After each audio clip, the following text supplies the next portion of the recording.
I don't know if you saw, but today a transformer regulating rail in Ufa, which is the capital of Bashkortostan, blew up.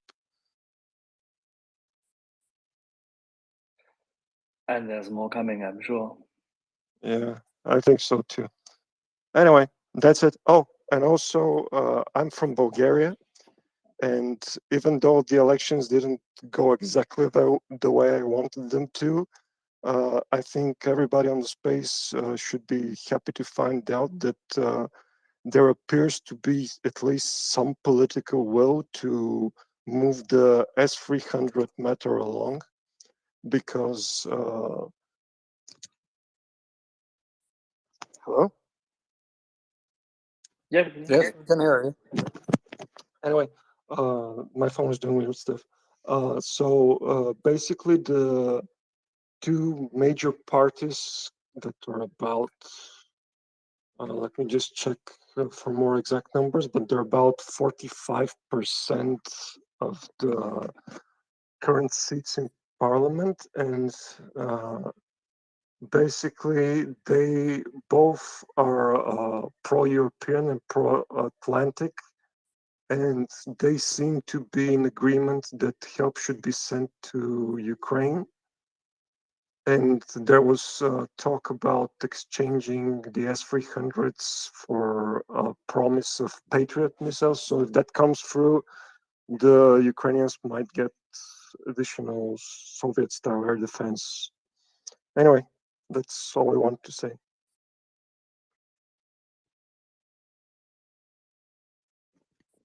Thank you very much. We very much look forward to our Bulgarian friends living up to their commitment to their support of Ukraine and being a good NATO partner. Things are changing for the better in Bulgaria. Yeah, I hope so too, even though the main party right now is a bit, how should I say, not exactly used to doing things by the rules, but at least their interests seem to overlap with sensible interests and not with the crazy wannabe back in Soviet times people. So that's something at least. Anyway, have a good evening. That's all I want to say. Thank you. Bulgari Yunazi. Yeah, Bulgari Yunazi. Someday I will learn all the Eastern European languages at some point. We should, It's going to take some time. For our audience, we should highlight this does not mean that the Bulgarians are Nazis. On the contrary, it means Bulgarian heroes. You Bulgarian heroes. Yes, Yunazi means braves, like the way you say Indian braves or something like that. Thank you very much for that. Yeah, thank you too for having this wonderful space. It's very informative and very cool. Have a good day. And who was next? Tony Atunemi. Finish. Please go ahead. Oh, thank you. Nice of you to let me on. I have a What? Sorry, what was that? That was O'Neill Lowe abusing his mic, and he's gone now. Please go ahead, Tony. Ah, okay. Yeah, I have a comment and a question later. So yes. So hyvää iltaa. Here is a Eastern language again, Finnish. So you can maybe like you can say it to somebody and they'll smile, but not say anything back maybe. So yeah, about I have some comments about maybe like the end of the war and that kind of thing, and even like should Ukraine get all the territories back, which I think it will. I do kind of agree that the end of hostilities per se is probably not going to be there, because in my opinion, Russia kind of needs a new Cold War. But this time, I fear the ideology is not going to be based on communism, but for me, it does seem it's the choice of ideology to rule over Russian and their kind of annexed territories, I would say, almost like Russian colonialism things. It will this time be like more like very extreme right wing Christianism, as we have seen lately.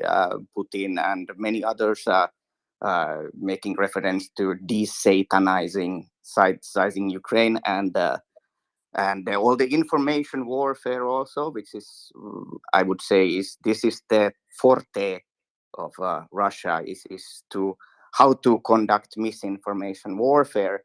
And I've been following especially Alexander Dugin and the links to Brazilian far right and the US far right with Steve Bannon and Breitbart and even Trump and this insurrection also. So it does seem that Russia has been rather successful at converting from the same thing they did under communism to now use right-wing traditional conservatism in the same way to influence the politics of countries. And now that with the oligarchs, the money is very important, and the to many European countries, and there are some southern European villages which can rely on tourism, and then the Russian oligarchs are a big part of the income there. And of course, then we have London City, where the oligarchs are very powerful also. So this kind of hybrid warfare, I think will go on for a very long time, because I think any regime, even if Putin falls, but the next regime is probably going to be pretty much the same. They do need it to be able to keep their own population in a kind of how would I say, continuation of the great Russian story, which is always that Russia has been denied of its glory and wrongdoing, and therefore it must attack. And I have some Russian friends who have a fully functioning brain, and they understand what's going on. But if I ask them if they have any solutions, it's like it comes back that no solutions really. Uh, Maybe I'm a bit hopeful because I'm not born there, and I was born under the Cold War, but and used to kind of like Finland being having to kind of surf the wave of Russian politics, which was then Soviet Union and the nuclear threats and all those kind of things, and our politics got very well tied, and some of our even modern politicians got entangled with the Russian oligarchs. Notably, like lately, the Paavo Lipponen, who was our PM from the kind of like moderate social democratic party, was very strongly pushing for the Nord Stream pipeline and cooperating with the German Christian Democratic Party. And it's like this was very clear situation of oligarch influence in Finnish politics. And then Esko Ahona, next PM from the Center Party, went on to become consultant in the Russia's Sberbank. So yeah, the corruption is something that we've had to unfortunately see here as well. But luckily for us, though, our history of brutal war with Russia has that even in Finland, the conservative, the far right conservatives, they are united against Russia. And here we don't see this Russia apologism like what you see in I think what from Twitter I can see it's a little bit happening in US, especially like people like and people think they like preventing war by surrendering to Russia and all that kind of nonsense, because they don't know that Russia is not going to change. But yeah, that was kind of like the comment. And then the question is that there's been a lot of talk about adding Russia to the terrorism state supporting terrorism list, and I've personally signed some names to calling Russia to be removed from the UN Security Council. I don't see that as very possible, but some comments on the possibility of that would be nice if anybody has better information. But then the kind of like the main question is that what if the Luhansk and Donetsk militias themselves would be declared terrorist organizations? Would that be possible to be kind of like easier said and done and easier implemented? Because I do see that like after Ukraine wins and Russia retreats, that they would continue their Cold War strategy and just push on even more strong in the like clandestine operations in the future. All right, Tony. First of all, thank you for your comment. As for the Eastern European language, I speak a little bit Norwegian, so I think it goes "Go etter del dai." Good evening to you. I don't know if I pronounced that correctly. As for the question, well, it's a very good question. So the self-proclaimed republics, and therefore their self-proclaimed military forces, if they could be declared a terrorist organization. For instance, Hezbollah is considered a proxy tool of Iran in Lebanon, and it's considered a terrorist organization because it had carried out attacks against American troops. And it continues to conduct terrorism in the form of running secret cells and running secret financial networks to finance its activities through illicit commercial activities to win those funds and then use them to finance their operation. Now, we all know that the self-proclaimed republics in the Donbass are proxy tools of the Russian Federation. Now, whether or not it can be decided that they are carrying out acts of terrorism against the Ukrainian state that is partnered and an ally of the United States government, and therefore the United States government represented in its intelligence community and the Department of Justice can declare those paramilitary organizations, if you can call them that, a terrorist group, and target them, it remains to be seen. It's a very thorough process, and there are laws in position to define exactly the nature of those terrorist organizations and what qualifies as one. However, the more direct approach to this is to say that the Russian Federation has been conducting hybrid warfare against Ukraine, and therefore those organizations are proxy tools of the Russian Federation, and therefore the Russian Federation is carrying out war crimes against Ukraine as a country, Ukraine as a government, Ukraine as a people, and Ukraine as armed forces, because they are aiding and abetting the enemy and helping regimented enemy forces and a private military contractor closely related to the political leadership in the Kremlin to perpetuate those crimes against Ukraine. So I don't have an answer for that. It's a legal framework, it's a security framework, and it's a military framework, and the answer to that lies with the United States government, because the question itself is not clear. Who's going to declare them a terrorist organization? Are we talking about the United States government? Are we talking about the UK government? Are we talking about Germany? Are we talking about France? Right? Because every single government is responsible for defining and announcing whatever group it perceives as a terrorist organization as such. So it's an act of sovereignty, basically. So, Axel, would you like to add anything to that? No, I'm good. That's fine. Tony, does this answer your question somehow?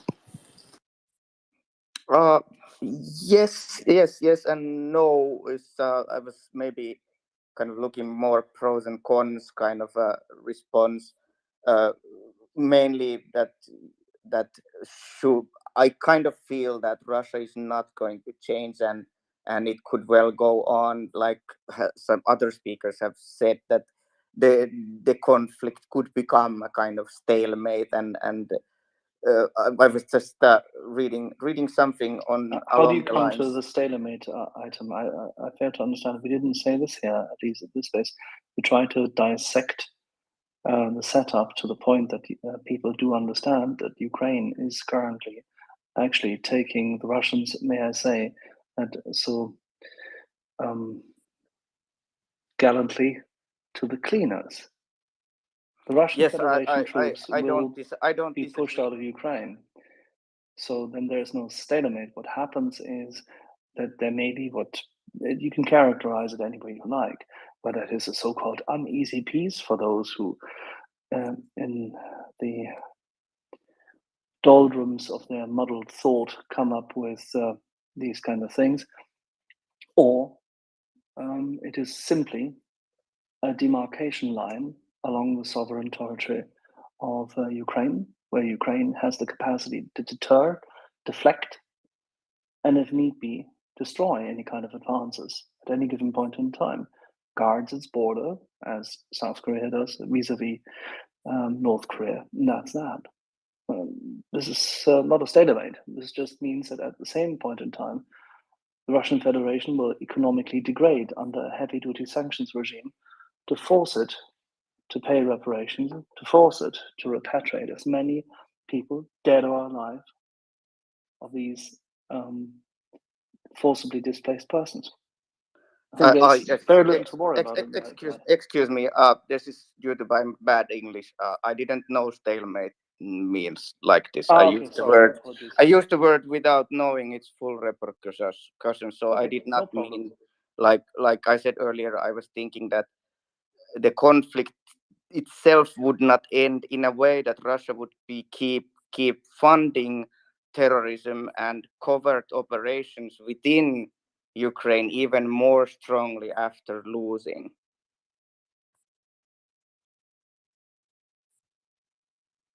Yeah, but that's fine. It's completely fine. Mordor, the evil empire of Russian imperialism, has not ceased to be at war with us since 1945.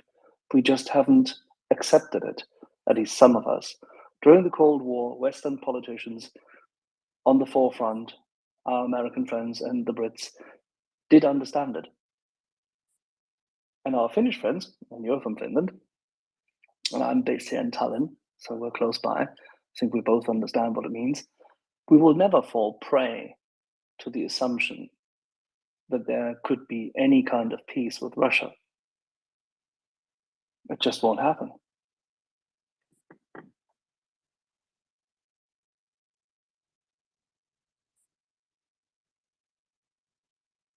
Should we go to Hans? I can see that we have decoding and we have Shaggy. I just don't know who was first. I think it was Shaggy, but before we go to Shaggy, I will have to leave you in the good hands of Axel and another co-host who will be joining us shortly. Thank you, everyone. Thank you so much, everyone, for having me on, and thank you, Axel, and good night, everyone. And thank you very much, and for joining us yet again. Absolute pleasure. So we go Shaggy, decoding trolls, and then Nick. It's to do with what Stephen kind of started on, and decoding as well, and then the last speaker as well, is basically how do you set the conditions, in effect, for the repatriation of the millions of Ukrainians, civilians and POWs that have been taken to Russia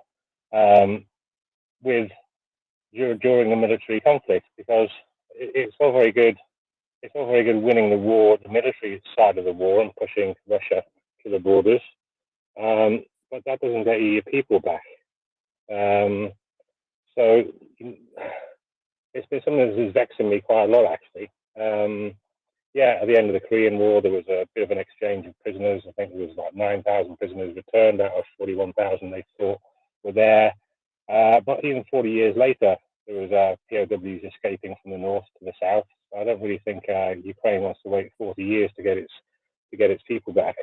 So it leads me to believe that the shaping operation, for the operation to return the civilians from Russia, needs to occur during the military operation.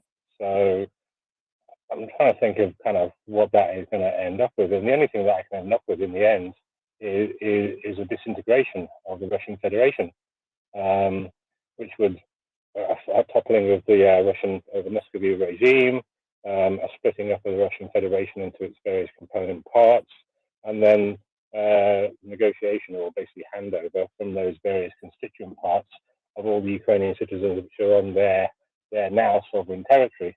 But yeah, I mean, it's kicking out. There's the military side of things, but that has to lead in some way to a shaping operation to get the people back, I think. What's your view on that, Axel? I think getting the people back is a matter of pressure and long-standing incentive. I think the Western politicians are just growing up in that regard. They have to return back to the people and thinking which we had during the times of Ike and Jack Kennedy. And that requires sincerity, clarity, hardness, toughness, and a willingness to say no. And in this instance, it means, no, Russia, here's your plan. We will release you from sanctions in 10 years from now, from a start date, which starts with the moment that you have repatriated those people.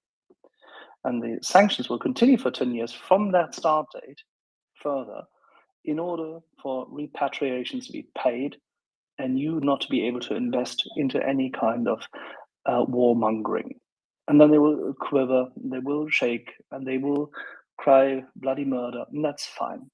And by that means, you set the time. Yeah, that hasn't worked in North Korea, for instance. I mean, 60 years on from the Korean War, they're still under sanctions. They've reportedly still got POWs there. And yeah, so I think some kind of quicker solution than that is going to be demanded or required by Ukraine. Well, I think the Ukrainians, don't you think that the Ukrainians, Shaggy, I apologize for interrupting, but don't you think that the Ukrainians are smart enough with their special operations forces already working on the same level as our Israeli and American and British friends, essentially, quite literally doing this in perfect mint condition? Don't you think that our Ukrainians will be able to infiltrate Russia and get their people back? I'm actually quite certain. Yeah, I mean, millions of them, though. I mean, there's not that many special forces in Ukraine, and to go after millions of people. It's not, but Shaggy, I'm not saying that they are bringing millions out. If you retrieve a few 100,000, for example, at the beginning, and then the negotiations stall, what you do is you send in a few people to blow a few things up and put the pressure on, and you get more people back. And you continue doing this. And if you need to get some families or some long lost children back, you'll have to do it. I think you will see 3 to 4 to 5 decades of very, very hard going and tough love for Russia. And people just need to be ready for it. There is no such thing as a simple solution unless you're willing to conquer Russia at put a military administration in place, which I don't think anybody is. Yeah, that's why I've kind of thought it needs to break up itself. Yeah, I've kind of not thought about sending troops into Russia, special forces or whatever. I mean, that's what I'd love to do actually, is just start blowing up all their stuff in Russia itself. But then there's the old escalation word, which I don't really buy. I mean, I just blow it up anyway. And there's also the list. So I think I sent, I think it was Tim a few weeks ago. The Russian government are paying families to take Russian kids in, or to take Russian kids in. So I think there's a list somewhere. So yeah, hopefully the Ukrainians have got that list already or got access to that list. Yeah, but it's one of the things that has been on my mind actually, is how do you, when the military is won, how do you force them quickly to hand over the civilians? Okay, all right, I'll drop down the speaker then. Thanks so much for listening. Alrighty, decoding. So many interesting issues, which I have a little something to say about. So one on the forcibly transferred people. I think a lot of them will make their own way back as we read those anecdotal stories. You know, every time I read an article which talks about how the Russian government is afraid to close the border totally, it reminds me that it isn't there are ways to get out of there. So many will come back, and they'll be more attracted by coming to Ukraine, God willing. I have read that in terms of the negotiations for exchange of so-called prisoners. I say so-called because the Russians just take anyone. No, they're not proper military prisoners. But I've read from the Ukrainian side that basically they're sticking to the military stuff because otherwise they can't agree on a metric.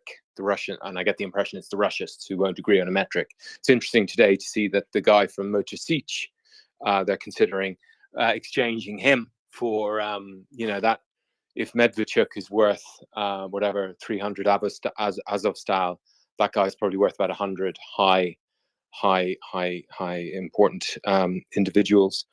On the question of the terrorist state, so I mean, I and others have spent the last 8 years. I'm slightly more relaxed about it now because I don't see so much of it. I've spent the last 8 years trying to bang the drum that these, I mean, the legal term in international law is proxies, but they are Russists. They're not appointed or Russia-friendly or pro-Russia. They are, I mean, in EU law, there's this concept called the emanation of a state. So you're trying to decide, is this company actually part of the state and therefore subject to competition rules or, you know, different stuff. And so these so-called self-declared, all of those individuals who are identified or self-identify as part of the self-identified Luhansk or Donetsk People's Republic are Russiast employees. They're states, they're agents of state. So there's no distinction. So the way for the terrorism thing wouldn't, in my humble opinion, definitely wouldn't be. You don't want to. I mean, it's almost now that people do recognize this. You know, even the Guardian. I haven't written so many letters to the Guardian recently to try and point out, no, they're not separatists. No, they're not. And as we know, the Russians are so clever. So I mean, I go back to this transcript of President Macron's phone call with President Putin on the 20th of February, in which Macron refers to the Russiast agents in occupied Ukraine, that's how I'll call them, as separatists. And so Putin, I couldn't see his face, but I imagine that there was a momentary flicker of arousal as he then disputes the characterization of them as separatists. So once you call them separatists, then you're inside the troll, and you're inside the Alice in Wonderland Tea Party that the Russians want you to get inside. And so then you go through this standard thing where they say, we're not separatists, it's the Kiev regime which is separatists. And then, you know, there's no winning. So poor old Macron was dragged into this, even in that phone call, which interested me. So, but on the state sponsor of terrorism, yeah. So the issue there, obviously, is the casus is there. There's absolutely no doubt that Muscovy is a state sponsor of terrorism inside the whole of Ukraine, not just occupied Luhansk. It just took one missile, basically, for 7 months of painstaking legal work assembling the case to be, you know, you just prove, it's easy to prove it now. So then obviously the issue is political, and so it's a nightmare for America. So for me, the point of them being declared state sponsor of terrorism, as I understand it, that will then enable every Ukrainian citizen who is affected by the war, all 42 million of them, trauma, whatever, to sue Muscovy, the Muscovite state of Muscovy in the United States, and then claim damages. And this, for me, will be a mechanism to get the money, get that 1 trillion, which Putin and his cronies have hidden, and the 300, if we haven't already got the 300 billion in central bank assets. And as we know, I mean, that's really the only impact that is meaningful to someone like Putin and the people around him, is if we get their cash. And thinking through why all these Silicon Valley guys are suddenly popping up, I think part of the opposition now, it would obviously make Blinken's life a nightmare, because then the US can enforce, or is obliged to enforce, these judgments, which obviously could go into the trillions, the tens of trillions, God knows, in terms of the trauma, one child. Blinken and co, then, I mean, every bilateral dealing they will have is going to be impacted by that, by any assets, by Muscovy's assets anywhere in the world are then subject. Yeah, but the assets they hold are substantially smaller than what we have. So the impact is like lipstick on a pig. Well, here I'm talking about, say, the trillion, which what's his name, the Majinsky guy reckons that Putin and co have got out. I'm talking about the VC funds, private equity funds, where any oligarch, any of those 108 oligarchs, their monies would be considered part of the state Muscovy's funds, and therefore subject to these confiscation orders. A trillion of liquidity is very little by comparison to what the market has. So in that regard, taking it out would even dampen inflation. I wouldn't worry about it at all. Yeah, no. What I'm worried about is, and I have empathy for Blinken on this. This will be literally a full-time job. You know, every phone call with Malaysia will be, you know, have you done this? Have you? And every, you know, it really impacts on all of it. And in terms of the VC fund stuff and all that, I suspect this is what's behind, you know, these guys, David Sachs and co. Obviously, they don't care about anything, but they're going to have to unwind their funds, because anything oligarch connected, and unwinding these assets is going to be a nightmare. And I have great hope that we'll get to that point, and Muscovy will continue to do terrible things. I think we will. Decoding. Can we Yeah. put a pin into this for the moment? Stay with us, and we'll. I have a couple of questions for you in a minute. But we have a number of hands up. I would like to go there if you don't mind. Let's go to Nick, and after that we have Jingu, then Dr. Neff, and then Leonard. Nick, please. Yeah, no, I think whoever Tony's suggestion of declaring individual groups as terrorist actors, I think, is a very good one. It's quite clear after, you know, we're 6-7 months in now. It's quite clear that the United States has reasons for not declaring Russia a terrorist state, and, you know, however much we might want it. But it seems to me that it would not be a huge step to call, for example, Wagner a terrorist organization, which would have, apart from anything else, independent of what it's done in Ukraine, because of what it's done everywhere else in the world. So I think we can very happily go for that.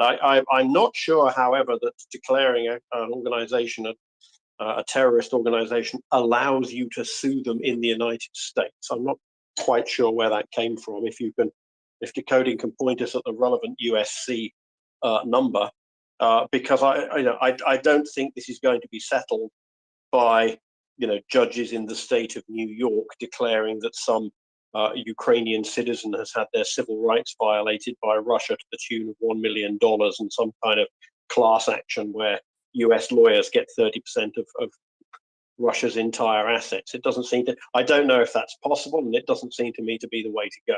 Suing in United States courts, you know, on a civil basis is not really, I think, a proportionate response to what Russia has done. This has to be a war crimes tribunal, and it has to be an international, the international community of nations has to come together and declare what Russia must forfeit.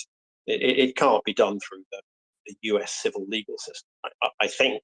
I mean, maybe there's a provision for that, but Or maybe there is such a provision, and Nick, that's I one think of the what reasons why the you want to Americans say is aren't doing it. Yeah, but Nick, what you want to say is that you want to shield and therefore protect the executive power of these judgments from being interrupted or interfered with or impaired or reduced or challenged by a civil legal system which prides itself on the availability of injunctions. Yeah, I just don't think it's, as I say, I just don't think it's on the same planet. I don't think the US civil legal system is on the same planet as dealing with a genocidal invasion. It just, I don't think Putin is trembling in his boots at the thought that a judge in New York might award some number of millions of dollars against. And he doesn't. I agree with you. Yeah. No, absolutely, very good point. And I think that we do need a proper tribunal for that, and whether this is The Hague or whether we actually come up with something better. Technically, by the way, Ukraine has sovereignty over all those war crimes and war criminals committed on its soil. That should not be disregarded. No, absolutely. And as I say, I do like the idea of, rather than declaring Russia a terrorist state, because to me, terrorism is actually is far less than what Russia is doing. And it's interesting, we have this term terrorist state, but terrorist states are the kind of people who arrange for their A terrorist state is what Russia was when it sent the guys to poison people in Salisbury. What is going on now is so far beyond terrorism that I think the word terrorism just doesn't do it justice, frankly. But I think we can certainly push to have, for example, Wagner described as a terrorist organization. And even if the United States won't do it, it would be nice if certain media organizations describe Wagner as a terrorist organization, because I suspect that for many people in Africa and the Middle East, their experience of Wagner is as of nothing other than a terrorist organization.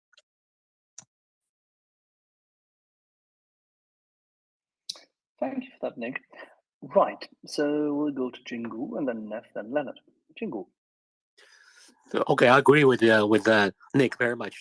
So, decoding the thing is that to declare Russia a terrorist state is definitely the right thing to do. It will happen, but it will not happen anytime soon. Here's another reason. Don't forget China. Okay, everything Russia is doing, China is probably doing in a greater scale to Tibetans, to Uyghurs, to Kazakhs. Okay, and to its own people. And if Russia becomes a terrorist state, what about China? China is going to look at this and say, okay, I'm the next. And the other thing is, China has large numbers of, CCP elite, their families in the West. So if you start to declare them the terrorist state, which is absolutely the right thing to do, these people are going to freak out.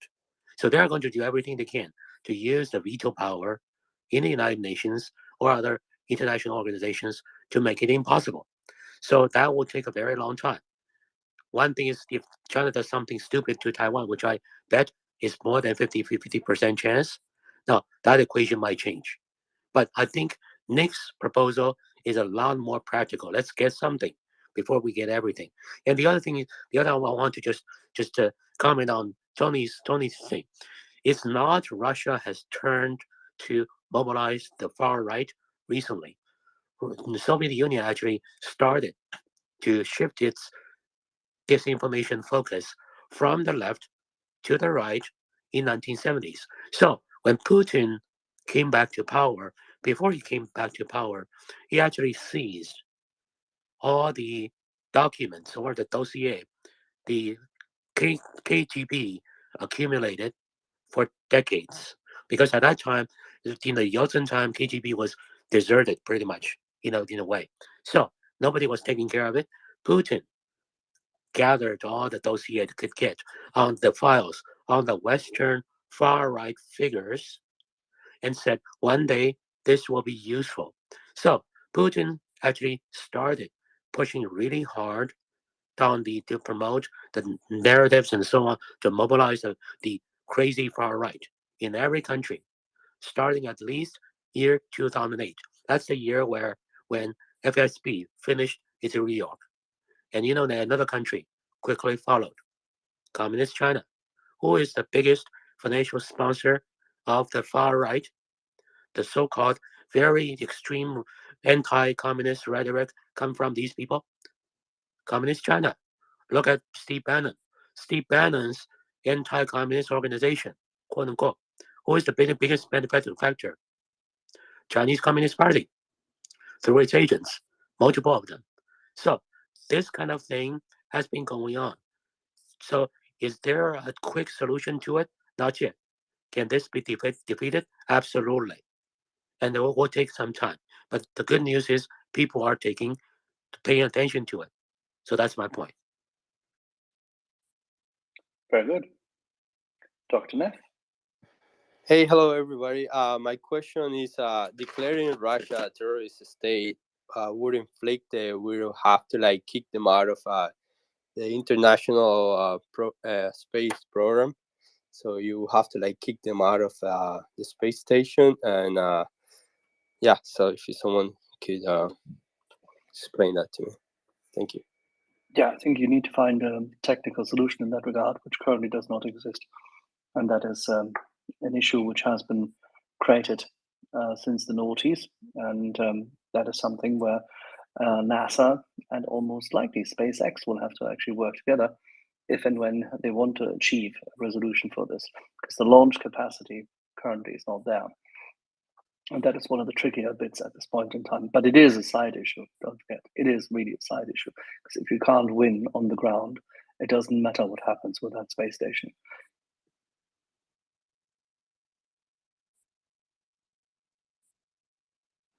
Leonard.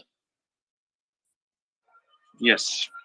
How to deal with a bully, or like any other large business contract, is basically the customer will pay when it's more painful not to pay. And that's like real life from the normal world of, sorry, noise in the background. So that's basically what's happening in the most part of the world with a normal large business contract. Same thing with Russia. When it's more painful not to, then they will stop.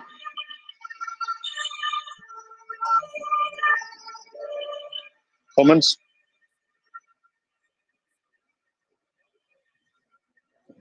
Sorry, I was coughing. I apologize. No worries. So basically, when it's more painful for Russia not to invade, not to attack, only then they will stop. It's quite Absolutely. simple. Absolutely, fully agreed. And this means that the sanctions regime has to be tightened.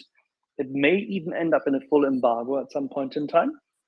Then the Russians will say, but this is a declaration of war, which it doesn't have to be. We have to increase the pressure, and we have to keep the pressure up, because only then they will fold. And in the real world with like large business contracts, it's the same story. It is not, nothing is for free. You will only get what you're entitled to and what you can basically enforce. Same story. You are right, and as a proof that things are moving on, and sanctions do work, because sanctions work two ways, right? One, they work on Russian economy.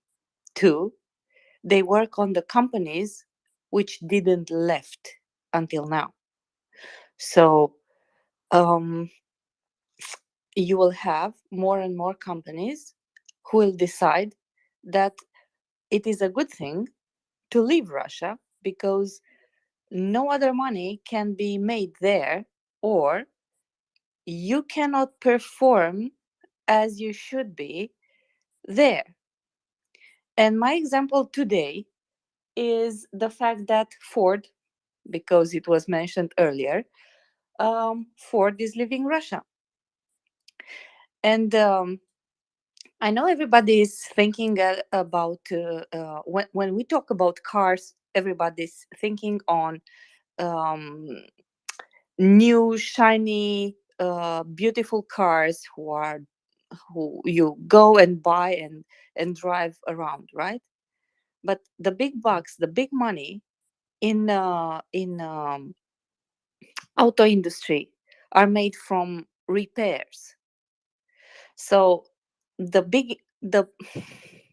the profits for the company are not from selling cars per se. More or less for some models. Not alone is what you mean. Not alone. As a percentage in the company, it is actually the biggest percent of the income of the and profit is from service and spare parts. It's not from the cars. So in this case, when you cannot import stuff like bearings, for example, which you need, like for every other car, it will break. And those are consumables, right? You change them, and you change them often. If you have, you will think only for example, on the small cars, but you have also vans. Vans have an increased usage, which means the bearings are easily and more frequently changed. If they are not changed, you have some damage to the axis and to the trailer and to the stability, and it can end with fire, actually. And this is the ugly truth. So all in all, you will see other companies just like Ford realizing it's not profitable to remain in Russia on the long run, right? Service business is usually bigger bucks than the sale of the product. So, Axel, I've tried to find a way to DM you. I can't find a way. I wish to send a few sensitive data to you. Can you please reach out to me? I have some like Russian business going through Ukraine that could easily be stopped. Please contact me. I sent you a message. Thank you. Thank you, Leonard. Jingu, you have your hand up. Yeah. So a couple of things. Just like Anna is saying, the sanction works the best. However, the message has to be very clear. Okay. So to Russians, if we tell them the profit or you are going to suffer economically, this may not be as effective, because that's what people in those kind of ethno empires think. Okay. So this is what I'm saying. Sanctions in the long run works very well. There's a very successful template, which is the COCOM to Wassenaar arrangement. That template works perfectly. Why? Because there's a list of the technology items that cannot be exported to Russia and China. And countries who signed up to these agreements took it seriously, put it into their national export policy. Like, for example, like the Wassenaar Agreement is completely internalized by American State Department. Now, how does it work? Denial of technology. What's the message? The message is not you guys will suffer. The message is you will never get the technologies to make you great again. So your military sucks. Your people meeting the Ukrainians on the battlefield, you don't stand a chance. Why? Because to ethno empires like Russia and China, their charter is to make Russia great again, make China great again. How? Being militarily superior. So if we only say you will suffer, you will have a hard time, the people will be thinking, oh, I'm making a sacrifice for my state to be great again. So I'm going to endure. If they hear that because of that, your tank will suck, your artillery will never work the way you think, your ass will be kicked by Ukrainians, by people who you despise, you push down. Now that's a big ego buster, right? They're going to think, okay, that means what I've been subscribing to, what I've been sacrificing for, is a bunch of bullshit. Now they change. That's the first thing. The second is to the ethno empires like Russia and like China. This is how people think. Okay, so what they think is they're in the process of modernizing themselves, and this empire is the vehicle to do that, and to benefit the nations they subjugated. They're thinking as if we are taking them into sort of a school to learn something better together. So even though the Estonians are far more advanced, the Ukrainians are far more westernized, the Uyghurs are far ahead, the imperialists and their followers will continue to repeat this narrative. You know, without a great united Russia, without a great united China, Ukrainians will never learn how to become as good as the West. The Estonians will be bullied by the British imperialists, by the American imperialists. The poor Uyghurs will be abused by Westerners. So, in order to advance together, we need to whip everybody into the line, keep this unified ethno empire, do whatever it takes. Now, that do whatever it takes, including the genocide. They're going to say it's not genocide. It is just like parents whopping the kids. It's a kind of love. That's the narrative. So, in order to bust that, again, to hammer the message, they are far more advanced. If you continue the way you do, you are never going to be great again. Oh, by the way, you are never going to be great because the way you behave, the way you think is completely unacceptable to the rest of the world. If that is repeated and reinforced long enough, what you will see is that more and more nations they subjugate will seek independence. That's how the problem eventually will be solved. As long as the empire exists, its logic will continue to counter what's in the West. It will continue to brainwash its people. You guys are making a worthwhile sacrifice to make China or Russia great again. Yes, the sanction will be severe this time. It will be harder than last time. But you know what? We can do it. Let's try again. This is what they do. So you look at like a Tsarist Russia to Soviet Union to Putin Russia. What do you see? It got more and more barbaric, got worse and worse. The lesson never learned because that's how these empires run. If you compare the Manchurian Empire to today's communist China, you will say, oh, 120 years ago, the Manchurian Empire was actually a lot better. Although at that time, its behavior was barbaric. This is how a typical ethno empire functions. It's how it behaves. It behaves to the counter of the civilized world, taking that as a sign of strength, brainwash its people, telling them, doctrinating them to suffer, portraying it as a noble sacrifice to make China, to make Russia great again. So that's my point.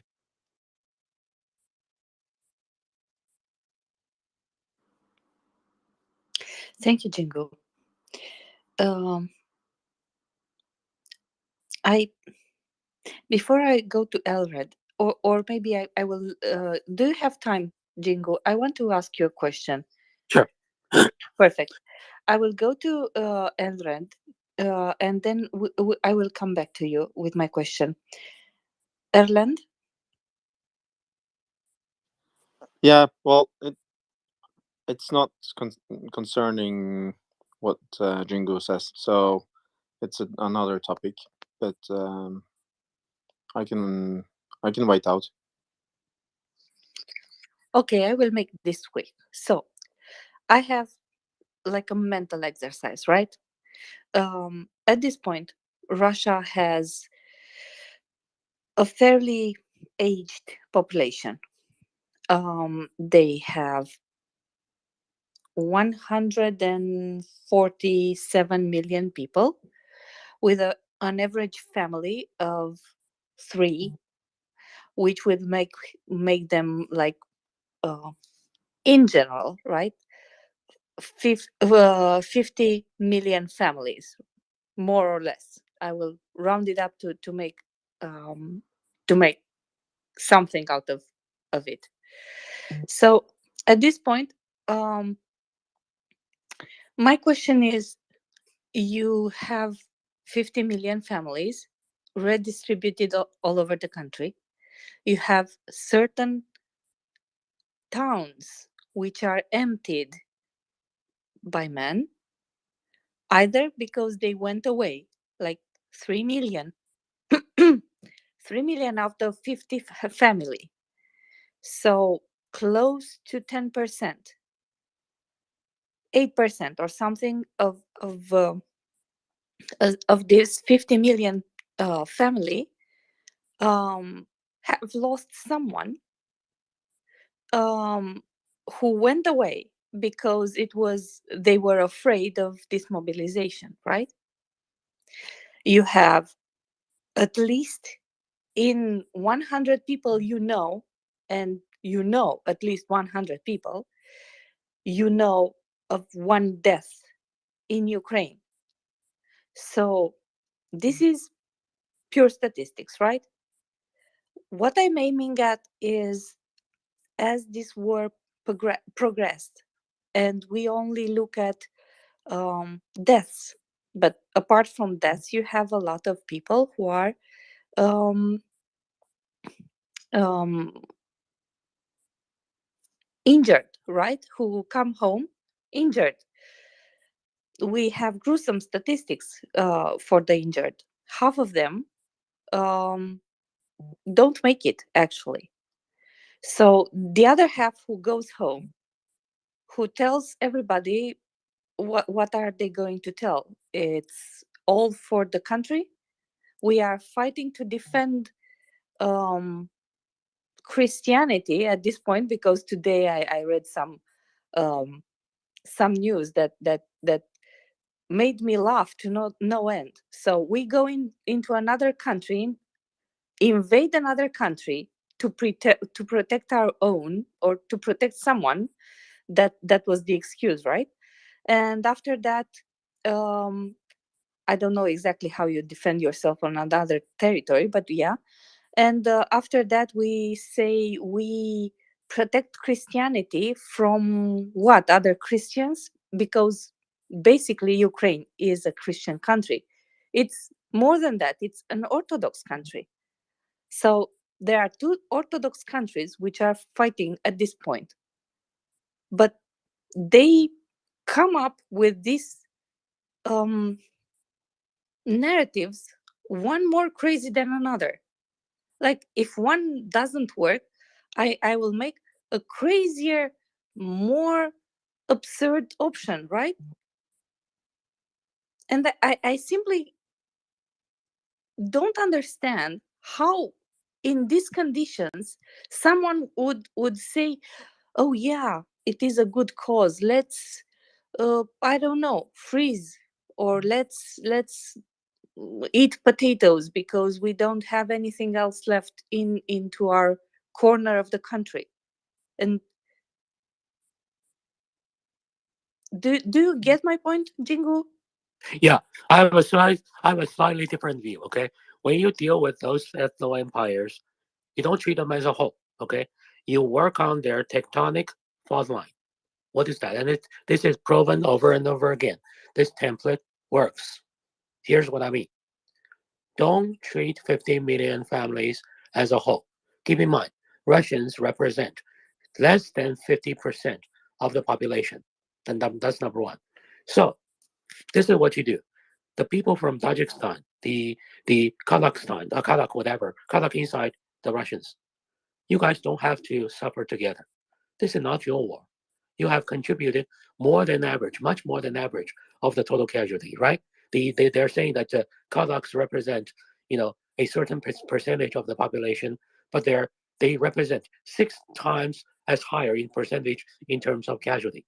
So you are fighting a war that is not for you, but you are bearing all the cost. So therefore, Ukrainians can do it.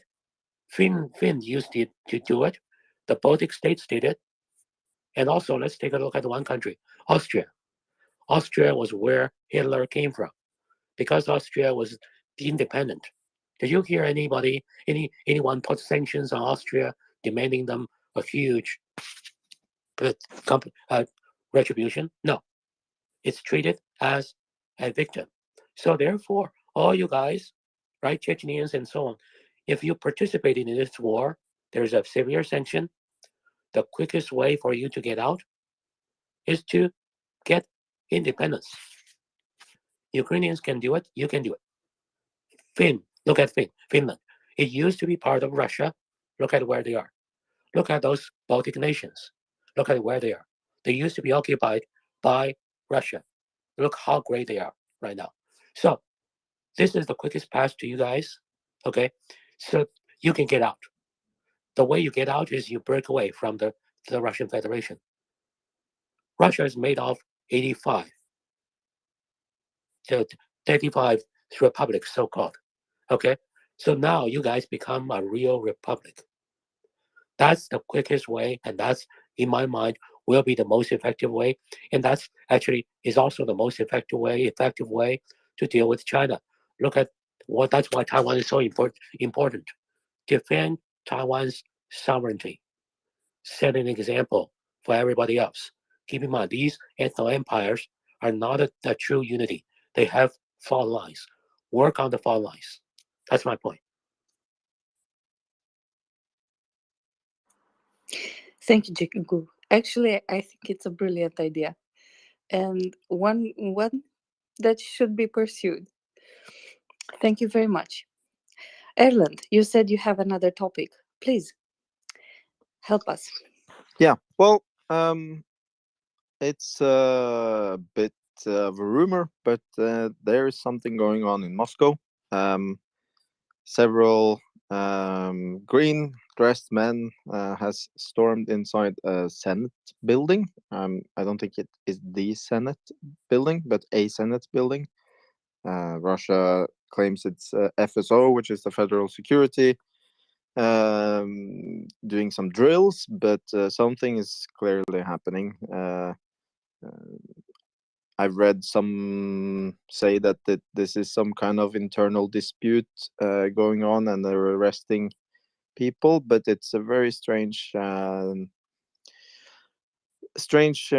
happening, because it's military personnel, and all of these things have until now been security services like FSB, etc., performing arrests. So something is happening in Moscow. Probably not huge, but yeah, it's interesting.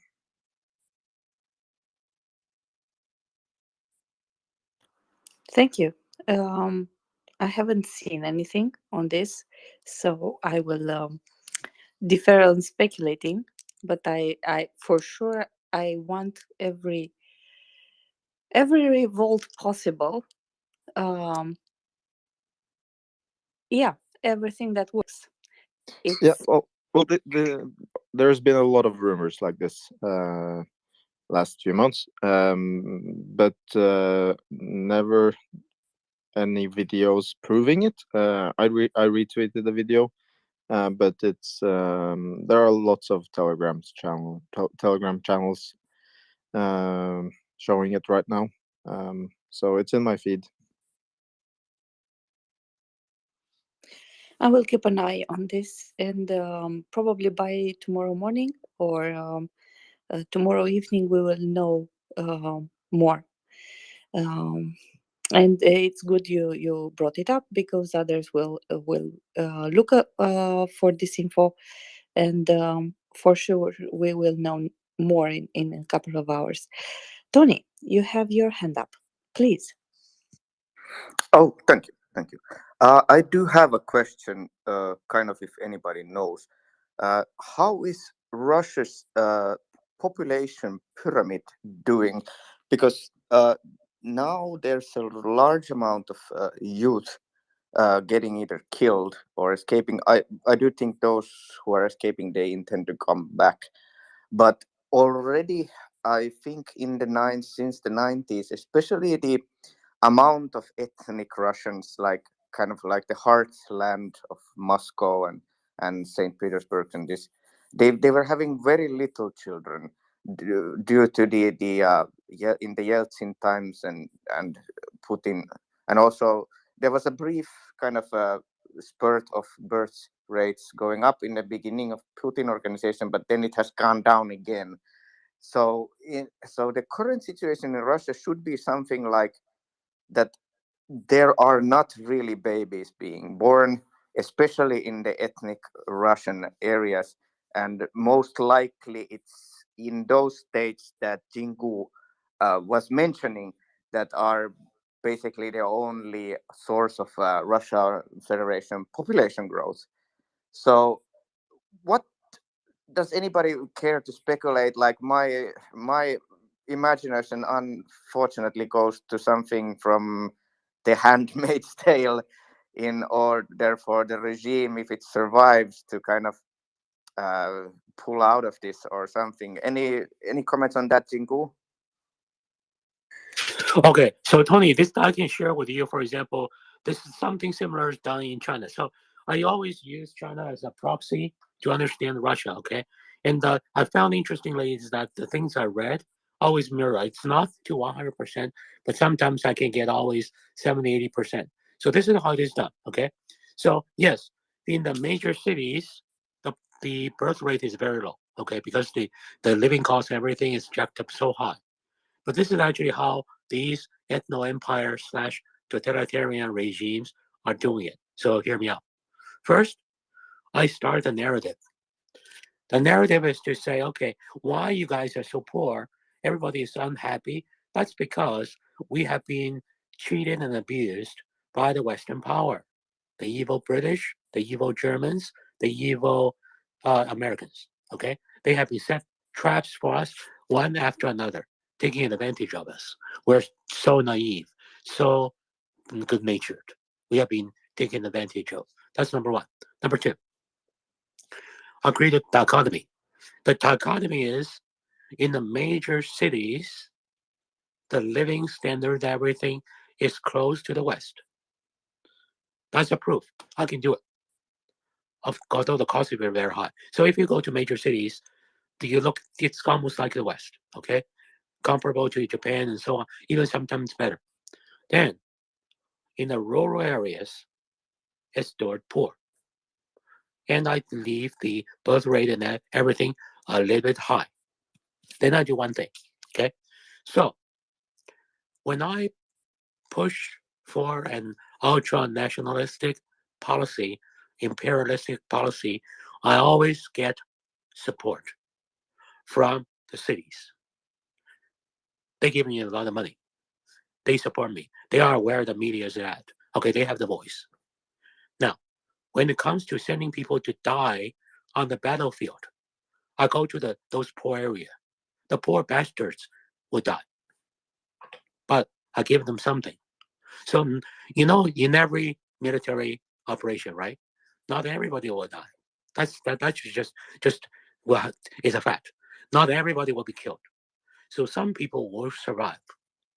Then I move these people who survive into the city, let them live very well, and set example to the rural area. In the rural area, I never built schools. So there's no opportunity for these people to rise up. I never let these people to work in the big cities. I put in the residents all kinds of restrictions, so making it impossible for them to move to the major city. Like here, you can move from the rural United States into New York and make your career. No, I'd never let that happen. But after these people go to the battlefield, die for me, the one out of 1,000 or 2,000 survivors, I will move them into the city and make them live very well. And then I will set them as examples for everybody to look at. Look, I really love our heroes. I treat these people well. If you want to have a chance like these people, you know what? Next time I do something crazy in the name of patriotic cause, you better jump in. That's how I do it. Then basically, then I use my propaganda machine, everything to make it sound like it's an honest and a reasonable exercise and keep it going. Tony, does that make sense? Oh yes, yes, that was very, very, very much more than I was expecting. I was definitely just asking a very small piece of what you just said. Thank you, Jing. Thank you, Jingo. Florian. As a statistician, the PhD in statistics, can give you a few numbers on that, if you want. Yes, that I would be delighted to have some numbers. So in the 80s, in the 70s, Russia had around 2 to 2.5 million births, but they had in the 60s they had 1 million deaths. It went up to the 80s to 1.5 million. And then it exploded with the end of the Soviet Union to around 2 to 2.5 million deaths, while the birth rate collapsed to 1 million, which is 1.1 per woman.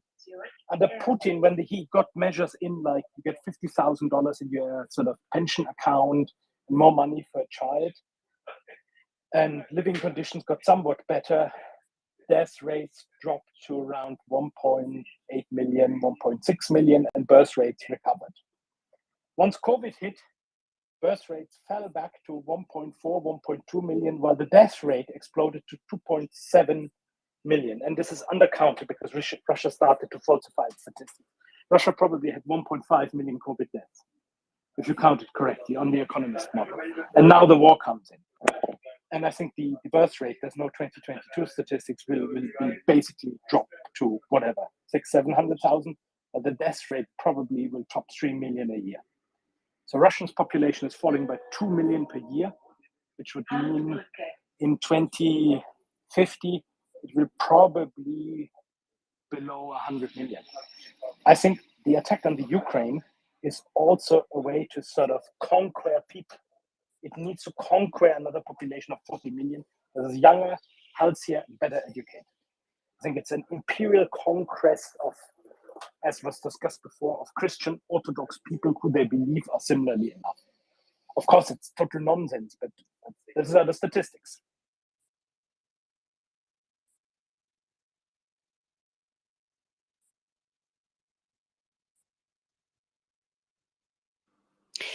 Thank you.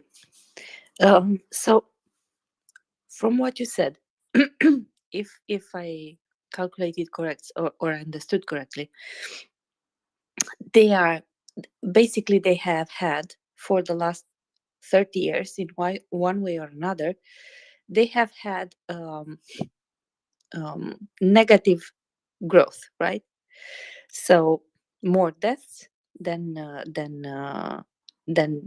children born, which in itself it means they are not doing well, right? Yes, they had 10 years from 1990 till 2011-12, but they had a shortfall by 700,000 at the peak, 300,000 in average. This is a demographic that usually whatever Germany had during the Second World War. Gentle people, just very briefly, I can see that our friend Morkers has already joined the panel, has her hand up. I know that she has a number of very, very decent ideas, and I would like to step down to do a little bit of different work. And at the same time, I know that Amber and Morkers will guide you all to the heavenly sound of proper, sensible guidance and into the next hour. So, Axel, were you bored by statistics and needed to go away? No, I excelled in statistics. I made one mistake in both statistics tests I ever did. Exactly one mistake. What would expect somebody who worked later in finance and risk and so on? Nothing else. It's terrible. I know, bloody hell. No, but for it, I like statistics because it makes a great deal of sense. Yes, it's the hard numbers on the hard facts.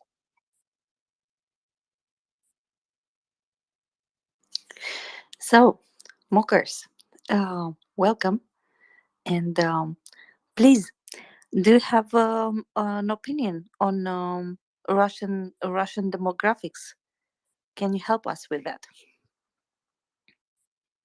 Russian demographics. Well, I don't know. Judging by the pictures that Gunny likes to produce on his profile, I can only say that they're not a good-looking bunch. That's all I know.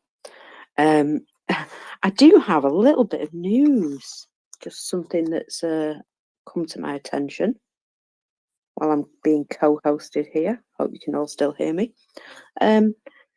Something is burning, would you believe, near the railway station at, right, I'm going to try and pronounce this, Shatarsk, which is east of Donetsk city. So that's, yeah, another railway station. I like that.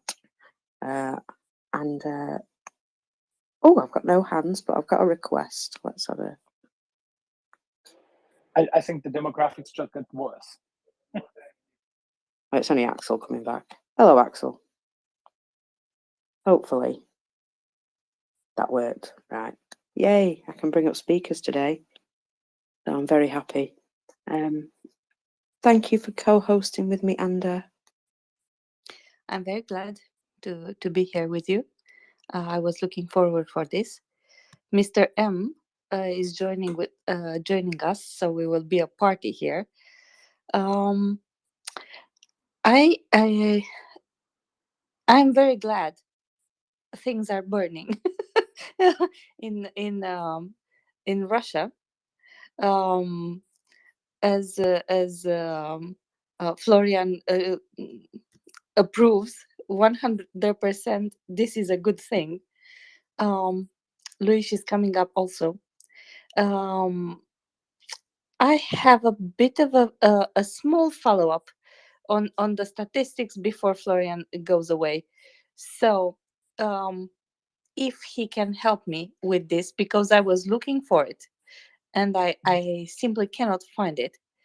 I was interested to know how many Russians are between the ages of 18 and, let's say, 45 years old.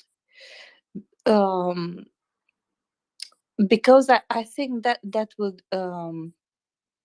provide an insight on how heavily their population, the young population, has been hit by this madly idea that Putin had to invade another country, to try to genocide another country, to subjugate another country, right? So this is my question. This is what I'm trying to find out, and couldn't up until this point. I can answer that, and I can make a post and then share it. Around 57% of the Russian population is below 45, which looks very good from the Western view, because we have more we don't have this Christmas tree type of demographics. We have this top-heavy thing, but Russian life expectancy for male is dropped below 60, and for women it's below 70. So the over 65 years old are only 14 or 15%, if I remember this correct.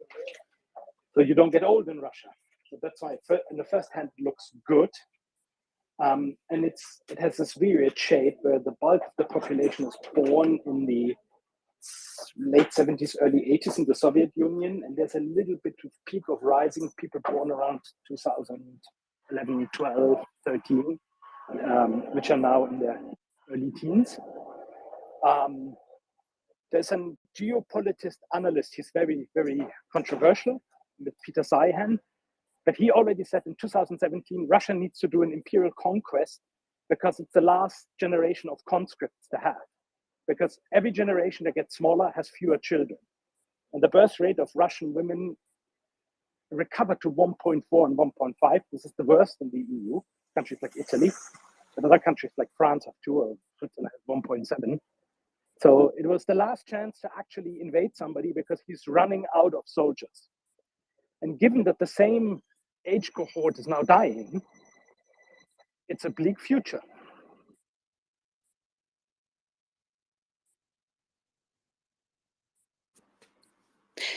So they were hoping, if you compare this, right? If you compare this with Ukraine, I haven't looked at all their statistics, but from what I've seen, most of the families that arrived in Romania, and not only, have 2 children, right? Which is I can confirm this. My wife is teaching at the Ukrainian grammar school in Zurich. So, you know, a lot of Ukrainian with, of course, a bit older children, teenagers, but they tend to have 2. I agree with you.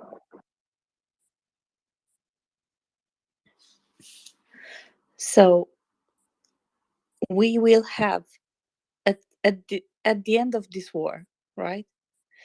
We will have not only a weakened Russia with weaker economy, with weaker infrastructure, but and without investments, without forward investments, right, from outside. And we will have a Ukraine in which, as Axel pointed out earlier, investments are going to be made, money, technology, further contracts, and progress. And this progress will help the future generations, which are born and will continue to be born there. So it is indeed a big blow that has been thrown to them, but they are fighting and they will thrive, right? Plus, if you look at the history, what happened after the Second World War, we had a baby boom everywhere in Europe and the US. Once they recover, people tend to have more children, sort of getting back life. You look at Russia, it will have almost, I'm saying this in very strong words, but almost terminal demographics.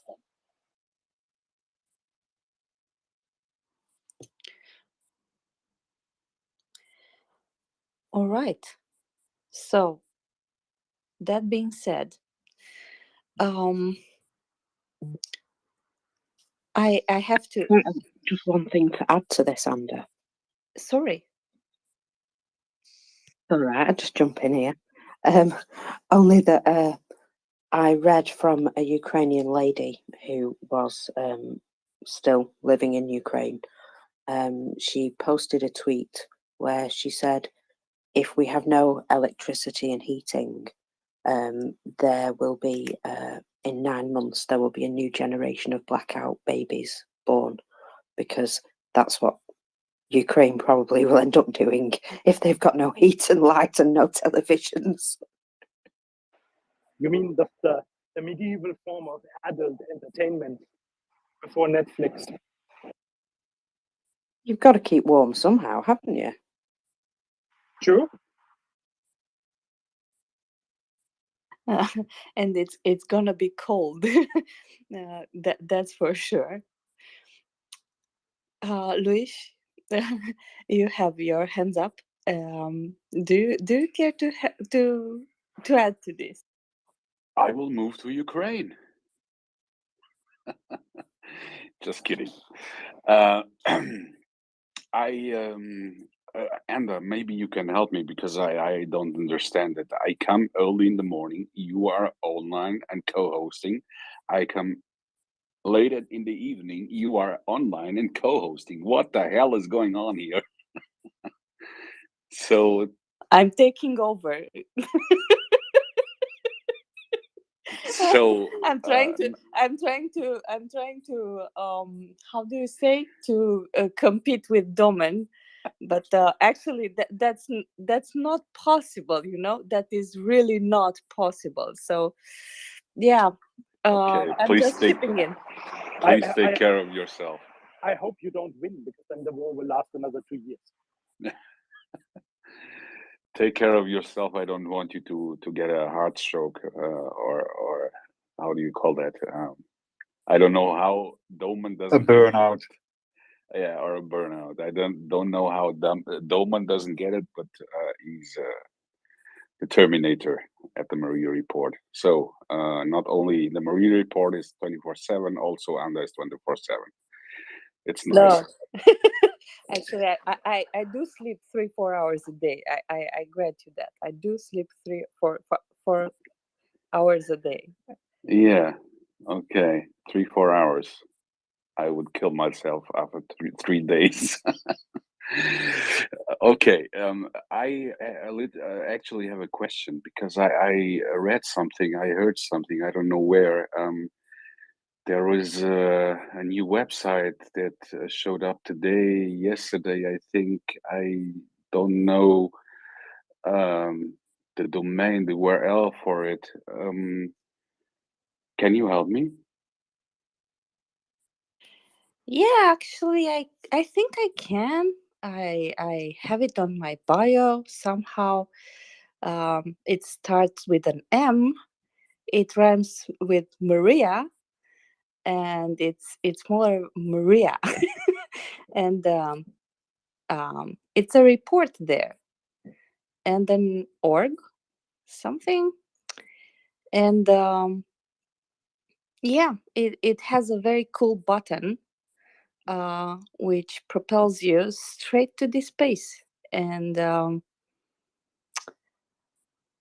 you can give us some details about it, can't you? Yes, I do. Yes, the website is online. If you remember how many deadlines we set up that we had to reschedule again, but finally it's here, and we had it a newsletter subscription. So if you guys want to stay informed about the space, about the Ukraine, not the Ukraine, but Ukraine, and maybe upcoming guests, speakers. We have a lot of ideas for the website, so it's working in progress. A lot of things will come, but it would really help us and give Maria Report the boost that it needs to get to the next level if you all just retweet the tweet that I pinned in the nest from the Maria Report account itself, telling you about the new website, so people can engage a little bit more in the website. And please, if you did not read the statement or the open letter from Yehuda, please do so.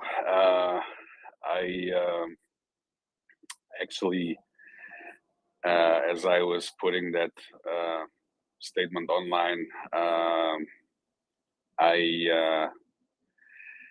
my heart felt a little weird, knowing how Maria Report was came to life, and what drives Yehuda. And let me tell you this. I simply read it because it's worth it, and you will understand that feeling described there is actually what drives all the hosts and co-hosts here, and the people that are trying to help. So give us a hand, give us a retweet, go to the Maria Report official account here on Twitter and retweet that. Maybe add a few words, what you have learned from the space, what you get from the space when you are listening, and maybe we can increase the numbers and spread the word a little bit more, even if only 1 or 2 or 3 listeners more come into the space, we already achieved a lot. Yeah, and I said it today in the morning. I will do it now again because it is end of the month. You know what that means. Paycheck is arriving in Europe or already arrived. I checked it today in the morning. My paycheck is there, so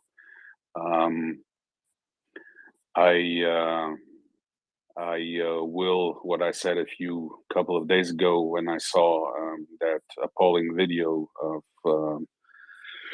Russian national television calling for burning kids in closed houses and stuff like that. I will double my support in my donation. And by the way, I also said it today in the morning. It is not a donation. You have to understand that, right? So Ukrainians are at the moment, every single day since February, our bodyguards. That means they are working for us, and we should pay them because they are literally working and protecting us from evil. That's how I see it. So pay them what they deserve, and yeah, Slava Ukraini. Hello, Slava. Herem Slava. So, Mockers, can you help me and our audience to tell them a bit what has MriyaAid brought to Ukraine, like the campaigns they had, or so they could understand easily where the money went for the people who already donated. And can you help me a bit with this? What I sorry. Absolutely, I can.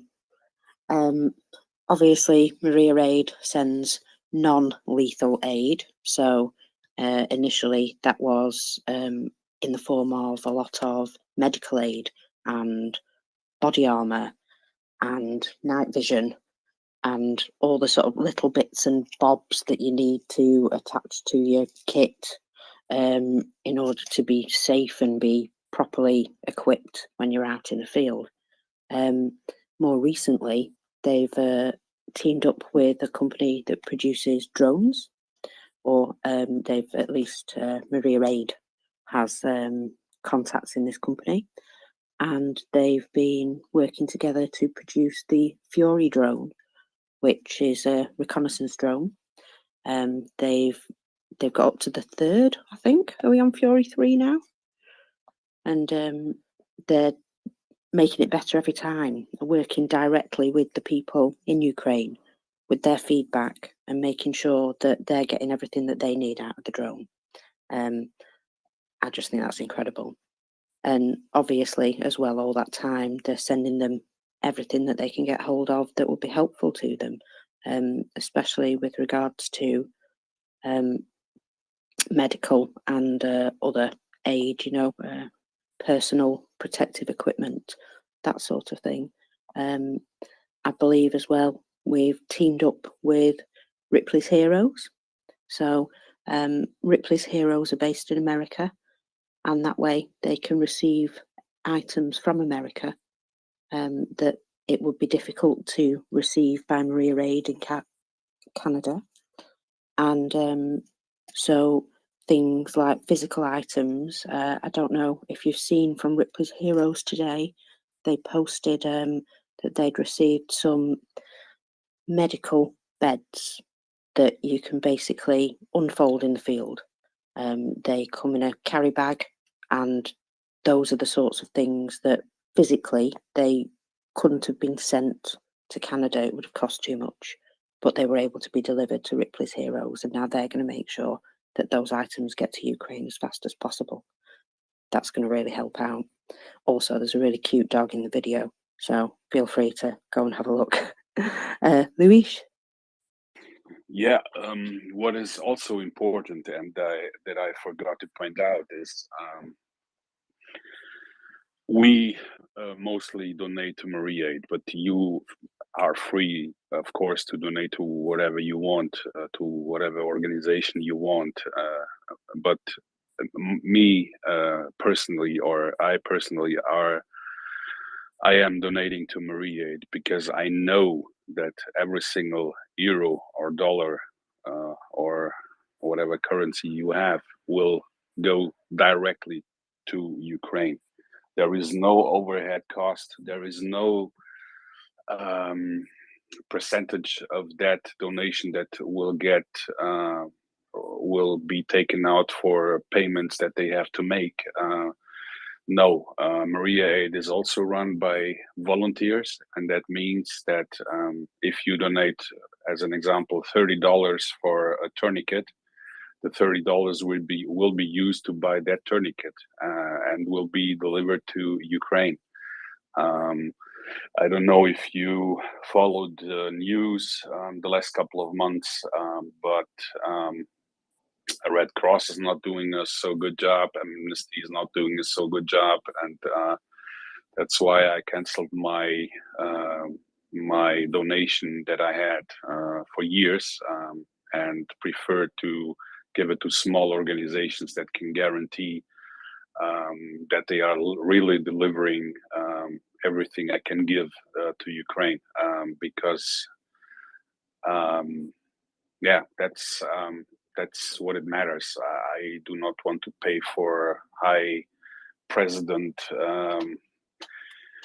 paychecks or stuff like that, and yeah, that's why if you can donate, please do so, because I can go in a couple of minutes to my warm bed.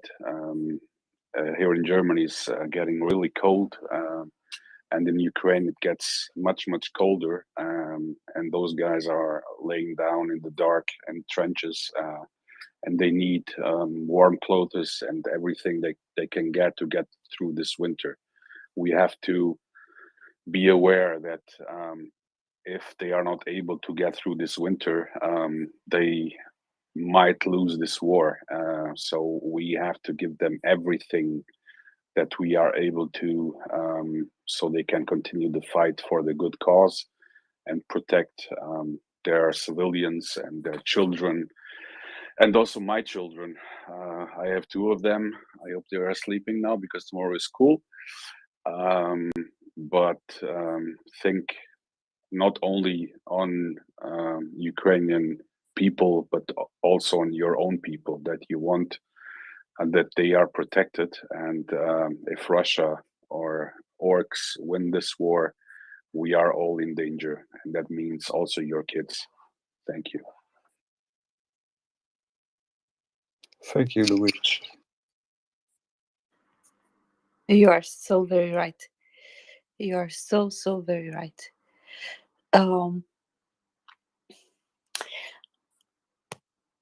Daryl, sorry, you have your hands up. Please. Hey, I see you have ladies' night in Europe at this point in time, huh? So you and that's incredible. You just Did you turning the just did you tables. just call did you just call me a lady? No, No. I said Marcus and they have ladies' night Europe style right now. Hey, one We thing I are wanted to we are say. international. That's right. I see. Hey, what I am calling, well, what I'm here to say is, I just want to congratulate Luis on producing the website. Did a phenomenal job, guy. It is beautiful. It is it is it has the right touches. And I just wanted to say thank you for that. Um, and folks, I myself, like Luis and everybody else, we all donate to the cause. We're here for free. What we do here on this is 100% volunteer. Where we do put money is into Maria Aid and the other um, organizations that we have come in contact with. Um, Mamuka and the boys in the Georgian Legion, I have given to them as well as to Malcolm Nance's asymmetrical um, tech, technicals. I can't remember the full name of that one. Um, Mid-Aid, uh, United 24. There's many organizations that are doing good things. Um, However, Mid-Aid is one that we firmly stand behind as far as what we choose to do the most, because many of those organizations also are in also connected to Mid-Aid, where we help them get the gear that they need. So it's maybe line item for those particular organizations, but Mid-Aid also helps them where they can in getting aid to them as well. So we're glad that you're here. We're glad that you're listening.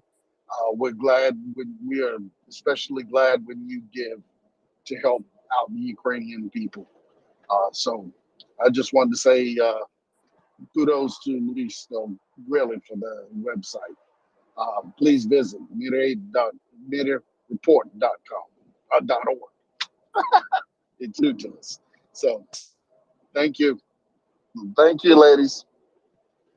Thank you, Daryl. Thank you, Daryl. I just I, want He I called he called me a lady again. I just No, want I did actually, not. You're actually the just first not. one You're on the who panel, but responded. you're not co-hosting. Hey, good to hear you, my brother. Same, same. All right, ladies, take it away. Actually, I don't know if you noticed, Daryl, but the first one who answered was Mr. M. So he's teaming up with the girls, um, and I'm very happy to say we are uh, almost a full panel of co-hosts here. But actually, we are very happy. We are all very happy uh, to um, to see the site up. It is beautiful, Luis, and you did a brilliant job. And I think you should not um, um, pester yourself so much, saying that there were many deadlines. I can say, um, I know, in your job, in your line of job, of work, um, breaking deadlines is not news. That's one thing. And and second, for the audience, um, this is all done in his spare time, right? This is not done. He did it in his spare time, with his money. So he is a volunteer. Maybe he is not co-hosting. He has, um, many months ago, but he helps in other ways, and he donates his time, his intelligence, his resources, his computer, and others, to help this cause. So we all believe in it, and um, yeah, and I'm happy to be a part of it, and I'm happy to be co-hosting with Mockers. And yes, I had a ladies night with North American um, team, and now I have a ladies' night with the English with the English team. And I'm very happy. I'm very, very happy to see all those beautiful people teaming up to help and to do good. Luis, please. Yes, thank you. I have to say I'm not really good at receiving kudos or how do you call that?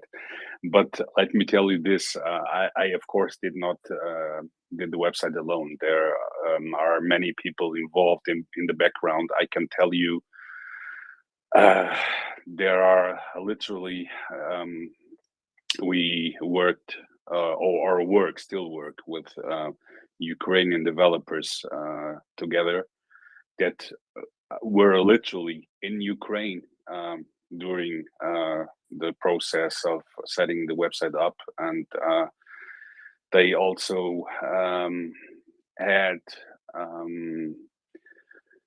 the raid alerts, right? So when you are working, you receive a raid alert, and you have to get to the bomb shelter to protect yourself.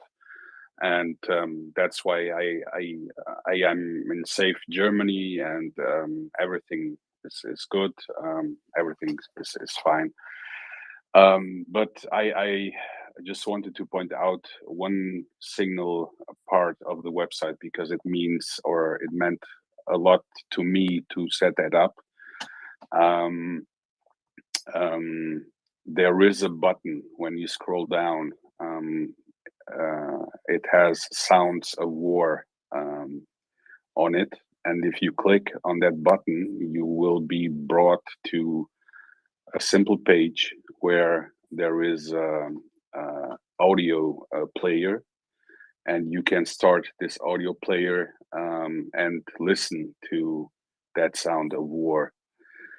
And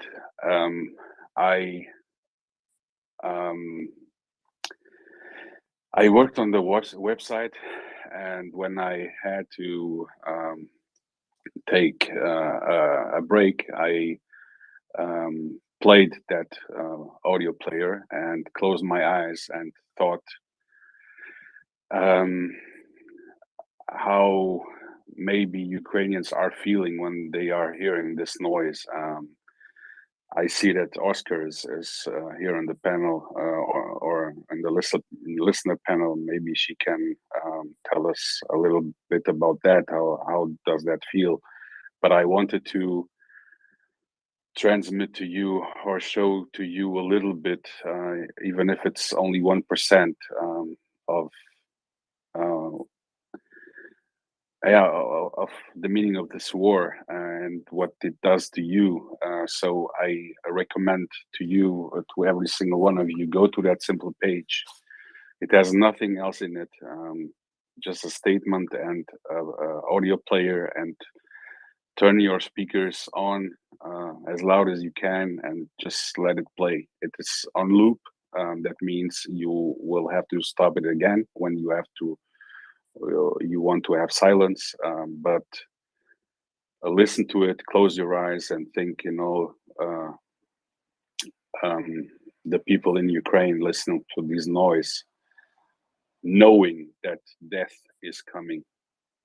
And it's literally that, exactly that, what I'm saying, death is coming. And think about the faces of your children when they would hear some such noise, and yeah, that's why please keep up your support for Ukraine. It is absolutely important that we, and I mean we all, win this war, not only Ukraine, we all. Thank you. Thank you, Luis. That was, yeah, I've seen that page. In fact, I've had a good look at the website, and it's a beautiful thing. And yeah, that really sort of hits home. And on that note, Oscar has come up to visit us, and I believe she might have something to say on that. Go ahead, Oscar. Yeah, hi. I just missed the beginning of the question. What was Louis asking, saying that I can comment on what? On the sirens? Yes, I don't know if you already saw it. We have set up the website for the Maria Report. Yeah, I've saw the website. Yeah, Mhm. and I put a simple button on it. When you go to that simple page, you can hear a raid alert. And from my side here in safe Germany, I No, got yeah, I've heard that. That it's no, I haven't seen on the website, but well, how is it for you when you are in Odessa and hear that actually, radar? we're under air raid alert right now, and those crazy balalaikas are flying all around, and I guess 2 were taken down just like half an hour ago, within 20 minutes. Sirens are not scary. We anymore, no longer. I mean, and when we talk to our friends and relatives, and we wish each other like a quiet day, and we have no, we stopped wishing each other good night or sweet dreams. We say we wish each other quiet night because it's much more important. But but it basically no longer means that there are no air raid alerts, because there will be there. But we'll be like, okay, air raid alerts, okay, whatever, just no explosions, please. We have compromised after eight months. So air raid alert, like the siren when it goes on, it goes off, whatever. It's more an annoyance, especially if you had plans to go somewhere, to get some grocery, or to the bank, or to any place, because you're not supposed to be inside of the building during the alert. You're either supposed to go to the shelter. I'm not sure who does that. At least not here, because, well, it's a relatively safe area. Just 100 of missiles since the beginning of the war launched at the Odessa region. That's not much comparatively, and that's official statistics. And well, people just because it's so warm and the weather is very nice this day, people just hang out, and they know, okay, that's at least half an hour, depending on what's coming. So maybe closer to an hour. Well, if they're close to the sea line, they just take a walk down to the sea, and if they're elsewhere, they're just maybe trying to get coffee to go and walk around, go to the park. Well, this is what I do. Well, I imagine where in the neighborhood where I go to the bank or to the store, or just sitting out on the bench in my front yard, whatever. So yeah, that's an annoyance. And also, every siren is accompanied by cursing and using really bad vocabulary towards Russians. And it's like, you hear the siren, you say fucking Russians or whatever, and you just keep going. And also the sirens do not go for the entire, for as long as the alert goes, because that would drive people crazy. We would be nuts. We are nuts already. But it starts like 15 minutes when the air raid alert starts, and then 3 long like horn sounds when it's over. So it works like that, not all the time of the siren, because that would be really crazy stuff. And also they save those sirens because they cannot operate as long for the entire period of air raid alert. Like we have today, like 5th, I guess, the air raid alert. So imagine that would be like, what, 5 hours of uninterrupted sirening? No, thank you. So I've mentioned that many times, we have many Telegram channels and TV and radio that says that we still have air raid alerts, and in the middle of the raid, you have like music playing in the car on the radio, and in the middle of it, a very nice voice, usually male, says, "The air raid alert is still on. Please be careful."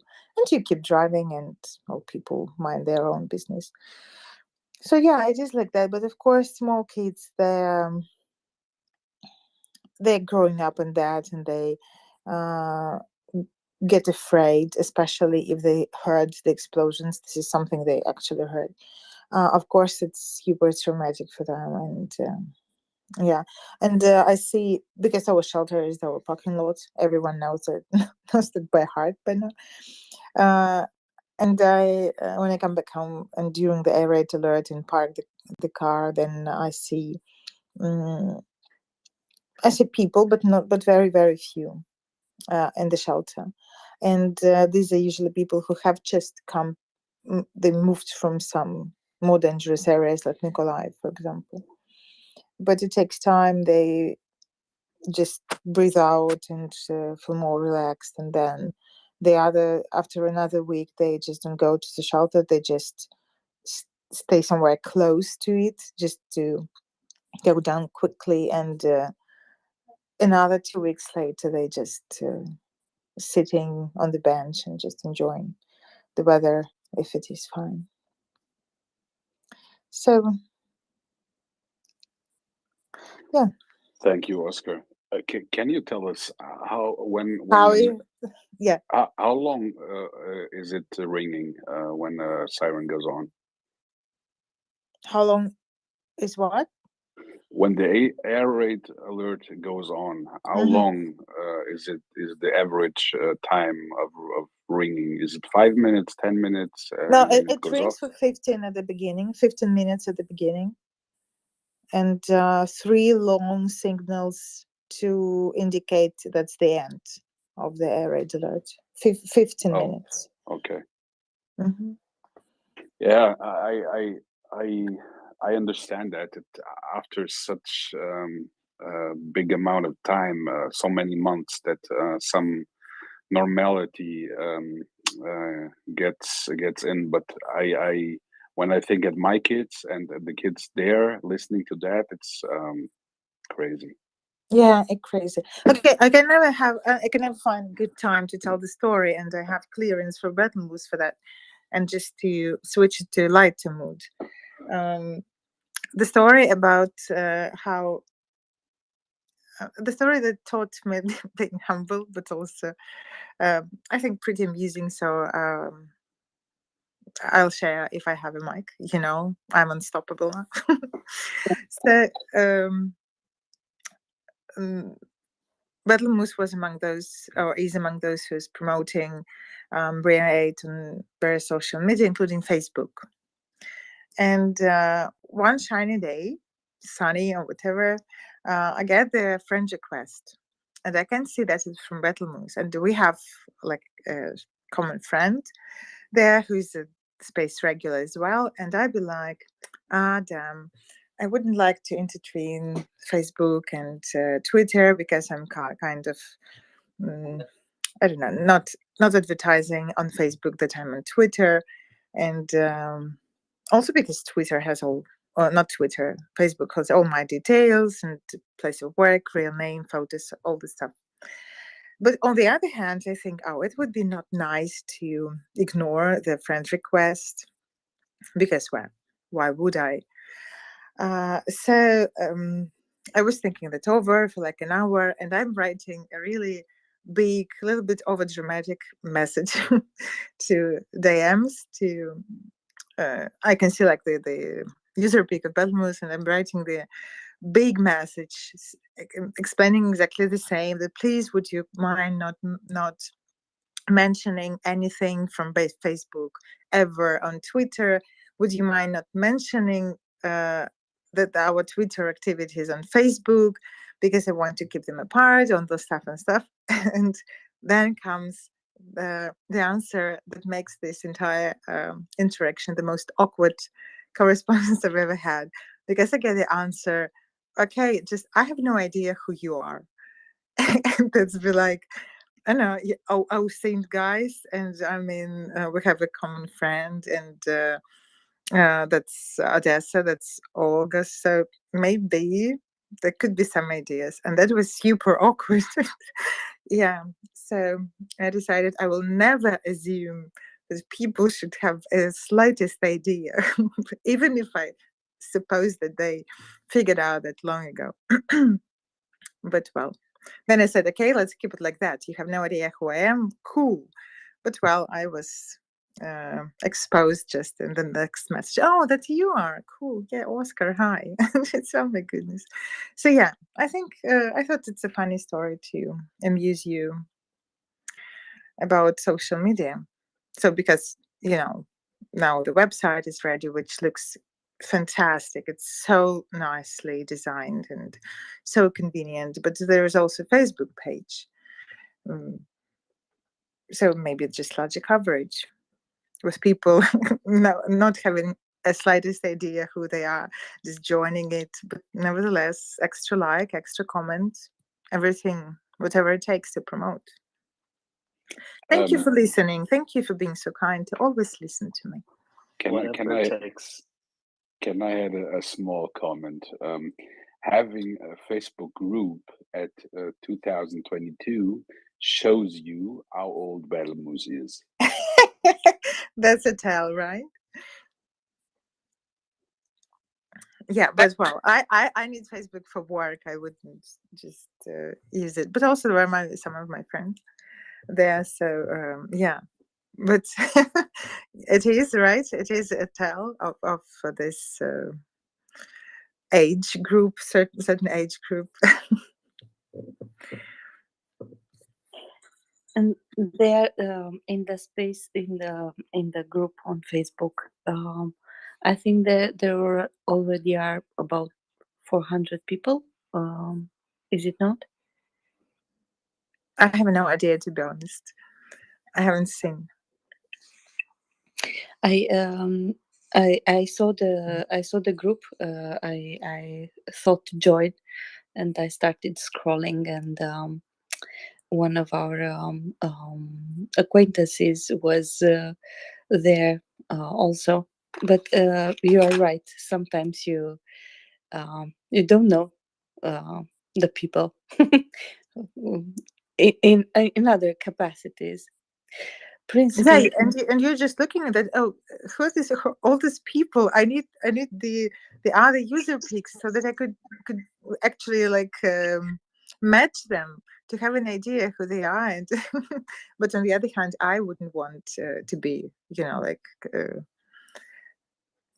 to place my Twitter identity, let's say, to Facebook, mostly because Twitter is fun and Facebook is not.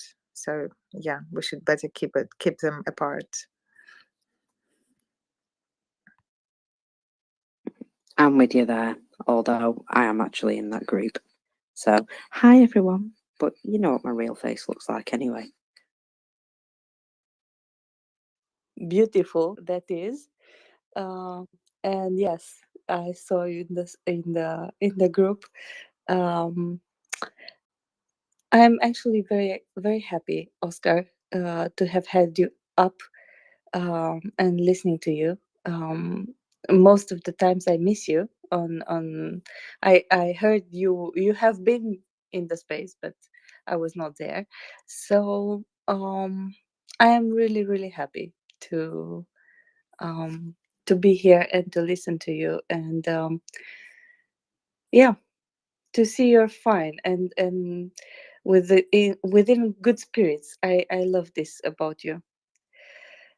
Thank you for sharing. And thank you very much. I miss you guys too when we do not, just different people on different time. But I'm always happy whenever I can.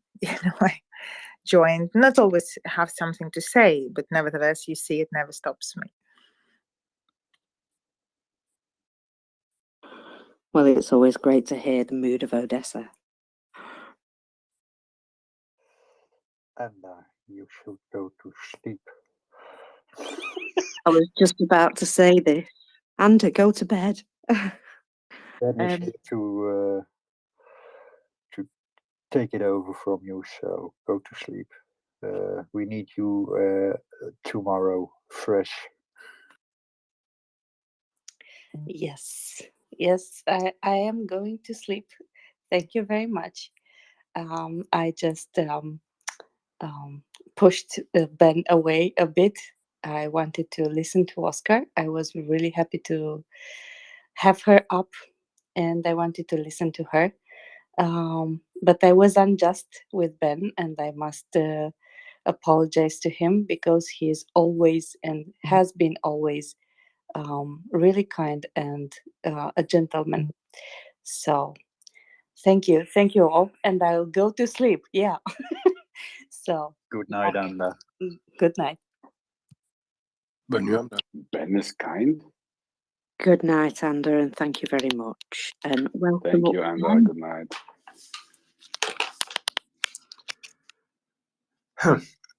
So, Ockers, you know what day it is today? Do I know what is? What? Do you know what day it is today? It'll be Wednesday, as far as I'm aware. Yeah, but for Catholic friends.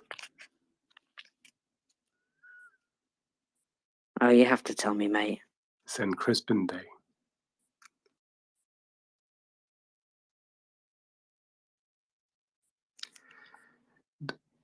Hence, I'm a bit. You have to apologize. I have to apologize, but I will be a bit. I will make a few jokes about our friends from the wrong side of the channel.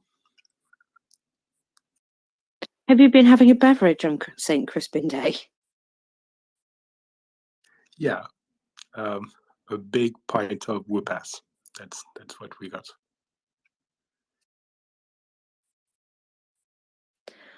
And on that note, I'm going to go to Prince. Okay, please tell me I'm not the only one who goes into that Facebook group and tries to figure out who people are. I've actually friended a few people, and I think I found you there now, Oscar. I could be wrong, but it's just I enjoy, I didn't use Twitter at all before February. I didn't use Twitter at all. I used Facebook. But I found that the audiences for me are so drastically different. If I post something related to Ukraine, and it frustrates me to no end, if I post something related to Ukraine, my friends don't pay attention to it on Facebook. They just, I'll get like 2 or 3 people who pay attention to it. But if I post something about Leslie Jordan dying earlier this week, I get like 100 people reacting to it. And it frustrates me and I can't figure it out. But there are a few people. Battle Moose, yes. Battle Moose very early on figured out who I was and sent me a friend request, and I friended him, and that's all good. And I found a few other people. I believe I'm friends with Constantine on Facebook, and I don't mind that. There are people that I've gotten to feel like I can trust in this space. Who are frequent speakers, not random people, but frequent speakers who I would trust to be friends with on Facebook. But it's a very interesting story, Oscar. I really enjoyed it very much. Luis, that website is absolutely fabulous. I have looked around it a little bit today, and it's a fabulous and wonderful thing. Yehuda's letter was wonderful, and the siren, listening to that siren, now that Oscar has said what she said about it goes for 15 minutes the first time, and what a challenge it would be to listen to it for 15 minutes just to get the feel for what it is like.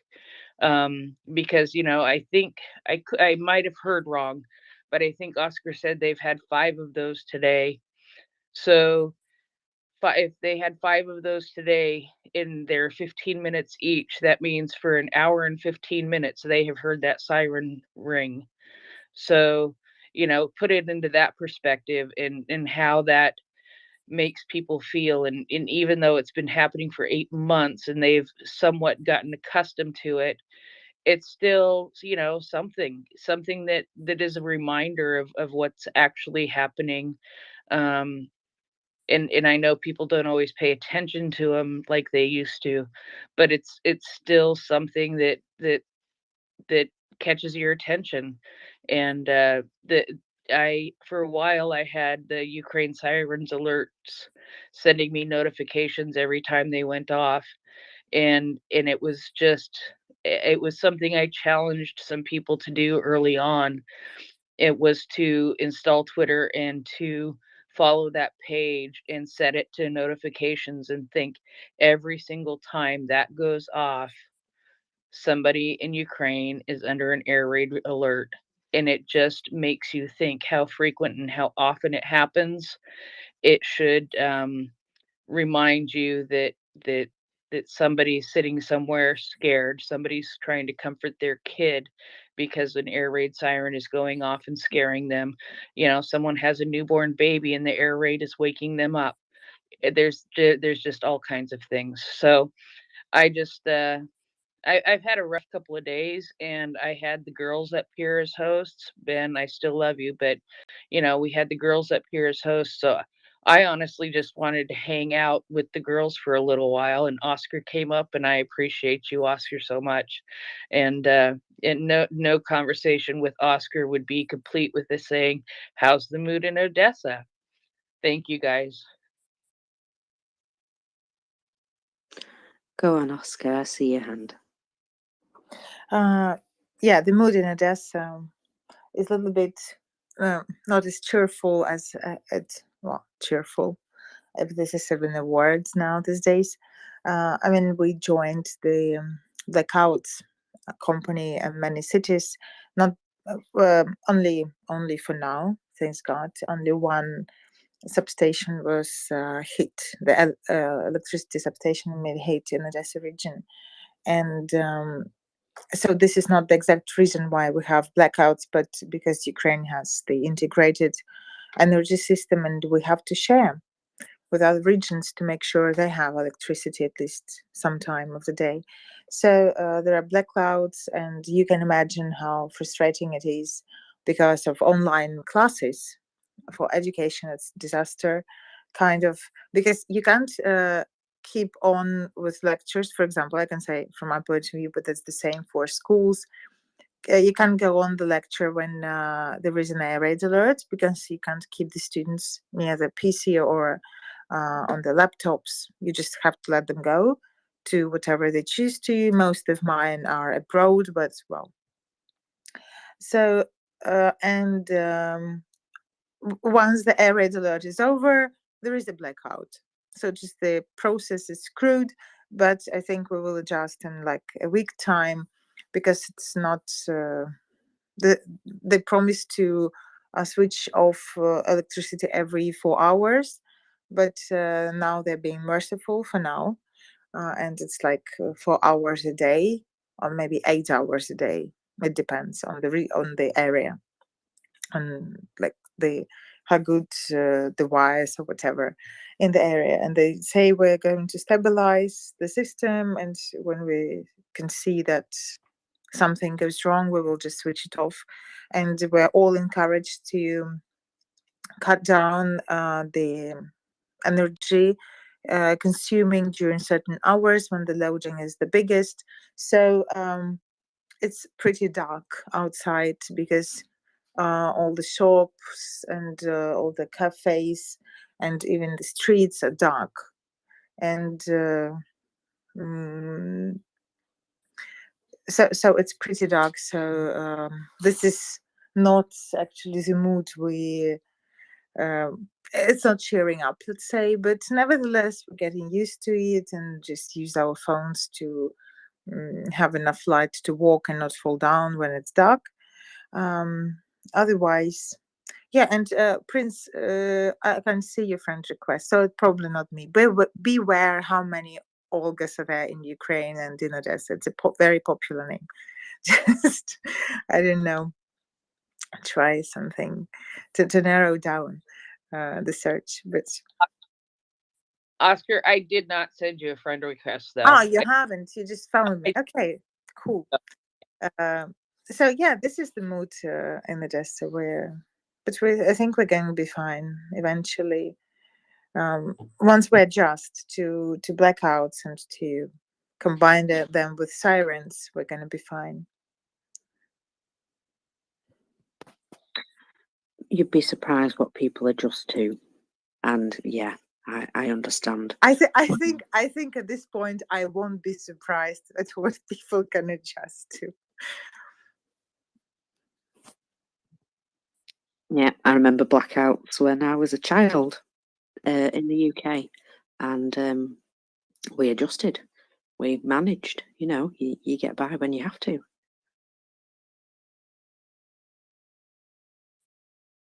Ben, I've got something to ask you. Hopefully, I've got an answer for you. Have you heard about what's been happening in Kherson? I know, actually, so it's just really so you can ask me. Okay, if I say no, I'm going to sound like an idiot, and if I say yes, I'm going to prevent us from having a good segment. I'll go with no. I have not heard. Okay. What happens to be the truth? Well, I assumed you'd been out all day. Smokers, tell me, what happened? So there's a few things happened in Kherson. There appears to have been a precision strike on a training ground for Russian men. That appears to have gone boom. And also another Ka-52 helicopter was shot down in the Kherson area today as well. That's always good to hear. I believe somebody's keeping account of how many of these helicopters they've got left, which you can find online. There's 2 different numbers, so I'm not going to quote it because one of them's wrong. However, Special Kherson Cat has also noted that they have taken the statues of Suvorov, Ushkov, and Potemkin. And there's also been an announcement, whether it's true or not, from the Russians that they have indeed found and stolen Potemkin's remains. I don't know if they exist, but that is apparently the news from Kherson today.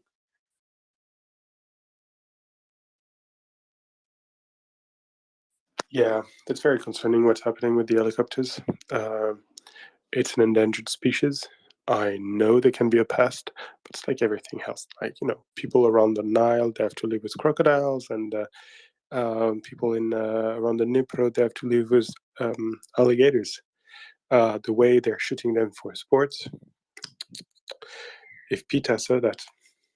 No, for real. Yeah, it's absolutely shameful what's happening with the helicopters. We talked about it a little bit with M earlier today, and he was saying that it was an absolute catastrophe, that the Egyptian army had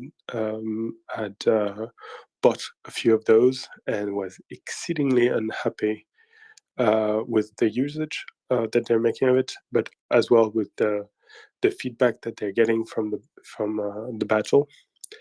And finally, the fact that they are now considering that they will never see another spare part for those helicopters, and that means that they won't be able to use the 20 plus or 30 plus helicopters the Egyptian Air Force bought. And it's a big problem. The reason why I mention that is that arm export is one of the main exports of the Russian Federation, and losing this is going to be catastrophic for the industry in particular, but also for their army, because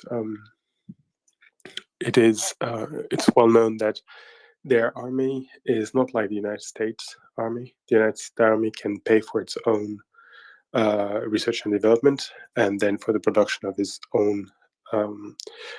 own gears, and whatever other people buy, it's gravy, it's extra. But the Russian army is not in this position. They need to export in order to pay for those things. And if people stop trusting them, if foreign buyers stop buying their top of the line gears and kit, that means that they will never be able to repay those, and that means they never will be able to rebuild a powerful army. So whenever the Ukrainian soldiers shoot down one of those helicopters, or destroy one extra tank, or whatever other piece of gear, whenever they capture one of the EW vehicles that they're using, every single one of these little tactical victories has a long-term impact, and they're protecting their country several decades in the future, and they're protecting the whole of Europe and potentially a fair part of the world several decades in the future. And for this, if absolutely nothing else, for this we owe the Ukrainian army, the Ukrainian armed forces, the Ukrainian military, and all the Ukrainian people who is backing them an enormous debt of gratitude, because with their effort, with their sweat, with their blood, they're buying peace for the world in the coming decades. So what they're doing is absolutely amazing, and this is one more reason why we should support them, and why we should hashtag free the leopards. If you have the occasion to, if you haven't done so today, don't hesitate to just tweet hashtag free the leopard, tag in the Bundeskanzler, Herr Olaf, and tell him that we want those leopards. We want to go at it. We want to go at it zusammen. We want to go together as Europeans. I mean, the American friends, Canadian friends, British friends, whatever, Egyptian, Ghanaian friends are also welcome to join. But as Europeans, we have a mission together, and it is to support those guys who are fighting like devils to prevent the wolf from entering the house, and we need to support them. So please retweet the space, but almost more importantly, retweet hashtag free the leopards and tag the Bundeskanzler Olaf Scholz. Thank you for your efforts. The campaign is really picking up. There's starting to be quite a lot of people doing it. The hashtag is rising in the charts. Some important people are already retweeting it. And hopefully increasingly more of them are going to try to push the Bundeskanzler to free the leopards. And since he's at it, if he can free a few other animals, the rest of the hell menagerie that the German industry has been able to produce, the mustelids, the otters, and of course the gepards, do this. He can still save his soul. He can still save the reputation of his party, of his government, and endear the German political system, as well as the German people, to the heart of all the freedom-loving people around the world. So, Herr Bundeskanzler, bitte. Let's do it zusammen. All right, I've spoken way too much already.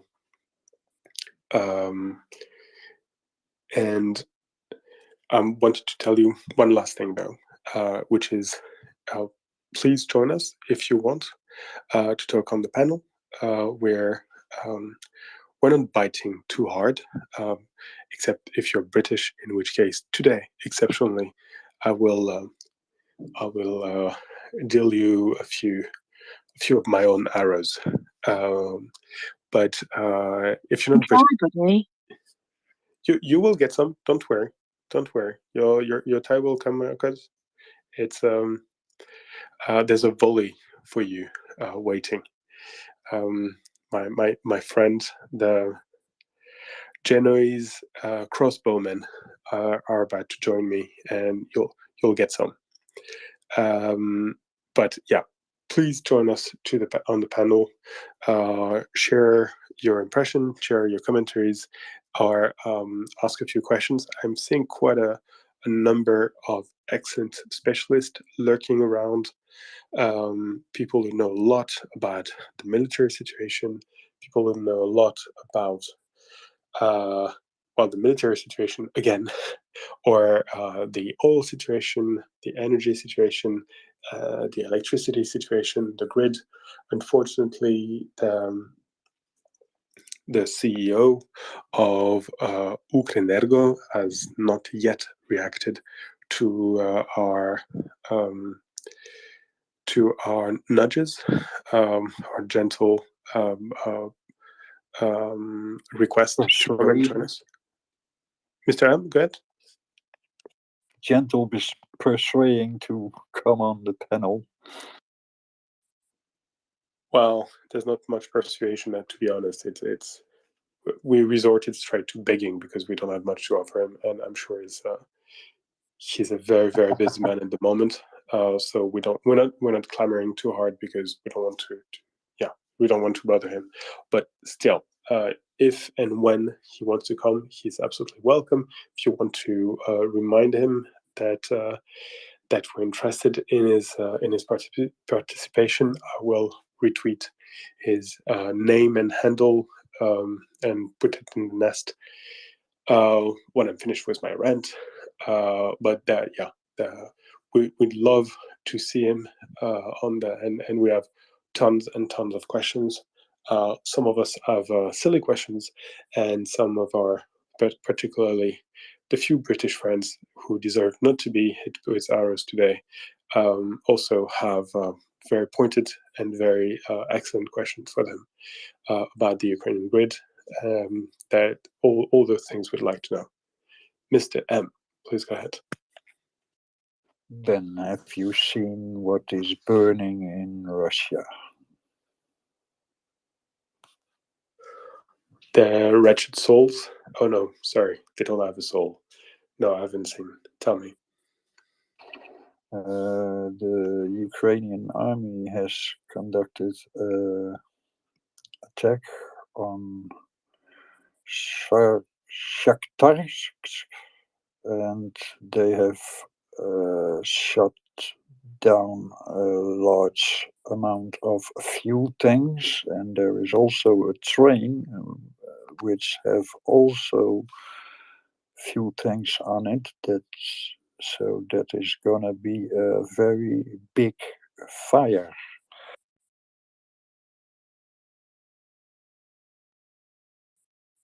I can see the link, so you can take a look for yourself. Thank you, Mr. M. They do say that the winter is going to be particularly cold in Russia this year.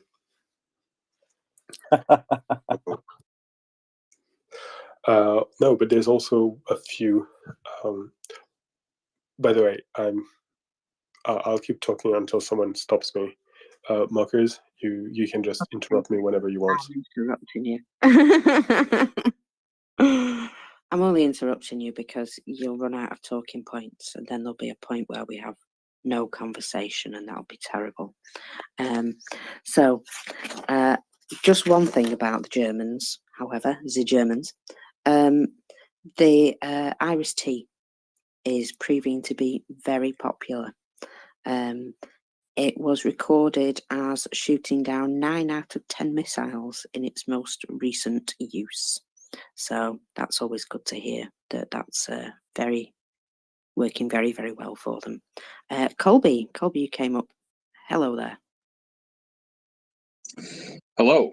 Mr. M is correct. There is a large fire in Shakhtarsk. I've put a video into the nest. This has been geolocated, not by myself, but somebody else has confirmed that it is in fact where it purports to be. There is a train of fuel cars that is currently burning very significantly. Apparently there's fires in a few different locations up to 150 meters away from each other. And apparently the Russians were saying that this was a Gimler's strike on the rail infrastructure here in occupied Donetsk. That's an extremely pretty video, I must say. I do like a boom. I told you it is a big fire, and it's gonna be very, very big. Also, those tanks on the train are going to blow up in the air. It's very huge, and like Ben said, it's a very hot place to be.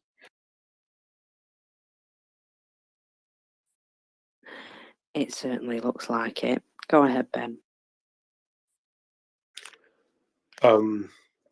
Muckers, don't worry.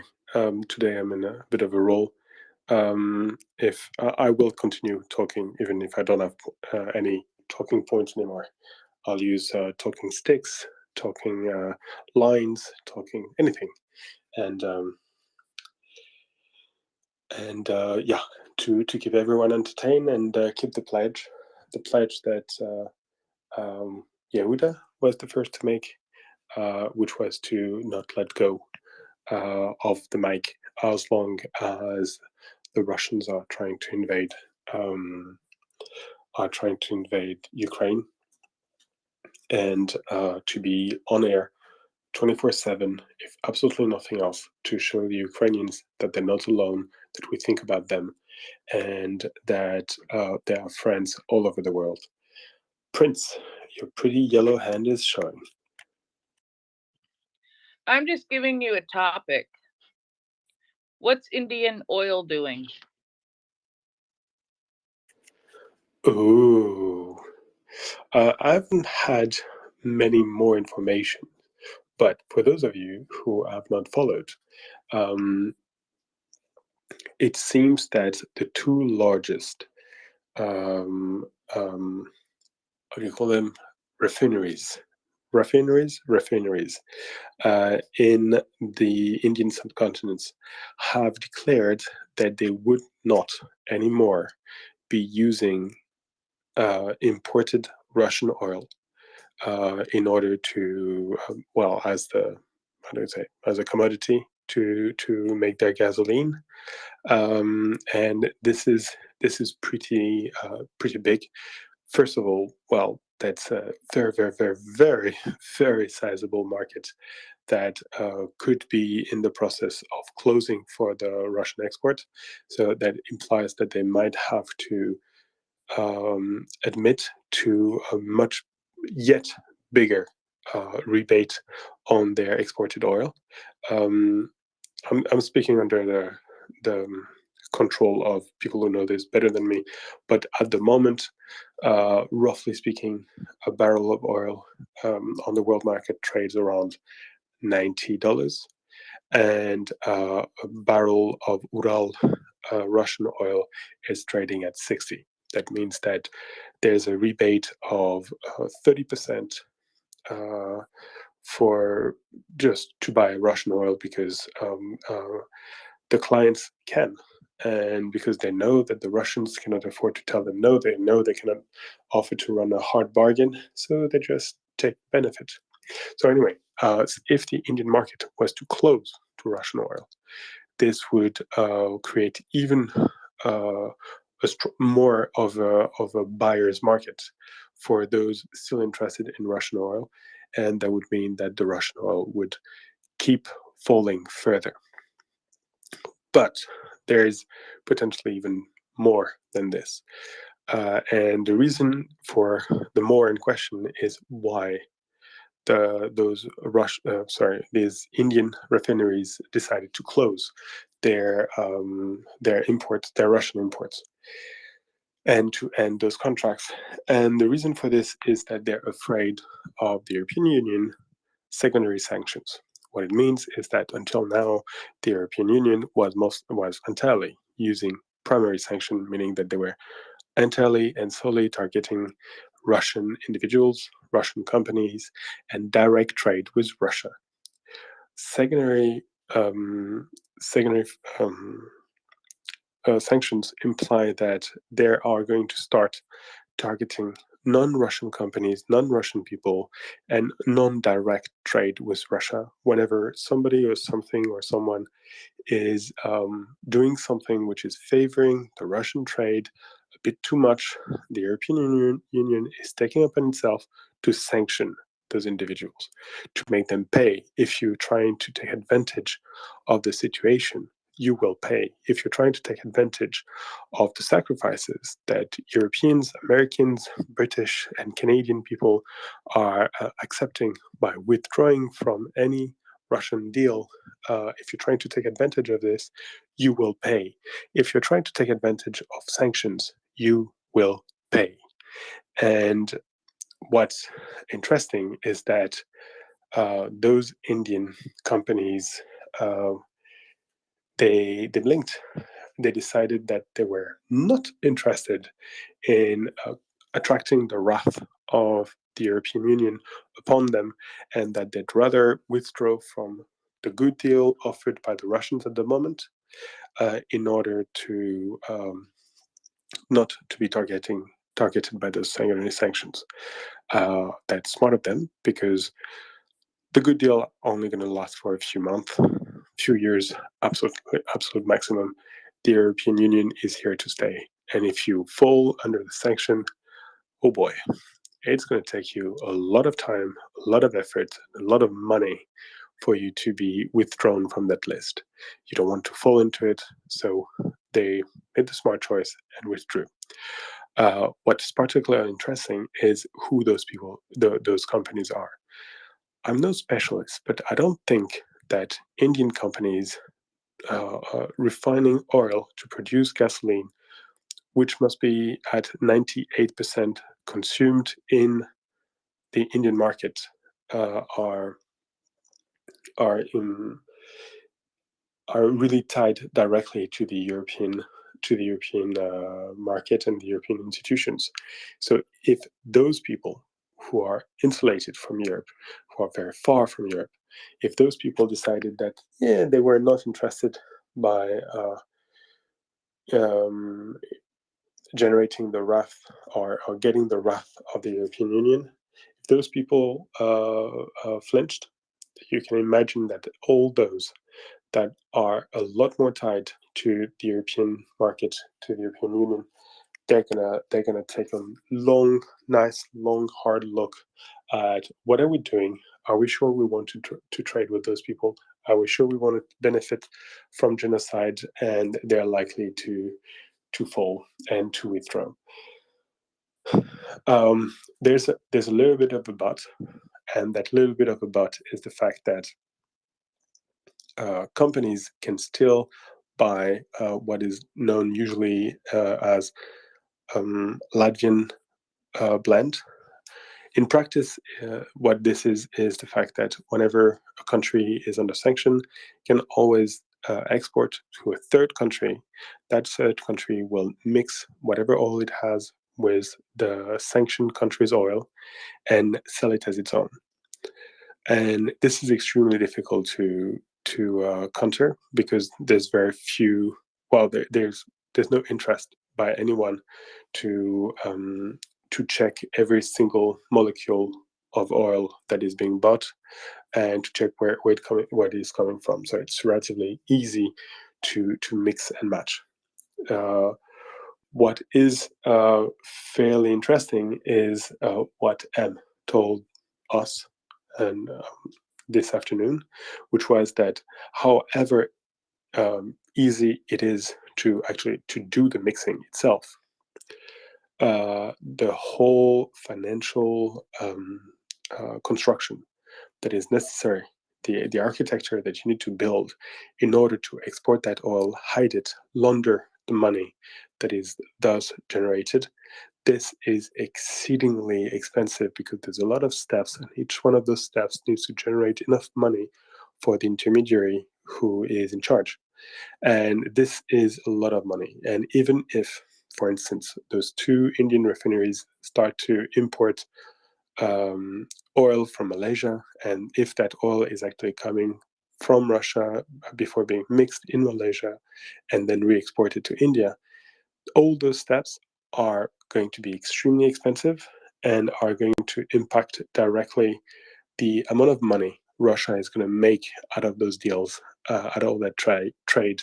And we can be fairly certain that the Russian government, which is ultimately the main target of these sanctions, and which is the one that is collecting a huge amount of money from those from the taxes it raises on those exports, the Russian government is going to suffer and is going to be able to generate ever less cash from those exports. Actually, there's another piece of information that I saw today, which is fairly interesting in that respect. It is that the Russian oil industry has been, over the past few weeks, potentially the past few months, starting to invest increasingly more money in order to insulate itself from the consequences of diminished export. They know they're going to start exporting less. They just know it. What they're trying to do is to limit the cost. So probably trying to close the wells as well as possible, and so as to be able to reopen them later. Potentially, they're trying to increase their ability to stock oil either in the wild. Our friend Ryan told us that it's probably impossible to do.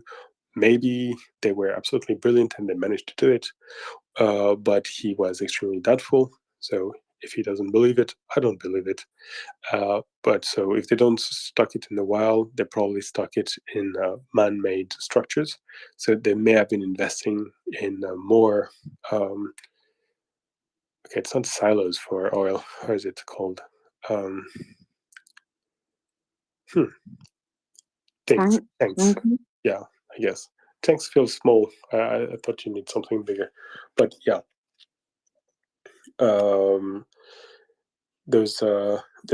They've been starting to invest in all those structures that they will need in order to stock more and to face diminished revenues. So excellent news. They're aware of this, and if they're aware of this, we know that the Russians, of all things, have not been reacting very fast to bad news over the past 9 months. So if they're behaving like that, that means that they're already suffering hard, and that they're expecting a really, really, really tough time in the coming winter. So, as my friend language learner says, it sucks to suck.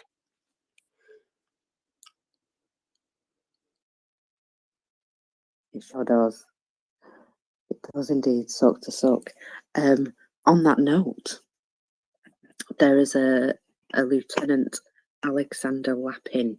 Do you remember this guy? Sure, we've heard of him before. The one who was shot by his own man? Lapin? I don't know. Well, he seems to still be alive. Are you talking about the Lieutenant General or the Lieutenant Colonel? Oh, I don't know. The one that's called Alexander. Okay, I don't remember. Is there a star in his uniform or not? I have no idea, babe. But anyway, he was put in charge of Chernihiv and Liman operations previously, so he's done really well. And apparently, he's now been put in charge of holding Svatove. So, well, I'm only going to say that his track record gives us some hope, eh? not only his track record, but his name. You know what Lapin means in French, right? I certainly do. You want to tell us, everyone? You want to tell us what it means? It means bunny rabbit. Yeah. If there's Yeah, one, what's up, Doc?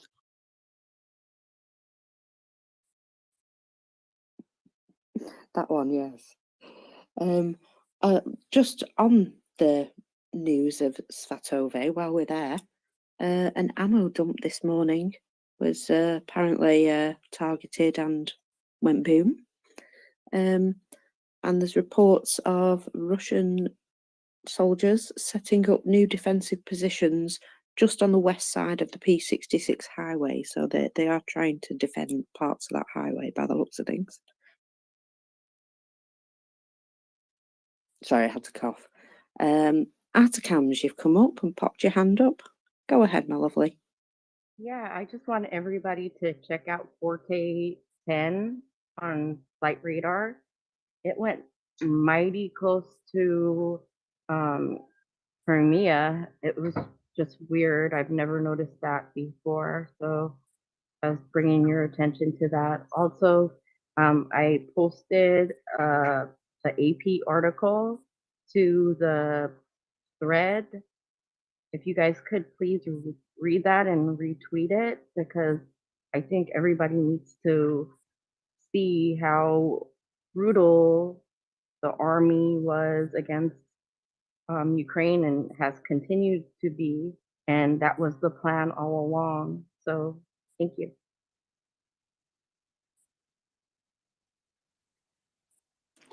yeah, thank you, Atikam. I have to say I'd like to read it before posting it. And right now I'm ranting upon ranting upon ranting, so I don't have the time to read it. Oh, you dropped. Anyway. Thread, sweetheart. You know, in the chat thread.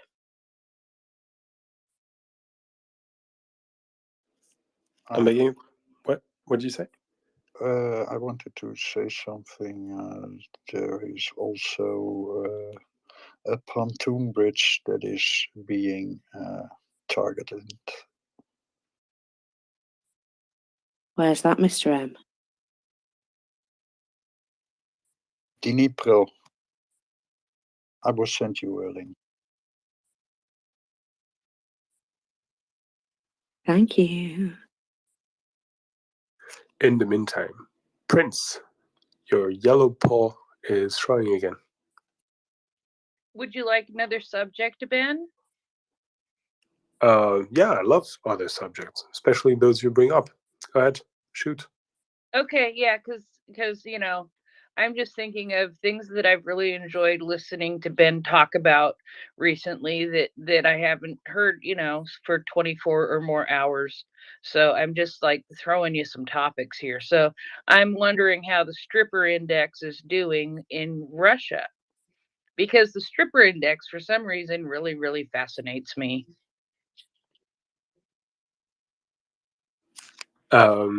Unfortunately, I have not been able to follow up on the stripper index, but a number of information that have emerged today seem to indicate that our unfortunate strippers are not doing so hot.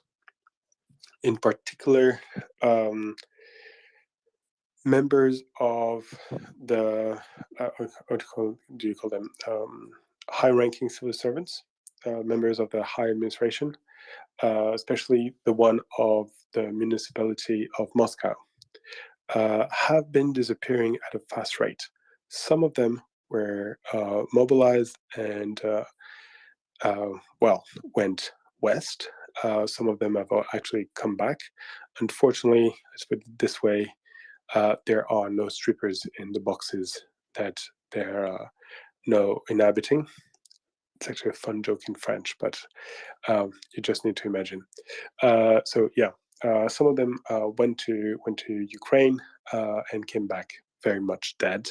So I mean, you can hope that for their burial there was a bit of fun, but that stops there. So that's one less client. And then, maybe more importantly, many of the members, many of the civil servants of the Moscow municipality mayor's office have escaped. You can certainly fairly assume that those who did leave are those with available savings. And so as a result, probably not the poorest among them. So the wealthiest members of the municipal administration have left. And these were probably some very, very good clients of the ladies. One of the reasons I'm saying this is because the what can I say? The businessmen in Russia, as well as the members of the administration, are known for using the services of strip clubs, as well as even more raucous establishments. They're known to use them for their deals. Like you have you go, you drink, you sign a contract, and then you drink some more, and then you see a prostitute. Don't ask me, that's the way to do it. But yeah, now that all those guys are gone, it's very unlikely that the ladies are able to get much in the way of a client. So yeah, a 30% drop of their potential clients, that is going to hurt. That is going to hurt a lot. So unfortunately, no numbers. I'll definitely have to look for it a bit more. But yeah, no numbers, but a very strong suspicion that actually they're suffering. They're still suffering, and the index is in free fall. Prince, would you like to hear a bit about inflation? Can I entice you on the impact of prices and these sort of things? For which countries? Are you talking about Russia specifically or the world in general? In this case, it's going to be mostly Russia, but a comparison with a few countries around.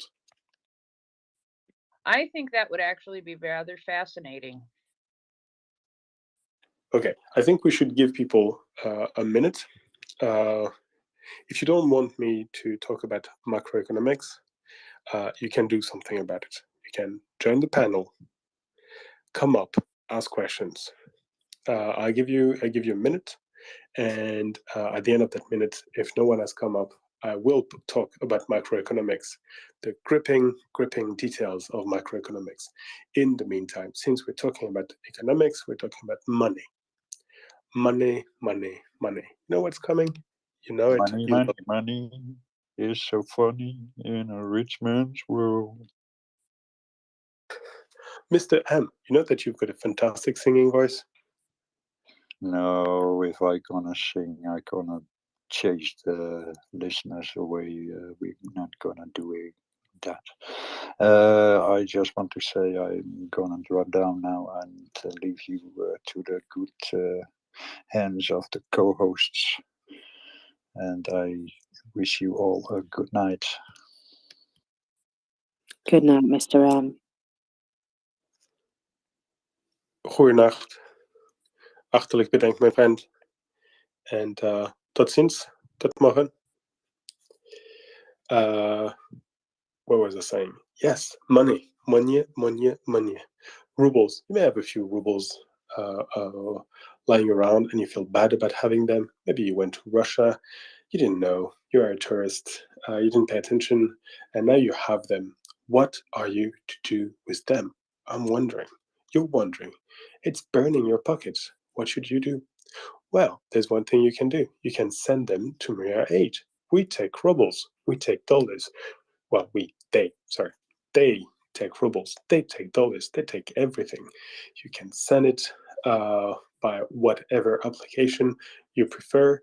They will take the money and they're going to turn this money that you will send them into fantastic goods that will be shipped to our Ukrainian friends. Their system is fantastic. I work in logistics, so I see what they do, and their supply system is top notch, and I am just at awe of their transportation system. So these guys know what they're doing. They're super efficient. They take your money. They go to see a supplier of something that the Ukrainian army told them they really, really need it. Let's say, what can it be? Oh, something that keeps you warm during the winter nights. Maybe, new socks. No, maybe not socks. Underwear, tactical underwear.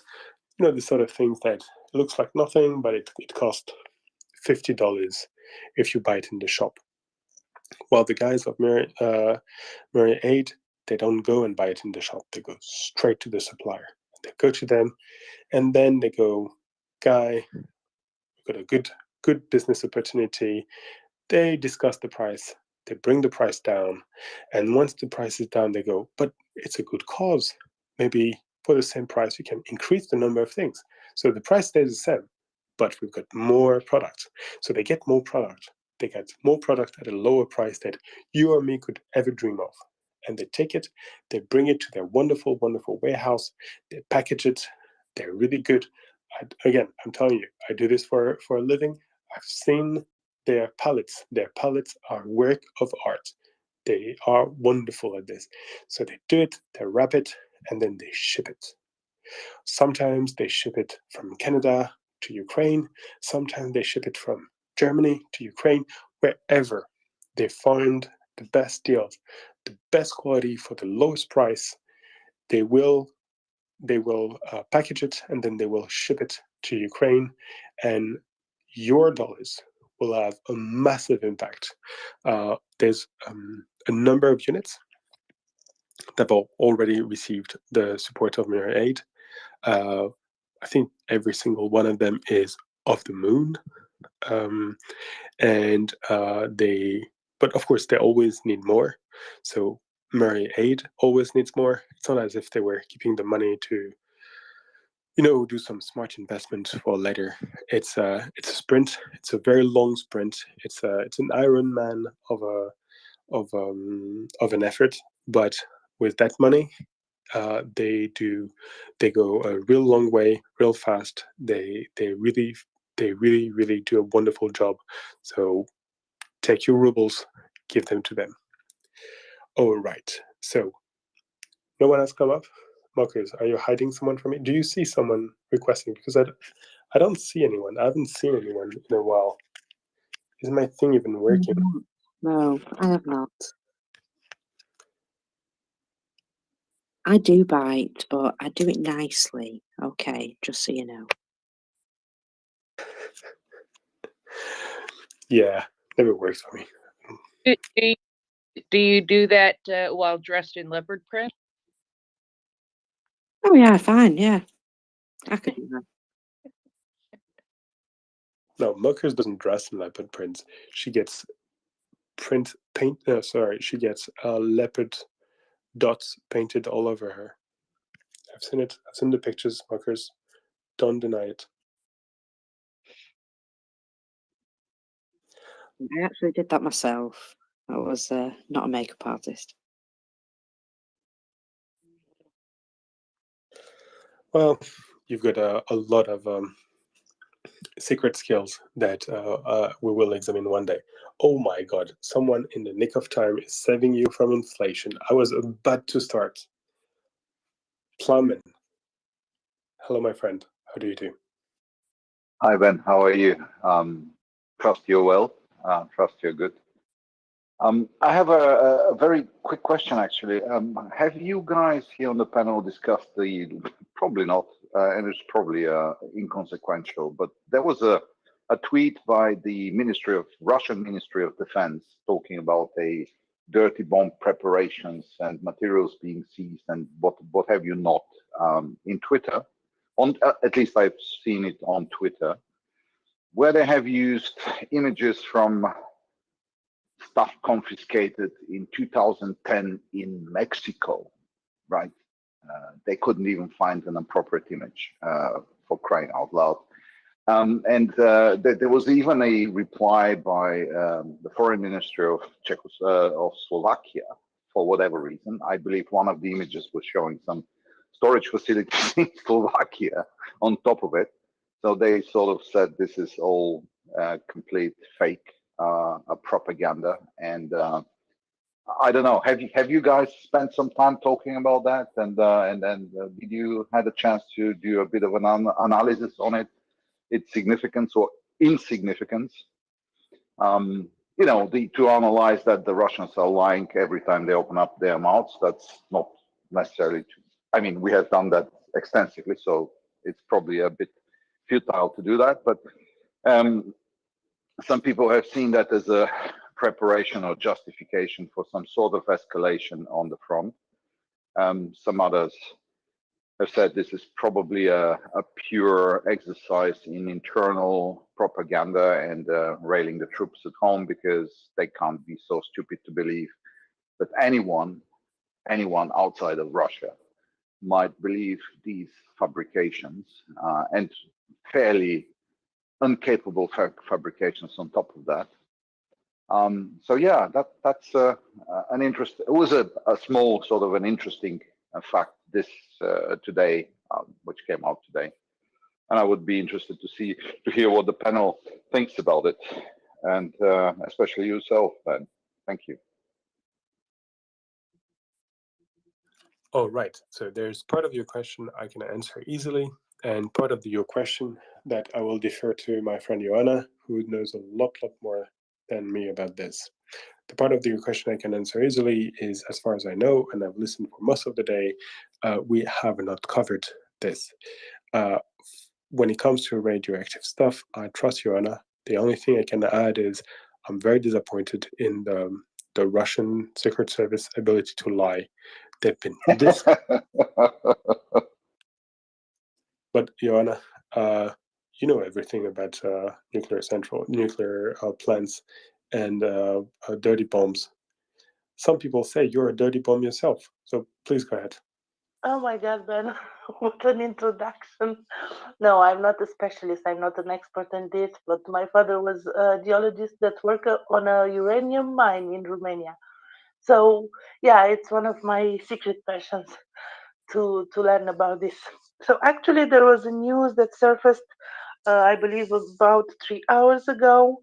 And the news is that the photos that Russia used for their claim that Ukraine is preparing a dirty bomb, and they used it officially in the documents that they sent to the UN, were actually from 2010, and they were made by the Slovenian Radioactive Waste Management Authority. So there are photos with the preparation for storage and the necessary measures to be taken in order to ensure a proper storage for this. So I didn't see a news about Mexico. I saw this news from at least 2 sources about Slovenia, and it was touched a little bit in our news.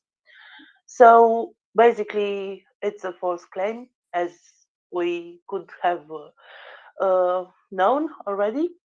What I wanted to say is that it's not so easy to do a dirty bomb. So the theoretical possibility is there, but as far as I know, no such a bomb was done. And this is because in order to do a bomb that is significant, you need a lot of radioactive material, or at least radioactive material that is quite highly radioactive. So you can, for example, use some medical stuff, because there are such things in radiology laboratories. But of course, this is not really significant as radioactivity. And also, you can use spent bars of nuclear fuel. But the problem is that the Russians claimed that the Ukrainians want to use such a thing, but it's not so easy to use them. The storage, at least on Zaporozhye, because this I know, I don't know how it's done in Chernobyl, but in Zaporozhye there are 2 types of storage. One is for the first 5 years, and it's in a pool, so in water, deep in water, in order to prevent those bars to overheat, because there is still radioactivity and a lot of isotopes in those bars, and they tend to heat a lot. If led to their own devices, they can reach 1,000 degrees Celsius. So they are kept in pools that are constantly cooled. So it's impossible to take such a bar and put it into a bomb. First of all, the person that is taking it will suffer radioactive burns, of course. Even if the person uses a costume, a special costume, still it will be the person will be affected by this radioactivity. And then you have to make this bar into a powder in order to put it in a bomb. So it's kind of difficult to do it. These things are managed with robots from the distance. They are not to be touched. The second type of radioactive storage is a dry storage. Basically, after 5 years, the bars are taken out. By that moment, they are not overheating, so you can put it in a dry storage. You put it in a concrete nest, isolated from each other, and then there are layers upon layers, and then the box, it's a cylinder, it's a large diameter cylinder, and it's sealed and buried for at least 50 years. So also these kind of bars will be kind of difficult to get, and even if you get them, they are still radioactive. They will still be a danger for the person that is touching them. So I believe, Yona, yeah, I'm sorry. I just need to barge in quickly to please. offer a little bit of picturesque to your wonderful presentation. There's a famous case of a Brazilian man, I think, who had found nuclear material somewhere, and he understood what it was. He decided that the best way to do it would be to break it and to sell it bit by bit. So he broke it, but he created a lot of dust everywhere, and he earned himself the most terrible, fastest spreading cancer you can imagine. So he died very, very soon after performing this task. The problem is that the neighbors remarked, and the Brazilian authorities arrived and realized that he had made a huge boo-boo, and so they had to evacuate and destroy a whole segment of what I assume was Rio. So there's but so yeah, sometimes it can work if you have it, but the takeaway there is the X factor. Human beings, they are not very good with the materials. People who think that it's a good idea to have nuclear material in my pocket tend not to be the brightest people, and they tend to make mistakes, and that's one of the reasons why this material tend not to spread very, very far. It's because it's only handled by idiots.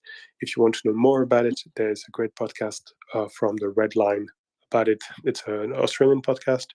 I think it's 2 or 3 months old, about trafficking of nuclear material in the post-Soviet world. Do have a listen. They're excellent. And on this, Ayana, I give you back the mic, and please continue. Yeah, it's an excellent example, and I'll be short. So it's kind of difficult to do such a bomb, and even if they are doing it, and I'm not talking about Ukrainians, obviously, I'm talking about the Russians. What we need to know is that it's not so dangerous as it may seem, because it will be integrated in a normal bomb, let's say, and take for example the largest bomb available, thermobaric bomb. The diameter of the explosion will be about 200 meters, if I'm not mistaken. So the really you are Yes, it's what then? Maybe it's a radius. Yeah, the radius solely depends on the amount of fissile material and residue in there.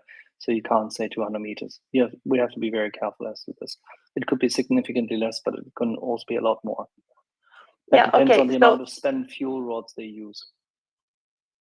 Yes, no, I was talking just about the thermobaric. Just saying, it's not yes, no. It's actually in this case, it's a clear yes or a clear no. Okay, so anyway, maybe I have to check my data. What I wanted to say is that it's not compared to even tactical nuclear bomb, so it's much more limited. The area that is affected is much more limited. Thank you, Axel and Ben. Thank you. Well, no, thank you, Joanna. Okay, unfortunately, there were a couple of people who joined the panel, probably to speak as well, and they dropped. Please do come back. We talked quickly about this, but we will return to whatever issue you wanted to bring up. Plamen, please go ahead. Thank you, Ben. Just a very quick remark on what Joanna said. It's really important to note, and this is for the audience, to handle radioactive materials is a very, very dangerous and risky business. And it's done always in a very controlled environment via robots, in isolation so that no dust, no particles can escape. And it's dangerous. It's very dangerous for the people in the immediate vicinity, right? So, and therefore, when Russia says Ukraine is preparing a dirty bomb, there are only very, very few limited number of facilities where Ukraine could eventually, and I'm not saying it's there, I'm just saying it's not doing it, but there are only few facilities where such a task could be undertaken. And that's what the nuclear agency is actually going to check in the next couple of days. I heard that there is a mission going to Ukraine, and it was invited by Ukraine to visit the facilities where such works could have been done, to inspect and see that no such activities have been undertaken. Because the stupid idea that somebody can go and take the rods out of the hot pool, out of a Zaporizhia, and turn them in their backyards in some sort of a dirty bomb without dying in the process, a horrible death, is a completely stupid and completely unbelievable that the Russians would even consider spreading such stupid ideas, right? So again, this shows how stupid the Russian propaganda is. There's probably 1 or 2 facilities in whole Ukraine where such works could be undertaken, full stop. You can't do that in your backyard. The military cannot do it. They don't have the facilities. It's very, very specialized equipment you need to use in order to stay protected and stay alive, basically. And secondly, the effectiveness of such a weapon is highly, highly questionable. The damage which, for example, Chernobyl has done is due to the fact that the explosion and the following burning of the graphite created so much particle matter, which is completely incomparable to the bomb you could produce with some fissile material or some radioactive material. So those claims by the Russians are extremely, extremely stupid. They're enraging.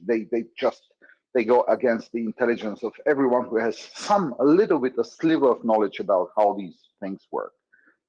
So again, Ben, apologies before I laughed and my mic was hot, but you just really hit the nail on the head. It's really unbelievable how bad those guys are at lying. I can't believe it. So that's the one. And the second comment I just wanted to offer, as Joanna said, the materials, the photograph of one of the materials looks like parts of smoke detectors. You know, they have a minuscule radioactive material, americium, I think, which is used to detect the smoke in the air. Basically, the similar principle as a fog chamber. You know, you've seen all of those funny pictures of circles and spirals, which are the particles moving through a fog and being photographed. The same principle is used to detect, is used in the smoke detectors, right? So and that's completely hilarious because the amounts of the fissile material or radioactive material in those devices is like about micrograms and milligrams, and that sort of an amount, really. Yeah, that's all I want to say to the subject. Thank you, and apologies again. What does it mean? What does it mean for the veracity of the claims underlying this Russian narrative? It's this word is very difficult to bring to a relation to what just they said, right? Thank you. I'm speechless. It's very difficult. Apologies. I'm relatively rarely speechless, but the sheer stupidity of what they're trying to claim is unbelievable. Apologies. I'm lost. Thank you. Thank you, Flamen. So, if we reel back, by the way, there was a nice map Chuck, in this case, the right Chuck Farah posted, meaning Chuck the only. He described in a very, very nice, sweet topo map where the spent fuel is kept, where the cooling ponds are, where exactly the scramming happens, and where currently the Russian troops are doing whatever they are doing in order to scare everybody. And people need to get a little look-see, and then they need to read up on the plant. And everything else follows from there. None of the Russian soldiers is getting in contact with, in any shape or form, exposed spent nuclear fuel. They would all be dead already.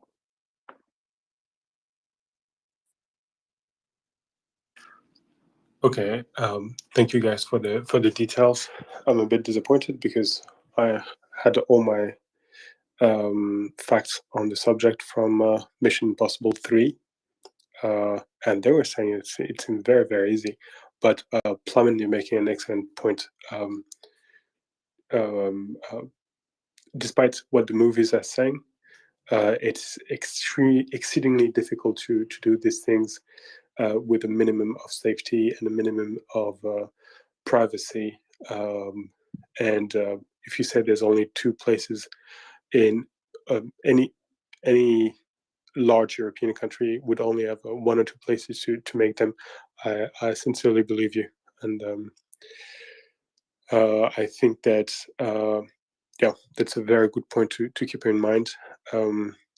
So yeah, not only they're lying, but they're lying about things that are extremely hard to believe for anyone like you who knows a little bit about the subject. Thank you, Plumbin.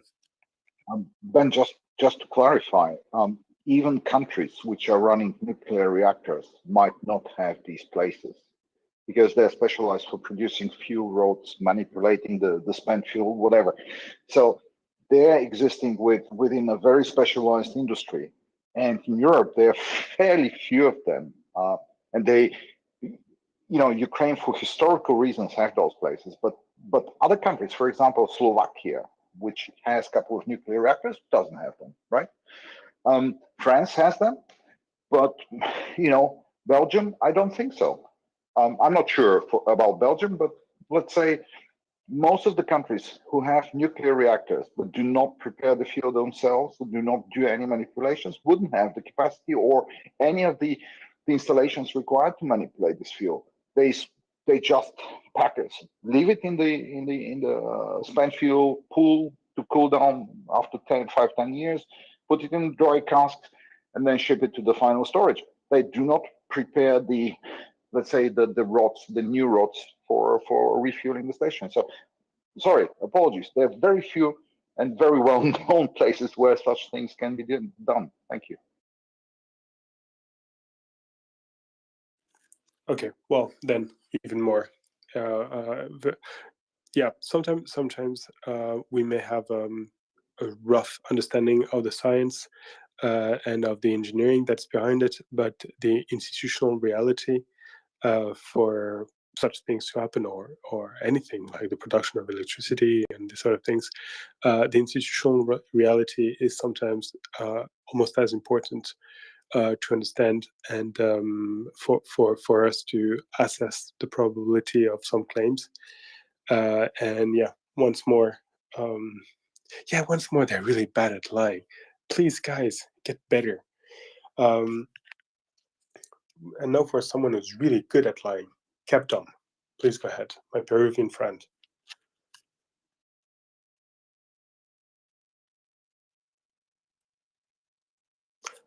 Oh, right. No, I didn't mean you were a liar. It was a joke. Captain, come back. Oh, well, too bad.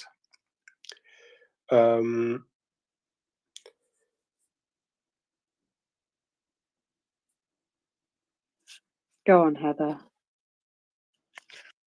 Wondered if I sent it to you, I believe, Mockers, but if posting Chuck's tweet about that with that topographical map would be something that Axel thinks that we should do as far as putting that in the nest. Sorry, Prince, you were saying? I apologize. Do you think we should put that tweet from Chuck with the topographical map in the nest? That might make sense, yes.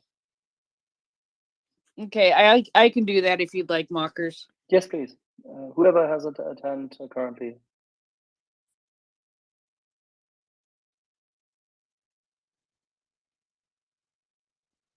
Thank you for that, Prince. Mockers, there's a few people coming up to speak. So my long rant on inflation will have to wait. Captain. All right. Captain Domino. Great. Por Third time's favor. the charm. I just wanted to say that just to add on to what Clement was saying, it's almost an insult to our intelligence. I saw the post on by Ria on Telegram, and for some reason they specifically stated that the delivery method was going to be an Iskander ballistic missile, which only they operate. If they would have said it's a Tochka, which they both operate, it would have been more plausible. But they specifically say, "Oh, there's a dirty bomb, and it's going to be delivered by a Iskander missile." So it's just further insult to our intelligence, I think.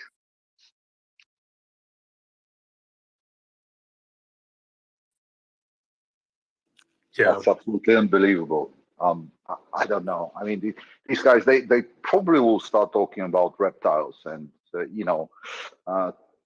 kids being eaten by aliens or something. I mean, they started talking about Satanism or something like that. The propaganda machinery in Russia, I hear, started mentioning that. But these guys are completely out of control. Sorry.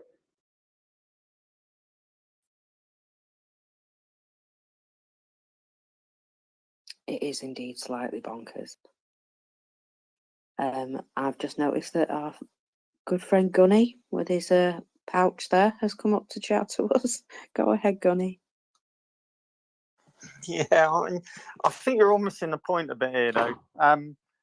The propaganda isn't for you, folks. It's not for you. Well, it might be for Vatniks and other similarly inclined people, but all this nonsense being banged out is not for your consumption.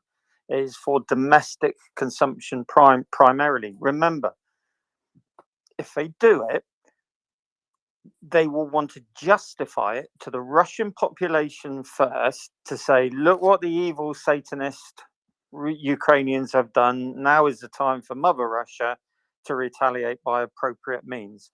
And then they'll roll out some absolutely spurious isotope readings that they say match Zaporizhzhia nuclear reactor. Now, within seconds, if it happened, we'd all go, fuck off, mate. You're on crack. Why would you?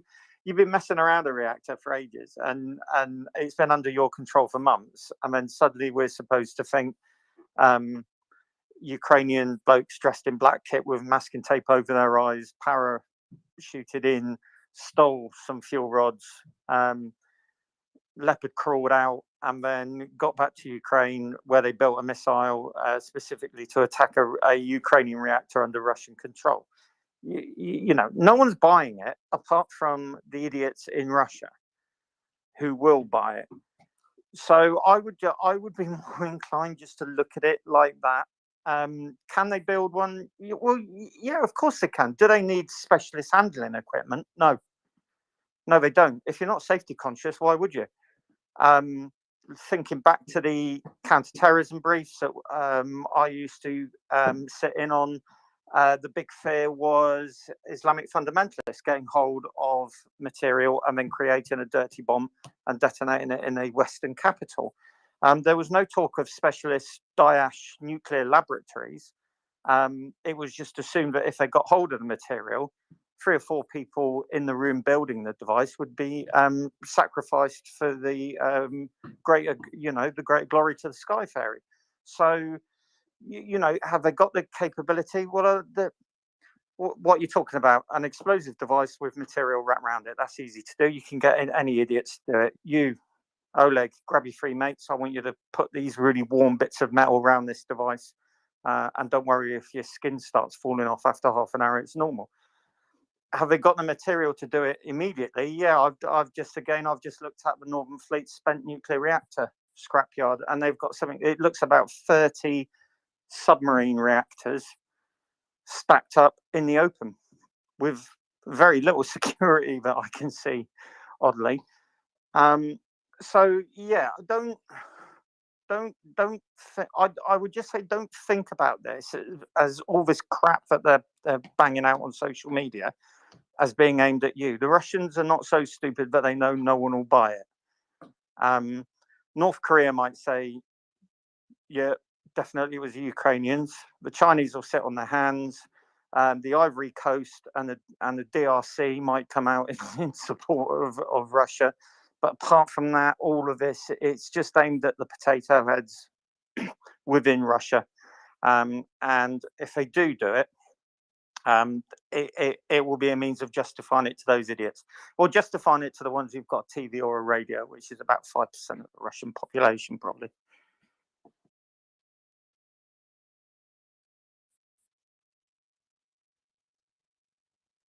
You've got a point there.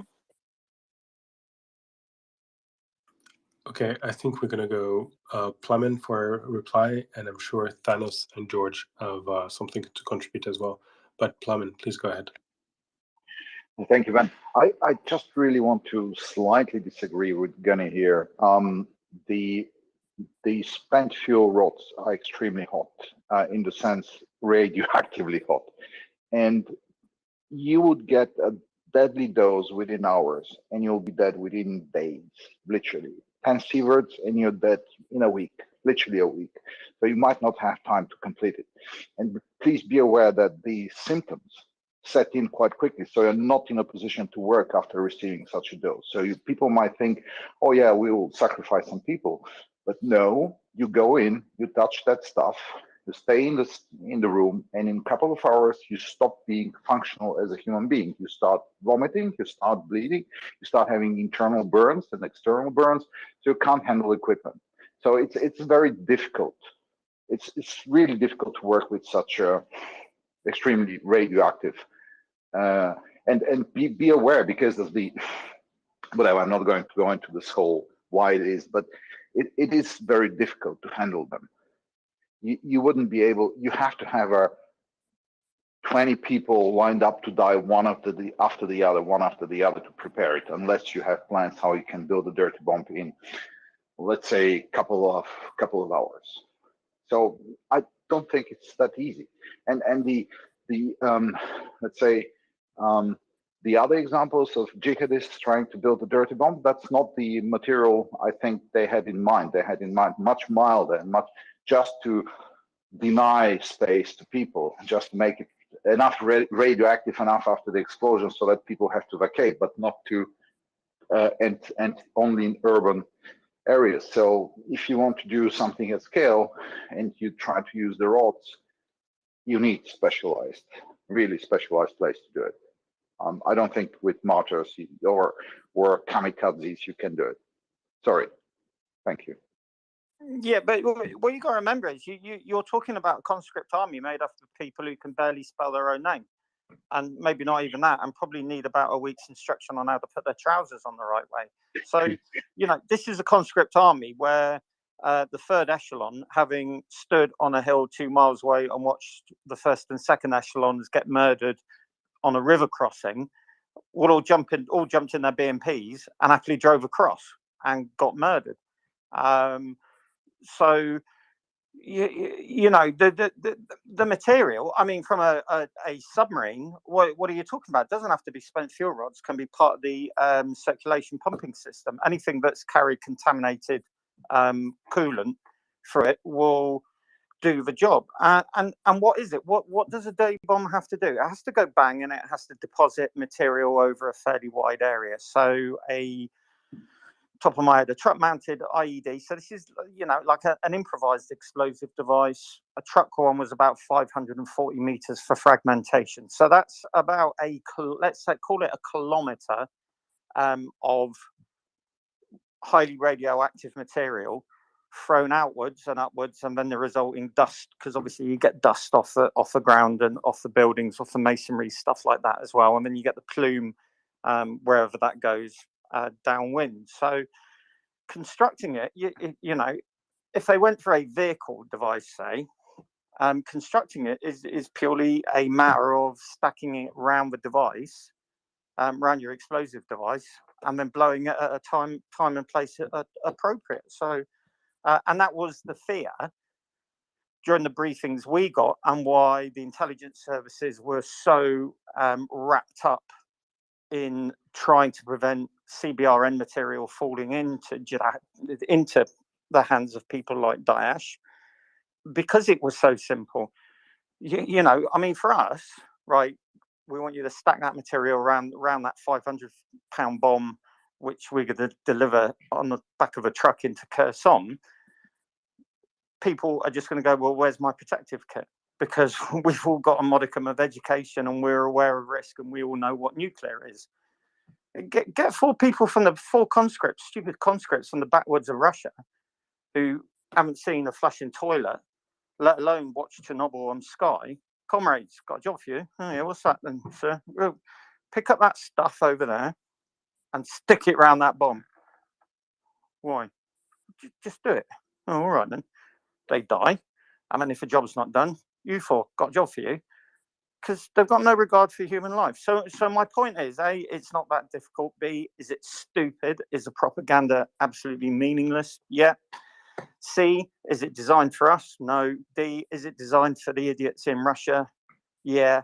E, are they stupid enough to actually carry it out and think that they could get away with it?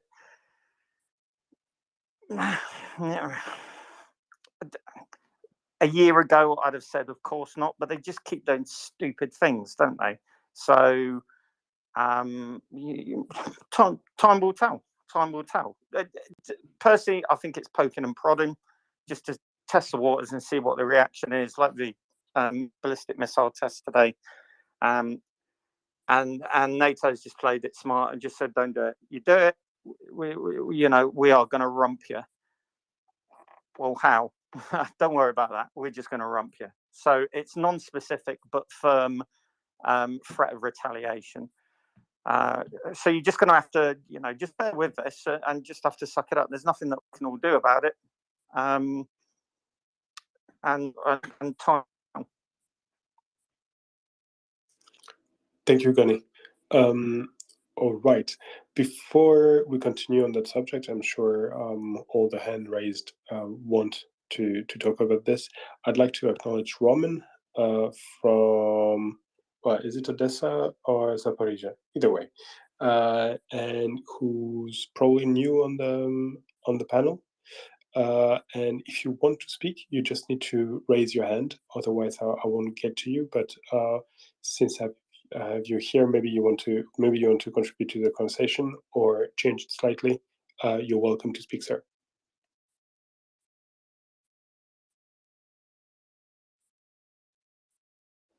Roman, can you hear me?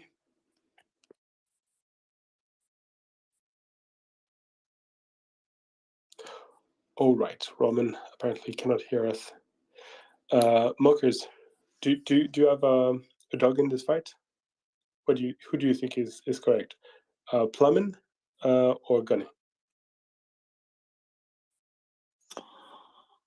I think the Russians do very stupid things, but I do tend to believe that a lot of this is test reactions to make wild claims and see if they'll stick to the wall, and to make it look as though they're being all big and bad, and well, they are, but you know, bigger and badder than they are. That's my personal opinion.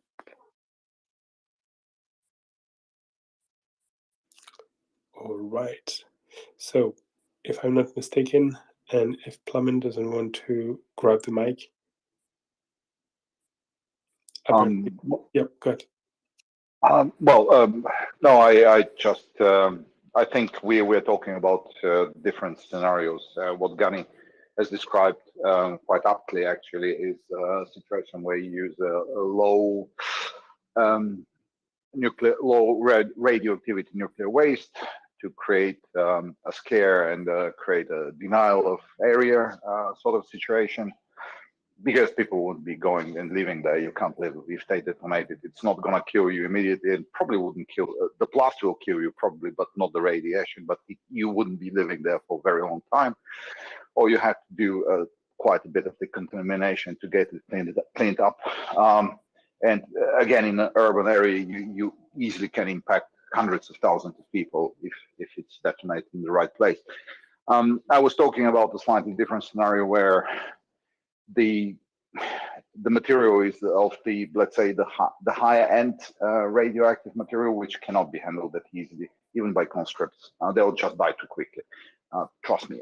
Well, I don't know whether you can trust me, but read up and see what radiation does. They starts with the internal burns. So basically, radiation, ionizing radiation, goes into your tissue and causes deep burns into your organs. So you have burns, but in the inside, actually, that's what happens. So you get quite quickly quite incapacitated to do anything. So again, different scenarios. I think it's no point to discuss it. I think if they create a dirty bomb, yes, they'll create some mess locally. Can it be decontaminated? Yes, it can be. Will it be worse than what they've done to Mariupol? Probably not, because looking at the destruction they have brought with fairly conventional means, they can kill very easily many more people with what they have done so far. So I think it's a scare, it's a tactic, it's a test for intelligence. I don't know, but it requires, in my view, if they attempt something like that, it requires the most severe reaction. The most severe reaction from the West and from NATO, because that's I think it's one step closer to a much more serious consequences. Well, that's all I wanted to say. Thank you. All right. Thank you. Okay, Thanos, I'm going to give you the mic. Just everyone be aware. The next one will ask a rhetorical question and then answers it immediately. I'm kicking him out of the panel. Enough is enough. Okay. Thanos, please go ahead. Thank you. I just would say that nuclear power plant is probably one of the most watched sites in the world today by the global intelligence community. And so to be able to construct something there, quote unquote, covertly, would really be a hell of an undertaking, and is therefore most likely something that is not going to occur. There's no way to do it without attribution. There, as Gunny has mentioned, and a couple others have mentioned, there are other ways to build dirty bombs. Probably the easiest way is to use medical waste. Medical radioactive waste is one of the most available, least guarded. It is not going to be as strong in terms of rads as spent nuclear rods or anything else like that, but it's something that can be easily accessed, easily put together with minimal side effects to others, and still detectable with modern radiation sensors, Geiger counters. So the most important thing with all this is going to be generating an effect. The effect is not just the radiation poisoning that you would cause or structural damage that a dirty bomb would cause. It is most importantly other people seeing that a dirty bomb has been deployed. So modern American sensors, NATO sensors, Ukrainian sensors being able to detect the presence of a radiation spike is pretty much what they're going to be going for.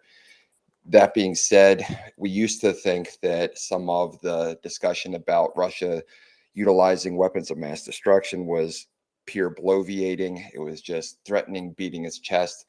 I think the calculus on that has changed. This is a very real and distinct possibility, and as such, it needs to enter the decision calculus all the way down to the tactical level.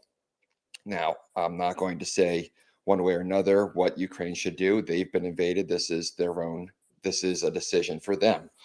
But it should, again, I can't harp on this enough. It should not be negated that Russia may deploy a weapon of mass destruction, and that has decision ramifications for NATO. I spoke earlier in the day about how that may affect decisions that will be made by the United States with respect to some of the conditions and strings that are attached to some of our arms funding. And if you would like or would not like those strings to be attached, if you want to push for full Ukrainian sovereignty, then you need to talk to your legislators and let them know that. Thanks. 100%. Thanos, can you tell a little bit about what the resolution of satellite capacity was in the early 1990s? US satellite capacity? That information is all classified. Sorry, man. I know, but let me assure you that what has been told about this, that the resolution became significantly better than the newspapers shown in 1986. Technology didn't get worse, right? Technology is sufficient to meet all of our intelligence gathering requirements. I love it. That's exactly the answer. Just imagine, what did we do in 1992? What kind of computers did we have? Oh, it depends on you're talking about who, because there were still crazed computers back then if you were in the right place. I agree. But just imagine, for the consumer, so at that point in time, they were dealing with what? 1992, you were Pre-Pentium. talking about Macintosh SEs, the very first instantiation of what is now the Apple OS. You were talking about the very first instantiation of Microsoft Windows, so Yep. fairly simple. But it's pre-Pentium age. Absolutely. 386 installed the architecture. Exactly, Carmen. So we're all old enough to remember. So what does it tell us in terms of graphics cards, just from a consumer perspective, and what we can do today with the smallest of our iPhones? Well, you're talking VGA, which is, I don't know, 640 times 480, and we're talking now 2000 whatever 400 by 4000 whatever. That's on your iPhone right now. Now just imagine what today's software and even just recent hardware on an updated satellite can do today.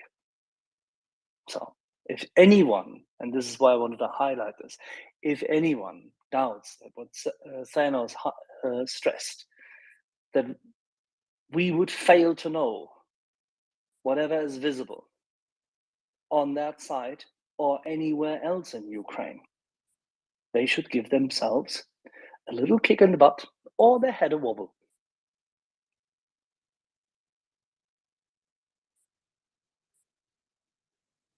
The West is winning and Ukraine is winning any and all contests with Mordor because we are far advanced and they can't innovate.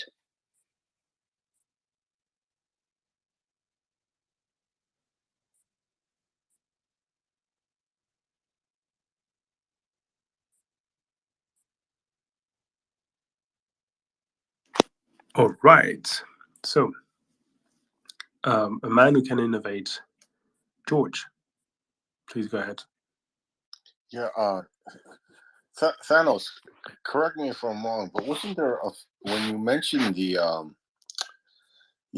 medical devices that could be compounds out of medical devices that could be used for a dirty bomb? Wasn't there a famous case somewhere like South America, Brazil, where somebody found in a junkyard or something radioactive, and the whole community was exposed. I think it was Brazil, but I'm not sure. Hey George, didn't I just mention that event like 15 minutes ago? I'm sorry, I just got George on. was not there. I'm sorry. Okay, so you guys already mentioned it. I'm sorry. No, it's all good because you're highlighting exactly the right point, Ben. This is so to say the closing the circle. The circle will not be unbroken. Okay. Yeah. My question to you guys is, and anybody on here is, these calls of Shoigu to these defense ministers, or whatever the hell he's calling, I don't know, maybe he's on a drunken rampage or something. Is this? It's being reported on Russian TV. Is this more for Russian consumption than really the West? Because I mean, anybody with like,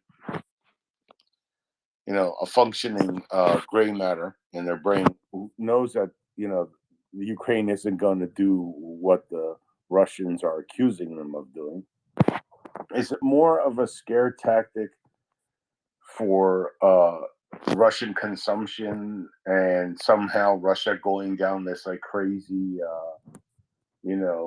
story that, we were threatened with nuclear war with NATO or whatever, and we've decided to, seek a peace or something like that? Are they looking for an off ramp the hell out of there? Is this some kind of like cockamamie story to give them an off ramp?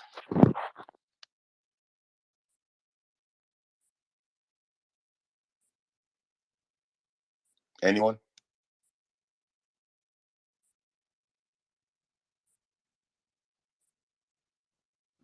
I'm not taking, but there are smarter people than me on this panel. So, anyone? Yeah, I'll go for it. So the way I looked at it, as Axel and Thanos said, absolutely bang on. So first of all, if they're planning it, we know about it because we know that their ComSec is appalling, their communication security is appalling, and in the military, people love talking on the radio and secure, or what they think are secure circuits. So unless this whole thing is being planned by dispatch rider, there is going to be a signals intelligence trail. And there will be activity that certain national reconnaissance assets will be picking up on. Therefore, when NATO publicly come out, when the US president publicly comes out, when the NATO General Secretary publicly come out and warn of some non-specific but severe retaliatory measures, if anyone uses a CBRN weapon in Ukraine, they don't do that because they woke up bored one morning and thought, let's stir the pot a little bit.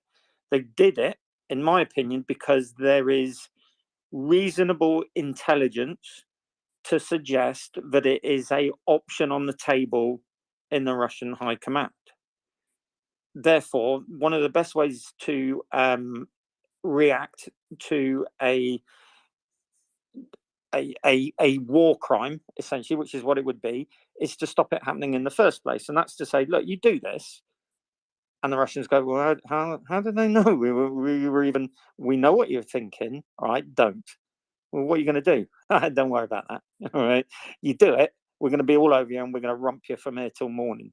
So don't. So that's the first thing. The second thing, yes, the propaganda is a usual high standard. Therefore, it is not for Western consumption. It is for Russian consumption. Why? Because if you're thinking about doing something quite amazingly bonkers, usually, even a dictatorship, you try to justify it to the populace first. Look what the enemy's done. Therefore, we must react. And that's why we have done this bonkers act. Are they thinking of doing it? I think it's reasonable, given the threats And they've not been overt, but they've certainly been very forthright from NATO about the repercussions of doing it.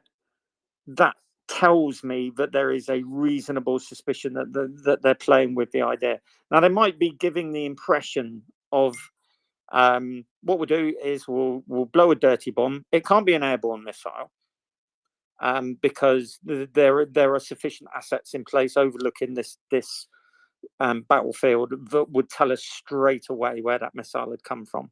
So you couldn't loft a missile from inside Russia and then say the Ukrainians did it. The missile would be picked up on. Therefore, I think it's going to be a ground-based device. So you detonate it and you say, look what the perfidious Ukrainians have done, and then you use 3 tactical nuclear weapons to stabilize the front around Kherson and give you breathing space for a long jump back across the river and maybe pull everything back while the Ukrainians reorientate, because you do, if your armored spearheads are operating in a normal environment and then CBRN comes in, you have to reorientate slightly, you have to change how you operate hour by hour.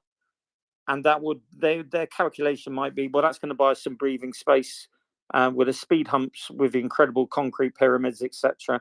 We'll pull back to the 2014. We'll say, look, we don't want any more escalation. Mission complete.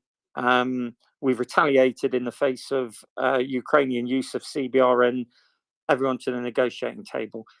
Is that a scenario? I don't know. I don't think it's entirely unreasonable. It might be a way out for them. They can say, well, the Ukrainians use this, we retaliated and use that. Clearly, NATO's on their side. We can't fight the whole world. And we also aren't interested in seeing the destruction of the entire planet. Therefore, let's all get around the table, peace negotiations. That's one potential scenario that is full of holes, that to us seems bizarre and stupid and wasteful and a war crime, but they don't care.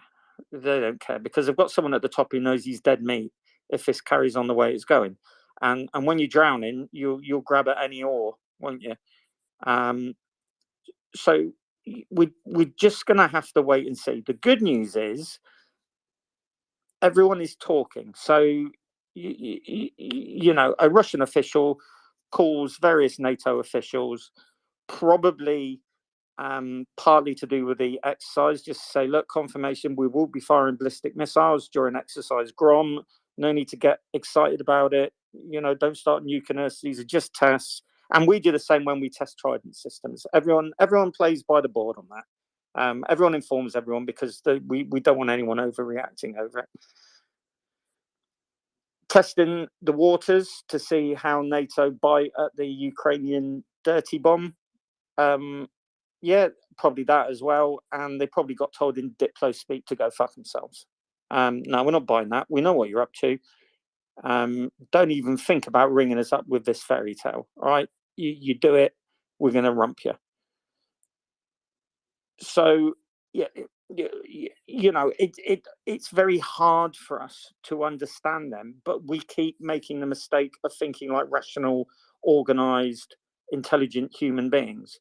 Just keep thinking them as man children, stroppy, throwing their toys out the pram, violent, reactionary, just really, really opposite us. They don't think like us. They don't consider the repercussions like us. They don't regard human life like us.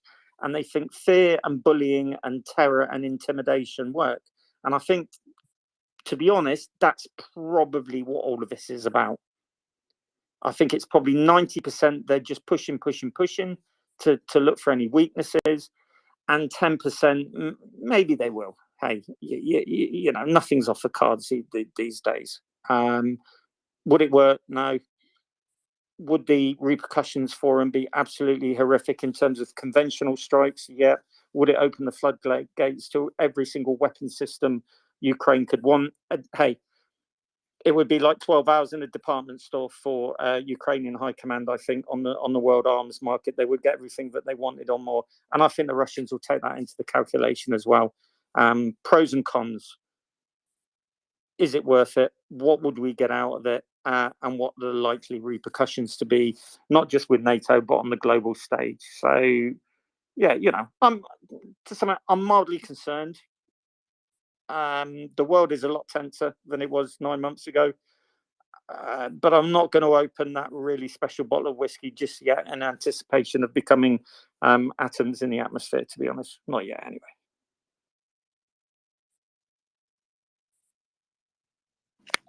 Thank you, Gunny. Even though you did use the rhetorical question. Erland, you wanted to contribute to the conversation? Yeah, well, I've been thinking about some of those points that George and Gunny just mentioned for a while now, but I don't like to speculate in this space more than necessary about such, well, low probability outcomes, I would anyway state. But I've been in this thought pattern of Putin needing an off-ramp, because what if he has realized, and his closest also have realized, that this war is lost, and that with time they're going to lose Crimea as well? How can he remain in power in Russia? How can he justify losing Crimea?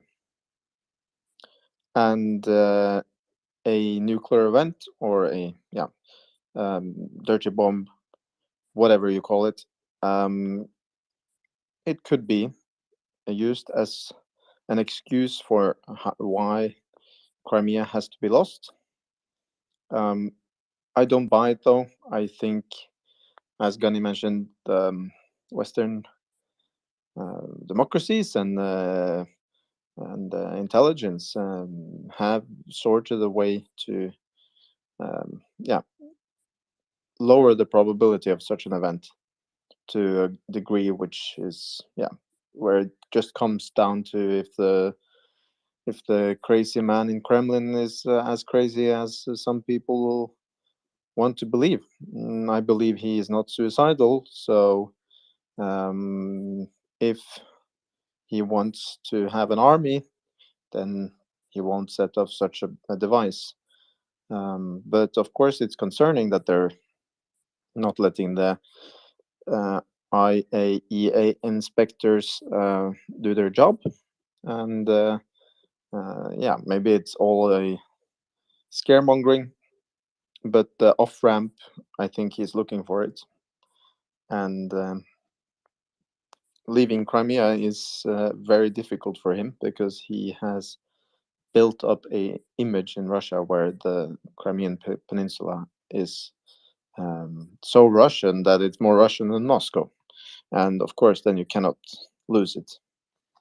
And but I believe that he is realizing, or at least I suspect that he is realizing, that the war is lost, and he knows it. And we just have to hope that that he sooner or later hits the bullet of some officer, because every day that he sits there, it's worse for the Ukrainians, and it's worse for everyone in Russia and all this. War will not, even if he's dead, the war will not stop. I do not know. We don't know. But at least there's a chance, Axel. As Chuck has mentioned many times as well, there is a lot of poor souls being thrown into the meat grinder now. And maybe some people with at least a tiny bit of humanity in the Russian military is realizing this. And I know they don't care about Ukrainians, that's obvious. But if they care about their own, then they should stop this. They don't. No, they don't. I know. They mostly don't. It's been said here, I've heard it many other places. The value of human life is just different perception in the Rushist mentality. But yeah, the off ramp, I think he's looking for it.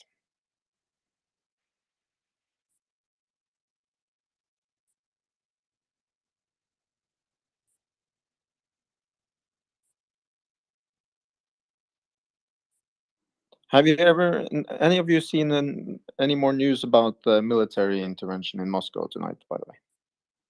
No, we only saw the images of Pereluk and what they were doing there. That's it.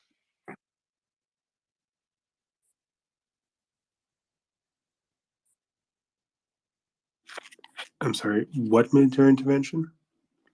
There was some storming of a government building by military, at least military dressed people, and yeah, we don't know. The word storming is probably not quite appropriate. Well, okay, not storming, but an intervention with some BMPs and uniformed men. They parked their BMPs in front of it, and then they moved closer to the building. There's no video showing that they're entering the building. Axel, there was there was a report out that it was some kind of anti-coup training or something like that, of that nature. It was just one of those like shows of force. I think someone's getting nervous in the Kremlin. That's what that was. It is an exercise by the Federal Protective Services, and there's no evidence that there was any storming of buildings or anything. I geolocated the first video that came out of the BTR and the trucks and the unidentified armed personnel. It's on a side street to the north of the Senate building in Moscow, and all available evidence has stated that it's just exercises underway, and there's no coup in progress or anti-coup operations, or it's just exercises. It was an exercise. It was an exercise, but it's an exercise they do demonstrating their anti-coup capabilities. So someone's trying to flex. If I may, the Federal Protective Service that Colby referred to, the FSO, they, along with the Odon unit of Rosgvardia, they're one of the two principal units responsible for ensuring the safety and continuity of the regime and the individuals within. So they are charged with Putin's personal, the FSO specifically, is charged with Putin's personal safety, as well as the personal safety of a number of other individuals that are, very close to him within his inner circle. So that would be the relevant organization here.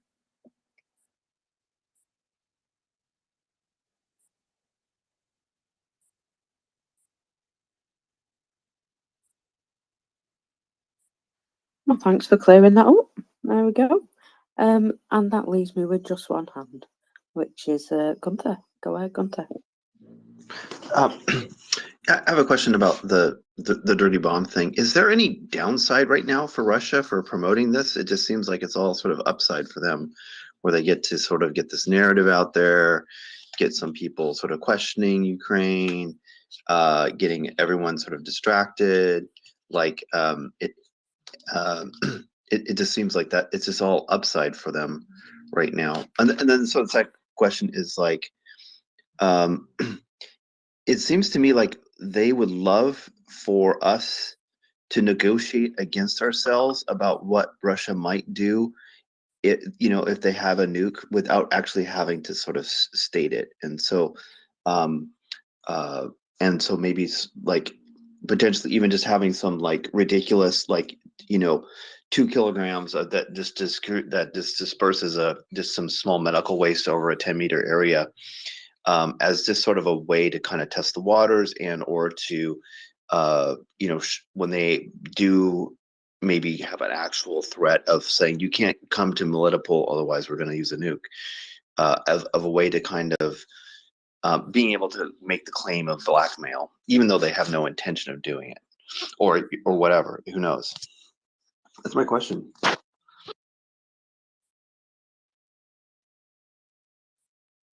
Is anyone going to jump in and take that? I think blackmail is the point, kind of.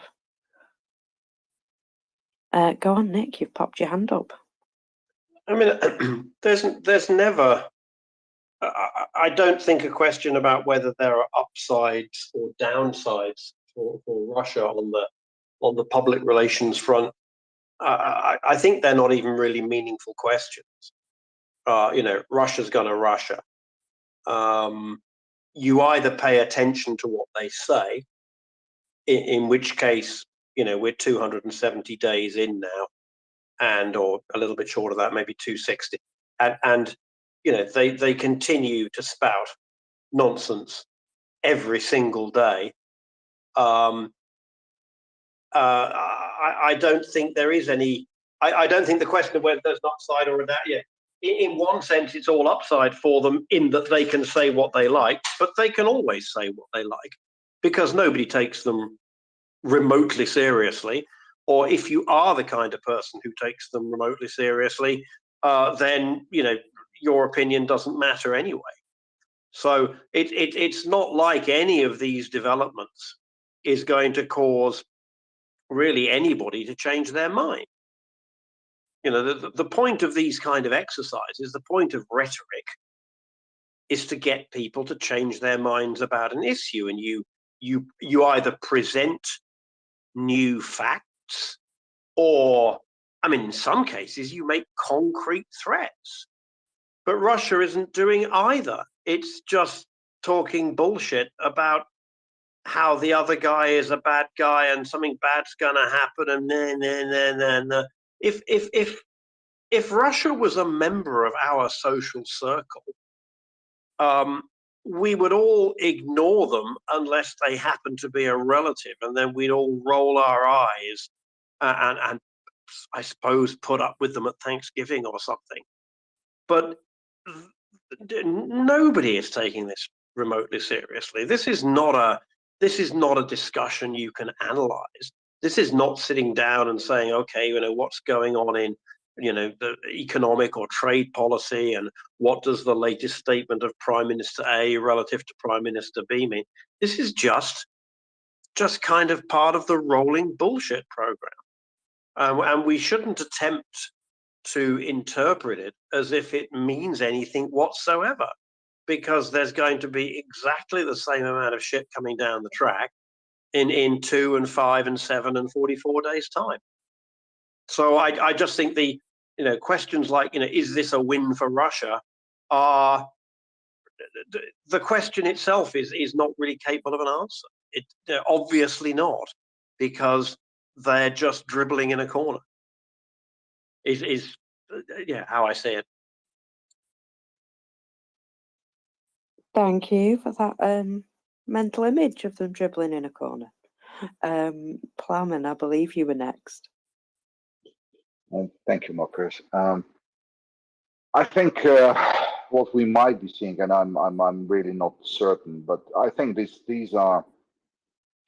statements, whether they have a military or any other significance, I don't know. But I clearly see that this is continuation of their propaganda sort of a line, and it's incapable as their military is, and it's unbelievable as what their military does. But it is part of what they do. They do a lot of propaganda, and this could be as well a dual-use statement to be used to rally their supporters in the West, because there are some. Let's not forget. I think for the US, it's probably safe to say they're very few and quite sort of isolated individuals. But in Europe, that's not that simple. Even in countries like France, there are still parts of the population which sort of are still sympathetic to Russia. There are other countries where this is also the case, Eastern Europe. So that might be a message which is to rally the troops, the fifth columnists in the Western world to defend Russia's cause. I mean, they started talking about denazification and killing and freeing Ukraine from the Nazis at the beginning. And that was used massively in some circles too, and it was repeated and amplified in social media in many sort of Eastern European countries. I've experienced it on Twitter and Facebook myself, on social media in general. There are even some media outlets which are picking up on those propaganda lines. This could be exactly one of the propaganda lines. So again, this could be a dual-use move in their minds. Hopefully very unsuccessful as their military moves are. But again, it doesn't necessarily have to be a pure military or pure action-oriented statement they made. So thank you. And about, oh yes, before I forget, about the downside for the Russians by making the statement. Oh yes, I believe it could be, because if some governments take this threat seriously, then Ukraine might start getting even better better arms deliveries, and some systems might be opened up to Ukraine, which weren't possible today after this sort of a statement. So there is possibility of a downside to the Russia as well on the battlefield, in the war theater. So I don't know. I mean, it's again, it's difficult to analyze what the Russians do. I guess it's probably safer to have a proper strategy in place and follow it through. And yeah, well, the hell with them. Thank you. Thank you, Plowman. Going on to John Rich. Thank you, mockers. I think at the most basic level, we can all reasonably, agree or conclude that on the one hand, the discussion of any kind of use of, a radiological weapon or, some other similar device, that is, no doubt, an arm of the Russian disinformation warfare campaign to, shape the information space and, sow fear and dissent, amongst the populations and governments of the coalition of the willing, that is currently supporting Ukraine. I think we can all reasonably conclude that that is the case. As to whether or not it is indicative of anything beyond, just a generic information warfare operation, that's unclear. That's the speculative part.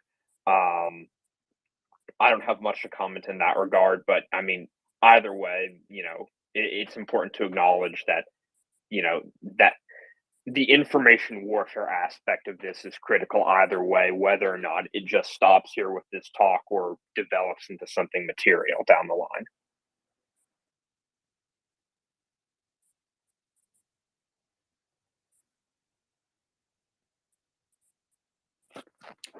All right, thank you very much. CJ, you want to take the mic while you're still on the earth and not flying around? Sure. No, I just want to back up what everyone's saying and kind of offer a different perspective, which is, we often hear about from the Russian side that they haven't gotten started yet, that they're going to be, more brutal, and they're going to unleash this sort of hidden power that they always have.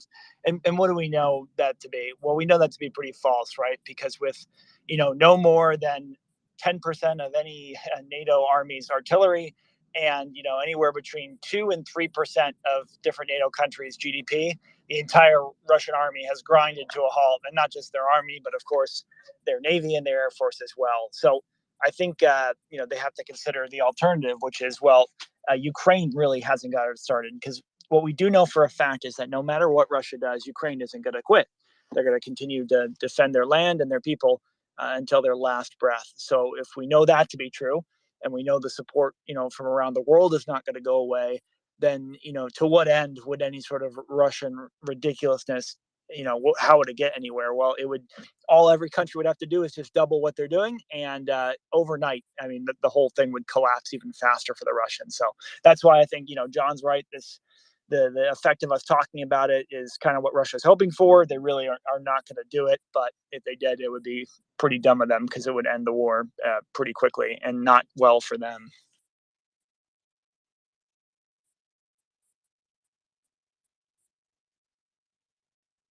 Thank you very much, CJ. Gunny, you're back. I'm sorry, that pouch is distracting me terribly. It does, doesn't it? I'm going to disagree with CJ, which is the first ever.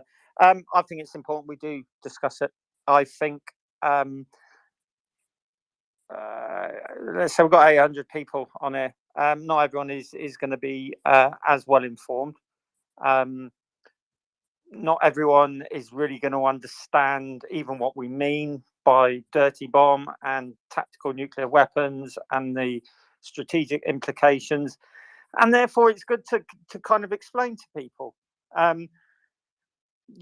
what is it, what are they threatening, why would it be insane, why therefore it's more than likely they won't do it, but in the unlikely event that they do it, how they're going to get their pants pulled down by NATO. Personally, mate, I think that's probably more useful to people than, no, don't worry about it, it won't happen. Because eventually, if you keep doing that, something does happen, and then you lose credibility. So you're an experienced veteran, military service. I've been in. There are people listening who've been in, and what do? We plan about all sorts of horrendous possibilities. Every chance during an operation is catered for, and we try and accommodate them so that if we do get caught out, we've got an immediate reaction ready and we crack on with the op, don't we? I think that's what this space is about in a civilian way. We're kind of explaining to people what the options are, explaining to people why it would make no sense, maybe just having a discussion about what their mindset is so they have a better appreciation of just how stupid they are across on the other side, but also saying, look, worst comes to the worst and they do something, the war will just finish a lot quicker, probably, because NATO will more than likely, I suspect, not if a dirty bomb's used, but if a tactical nuclear weapon's used, NATO will jump in both feet conventionally, and it will be done and dusted really, really quickly. So I don't think it's playing to the Russians' advantage by us discussing about it. So long as we don't all go down the road of, oh my God, we're going to be in orbit in the next week, or running around irradiated, eating, survivors' brains. What we're doing is we're just explaining it to people, aren't we? That they're mad over there. They are mad, and they do push this stuff out. And it is aimed at those of you listening and people in social media who might not understand exactly what's going on. But come on, MriyaReport, and you'll have SMEs discuss it, and hopefully you'll see why it's as much propaganda as it is realistic tactical thinking on their behalf. And hopefully you'll come away from it with your mind at ease a little bit. Well said, Gunny. Bravo.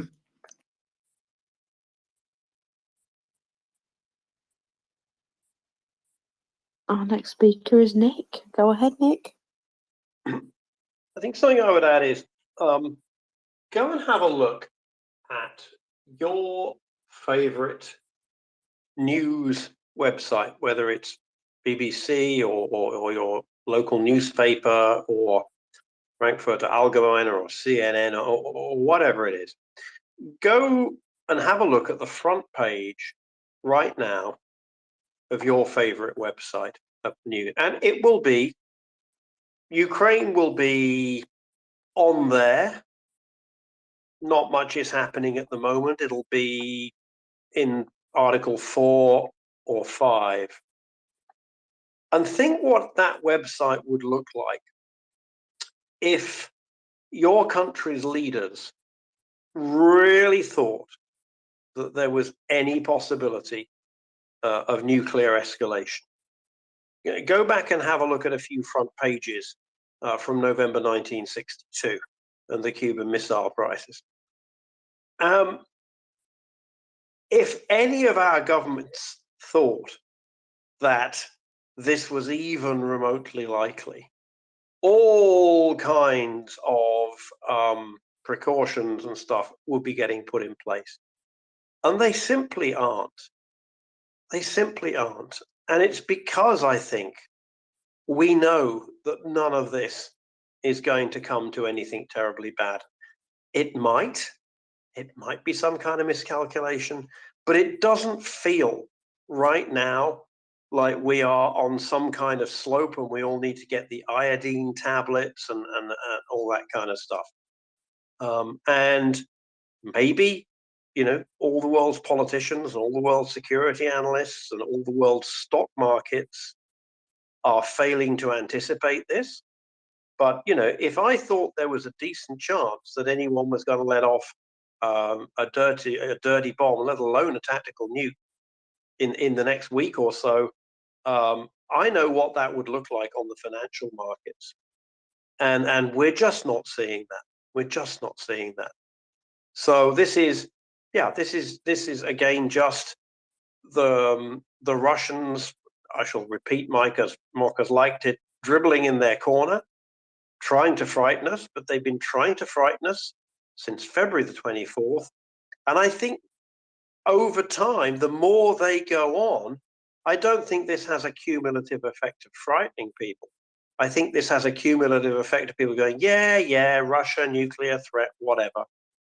And the more it goes on, the more people will realize that, a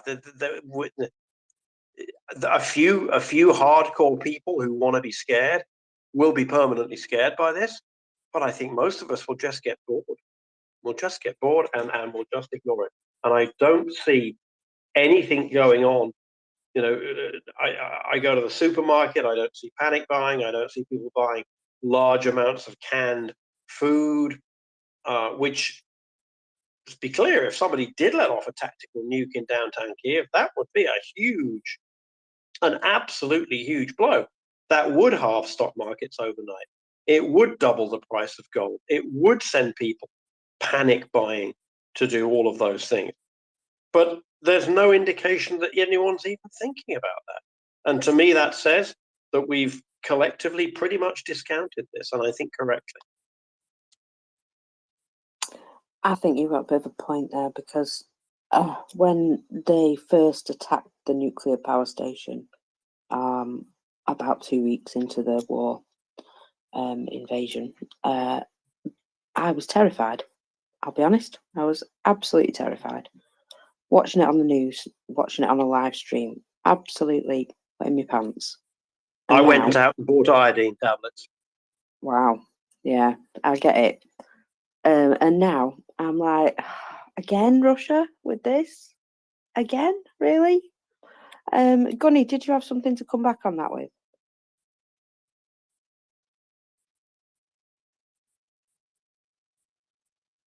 Yeah, Nick, if there are certain increases in posture in the military, you might not necessarily know. In fact, I virtually guarantee you won't know. So don't anyone think you've got a really good grasp on what NATO's up to behind the scenes. You've got no idea at all. We catch the odd glimpse. I think I'm right in saying the E6, which is the American ballistic missile submarine command and control unit, in case Washington is zapped. They've kind of gone from 1 up intermittently to 2 pretty much on permanent station. And that's been the case for a few months now. That is a fact. There is usually two of those up. And Nick, there aren't tens of thousands of NATO personnel in Eastern Europe, which is costing us everyone a lot of money, because there is absolutely no threat of something happening unusual in Ukraine. Because this is a considerable logistical challenge on top of supplying Ukraine, and we've got a lot of men and women exercising on a near constant basis, simply to give NATO options if something should happen. And finally, I would say, look, the Russians have overflown NATO warships before at dangerous levels with shots on the rail. The Russians have used CBRN in the UK twice. Russian-sponsored insurgents have destroyed a civilian airliner and killed hundreds of people. Russians have done a lot of things, and NATO has never once said, you step over the line, we're going to come at you. That has happened recently. So you may think that it's all tickety-boo. I would respectfully suggest in NATO HQ in Brussels, they think maybe not, therefore we need options if things go a little bit sideways. I think that's just a fact of life. That's what militaries do. They prepare for worst case scenarios. There's a lot of aircraft up. There's a lot of signals intelligence aircraft up. There are going to be things going on that with reconnaissance assets, etc., that we simply don't know about. And all of that, as a veteran, says to me, NATO is just, okay, we need to just step it up without, going straight to DEFCON 2 and start the Thunderbirds music. So I would say it's a bit naive for everyone just to say, your Russians are just gobbing off and everyone in NATO is just don't worry about it. I think everyone is. I don't think we disagree, and I absolutely agree that part of the reason why I believe Russia won't do anything is because, to use your immortal phrase, they know they will get rumped. So I don't think the two positions are incompatible, but that Russia comes up pretty much once a week with some new mega threat, and then they recycle them. And this is not the posturing of a serious threat. But I totally agree that the reason why this won't happen, or one of the big reasons why this won't happen, is because they know what will happen to them, or they have been led to understand what will happen to them if they do. So I'm absolutely not minimizing the importance of what NATO has done in this. In fact, I think quite the opposite, and I think part of why I was initially scared, and maybe Marcus can tell us the same thing, is because I didn't know that NATO would have that resolve, and I have been pleasantly but greatly surprised by the degree of cohesion in NATO. So I don't think we're in disagreement there, Gunny. I think it really is. They know they can't do anything, but they continue to produce this. And as month goes by, NATO remains resolute, NATO remains highly consistent, and the Russians dribble. So I don't think we're in disagreement. But your point is well made. This doesn't happen by magic. It happens. I'm actually wearing my T-shirt. Peace through superior. Yeah, I think the middle ground is they're threatening to do something. They probably won't do it because they know NATO are going to be all over them.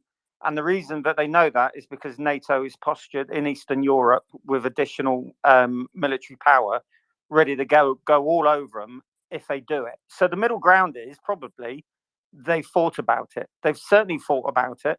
They're certainly thinking about it. But they're probably not going to do it because they're looking west and weighing up just how painful the retaliation would be. So I think that's kind of like a fair sort of center, not to just dismiss it and be a bit naive and say, well, they wouldn't possibly do it. It's just Russians gobbing off again. Maybe the middle ground is, yeah, they have seriously considered it, but they're not going to do it because we took that threat seriously and reorientated ourselves. And yet again, it's been the US that, to their credit, have been the backbone of that reorientation. But this is where we post the GIF of McCoy and Spock nodding to each other in agreement as we reach an agreed central position. You're right. No. Nick, it will be Waldorf and Stettler. They never agreed on anything. Only in their scorn for what happened on stage.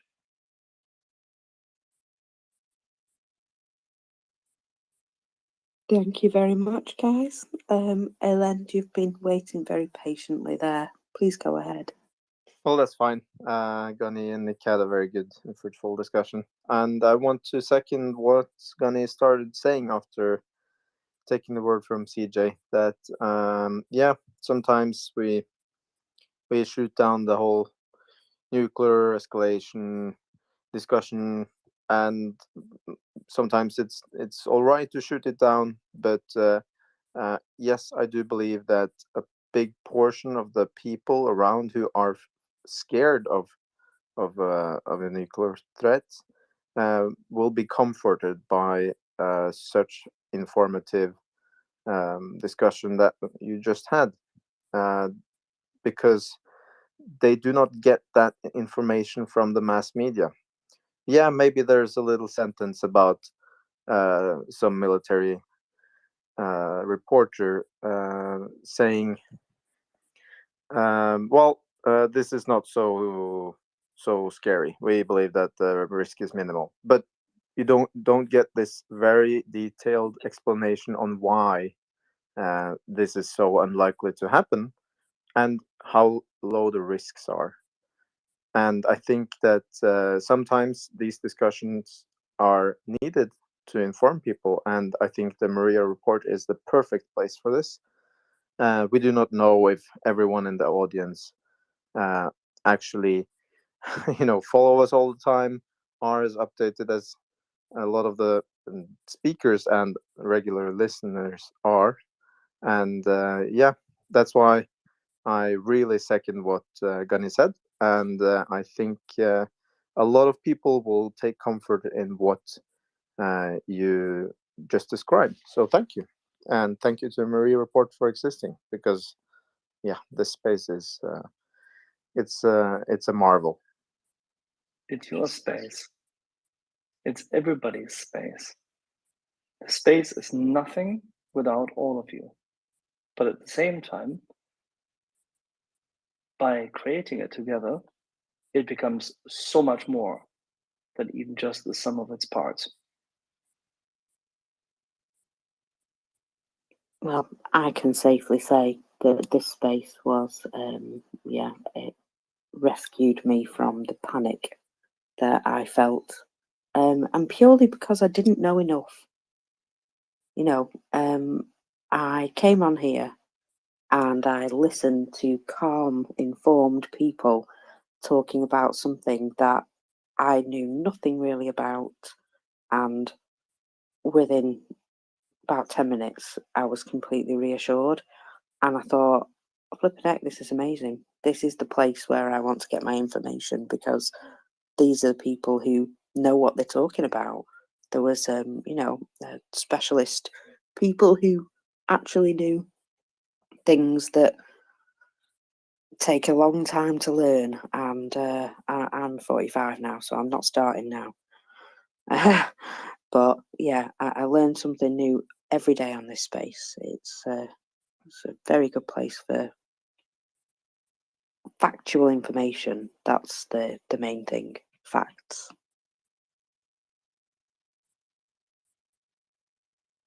I see Ben has joined me again. Have you fixed your problem now, Ben, love? Mockers, I'd rather you not talk about my medical condition to everyone. That'd be very kind of you.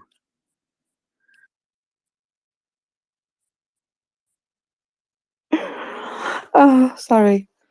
The vicissitudes of silliness. Well, I've got some good news that I've not heard stated on the space today. I'm sure some people know about it, but somebody suggested to me that it would be worth bringing up because they'd not heard about it being stated either, that Australia are sending 30 more Bushmaster APCs to Ukraine, and 70 instructors to join UK training, which is jolly nice of them. I believe those Bushmasters have gone down very well, so certainly very pleased to hear that.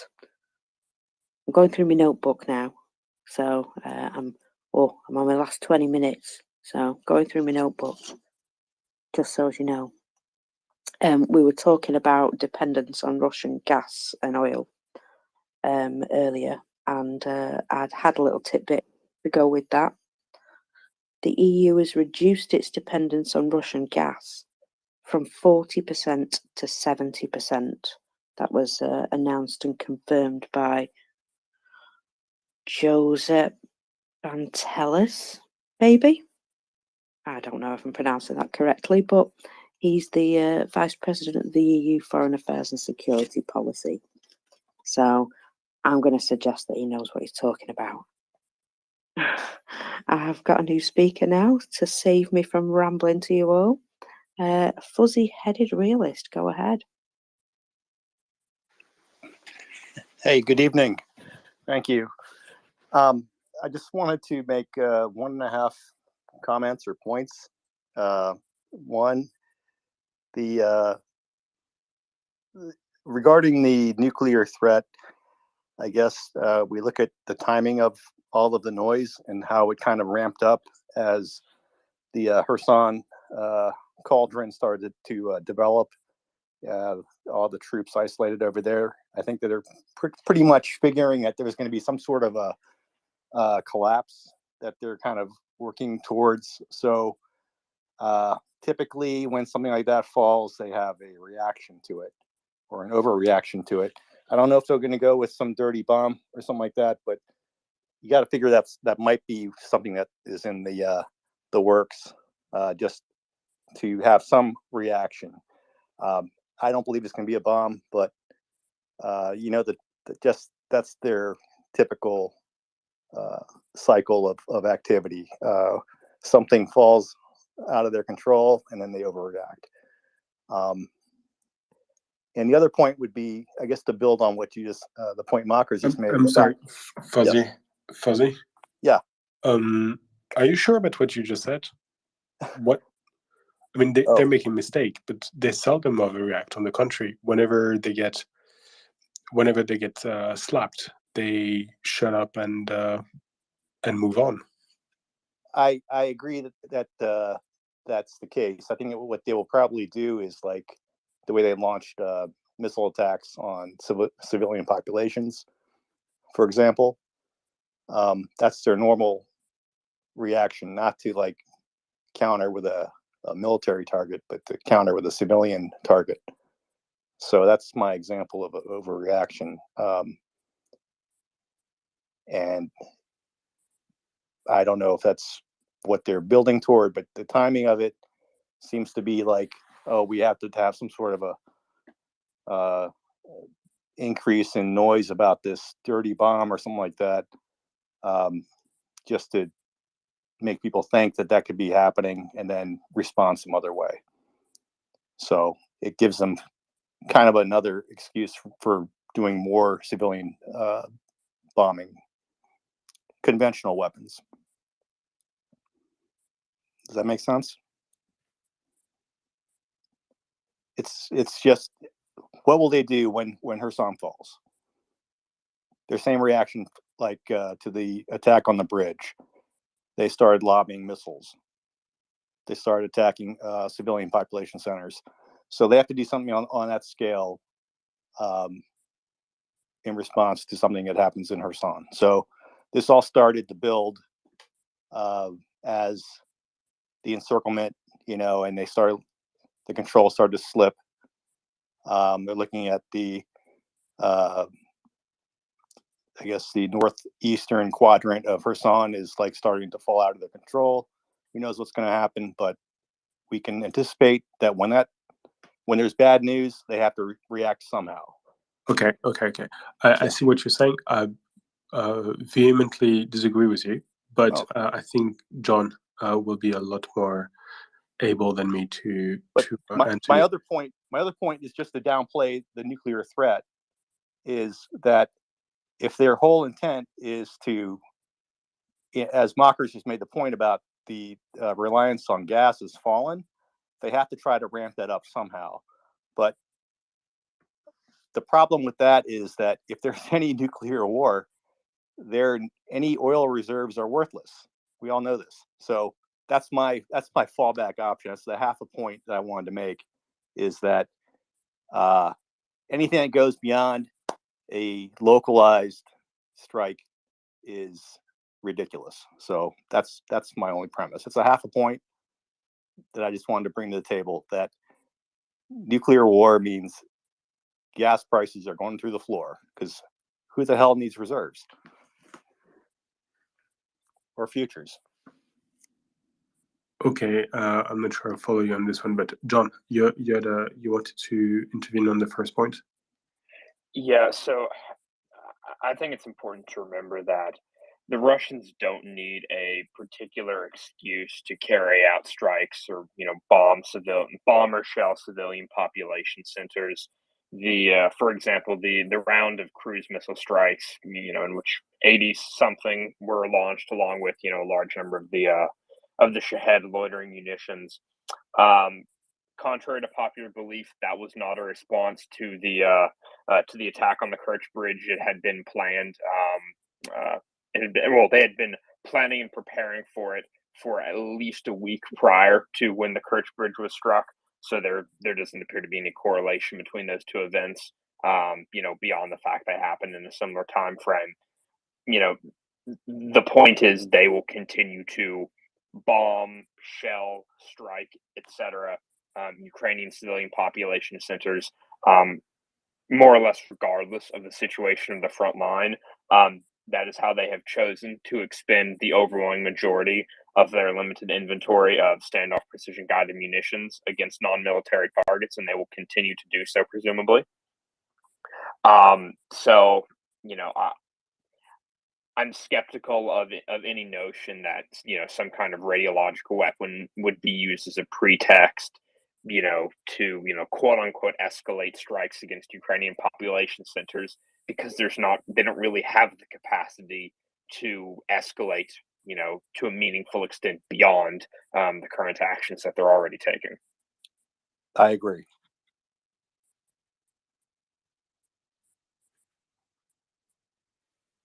And I'm glad that we all agree.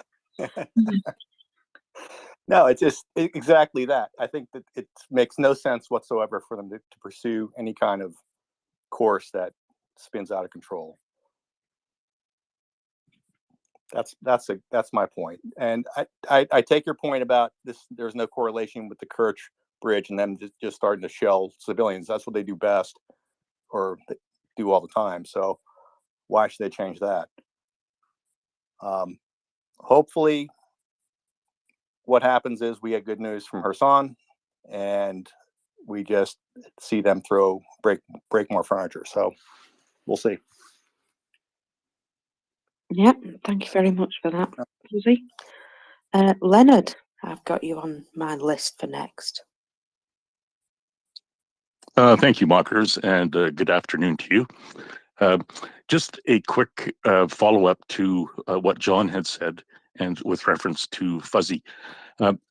Fuzzy, John is completely correct. And what you're, I think, doing is really conflating two entirely different trains of thought, if you will. You opened with the idea of a dirty bomb, which of course is always a very titillating morsel to throw out and tidbit to sort of kick around the space. But the fact of the matter is that, and I don't know how closely you follow global interactions here, but just yesterday, Shoigu, the Russian defense minister, was on the hotline with Lloyd Austin, the US defense secretary. And they had very detailed discussions. And you can rest assured that one of the topics of discussion certainly circled around this topic you mentioned, and specifically the consequences thereof. And it was not a short conversation. It was fairly lengthy. And you probably also know that Ben Wallace is the ongoing defense minister in the United Kingdom. And he was also in Washington within the last 5 or 6 days. So you can be quite certain that the consequences of use of any such device, you call it a dirty bomb, however it might be described, the use of such a device would bring such dire consequences to Russia and to the Russian military, if you will, that you can be quite certain that the use of such a tactic has been heavily prescribed directly, literally in face-to-face, well, eyeball-to-eyeball communication, if you will, with the Russians. And it is totally clear in terms of what they would be looking at if they exercised such a malign opportunity. And also, you should just keep in mind that we've had Royal Navy nuclear experts on this space particularly, but you can certainly search out their writings and analysis. But the bottom line is that any usage of a dirty bomb is directly traceable to its creators through a detailed and, if not spectroscopic analysis of the debris, the detritus that results from that, such that any use and deployment of any dirty device whatsoever in the battle space would be immediately traced directly back to the Kremlin doorstep, and that the consequences would flow instantly to whatever miscreants had advanced such a misguided policy. So hopefully that alleviates some of the concern and the wind up the kilt that these kinds of discussions and titillations sometimes have upon the public at large. So thank you. Thank you, Nick. Erlend is next, but before you go, I just want to say if anybody's finished speaking, if they can pop themselves down, because I've got other people requesting and I can't bring them up. Thank you very much. Carry on, Erlend. Yeah, I want to second Leonard and add to that I also do believe that the consequences that Austin and other of the leaders of the West have put in front of Shoigu and his stupid phone calls, I believe those could also be personal. I believe that's efficient, and I believe that the West are doing so as well.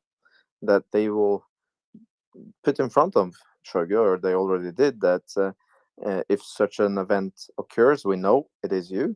We already know that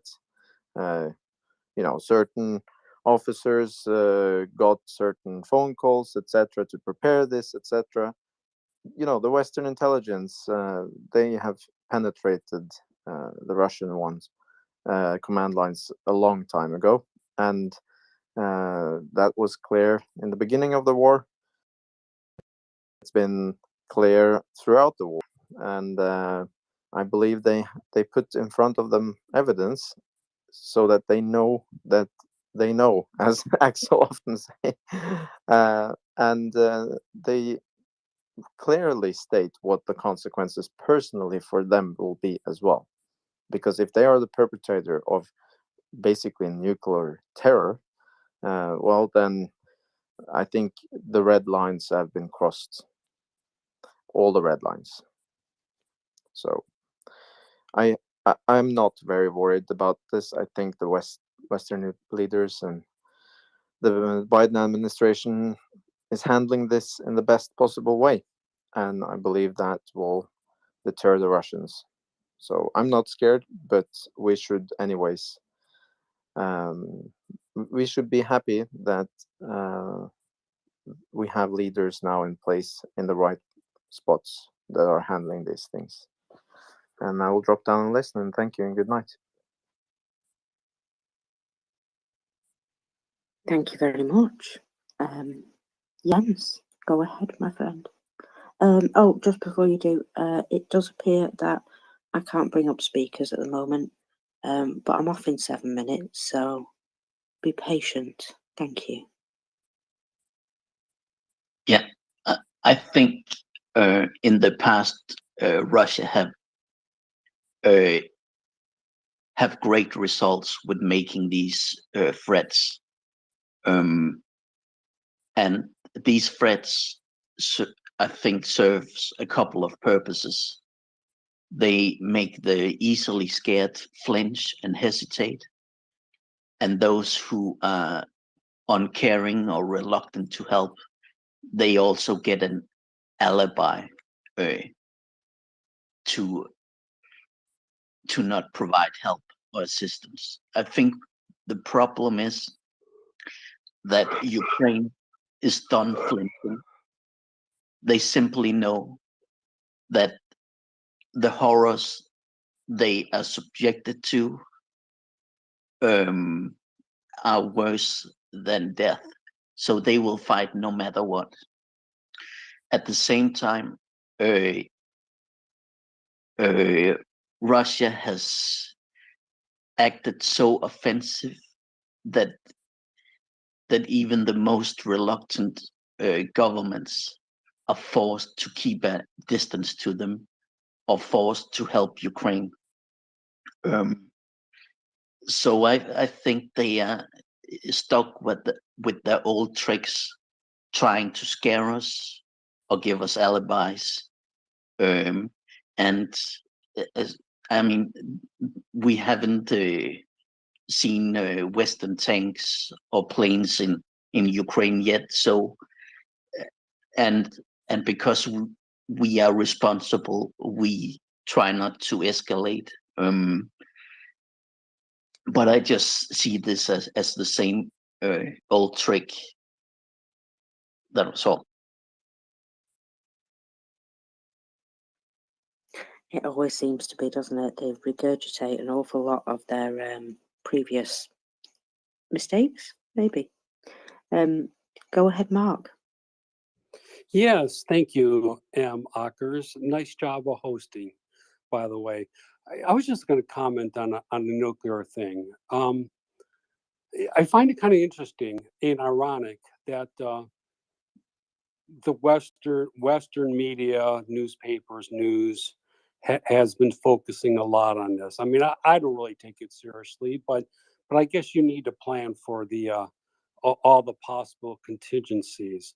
But the interesting thing to me is this dirty bomb or whatever it is. I mean, it's not discussed about it happening on Western countries' soil. It's being discussed happening over Ukraine. And I don't see anything about the Ukrainians fretting about this, which to me kind of says a lot. It says they much rather have to deal with the possibility of a dirty nuclear bomb or whatever it is on their soil than to deal with the yoke of Russian oppression, which I think says a lot. Anyway, so that's my comment. Thank you for listening.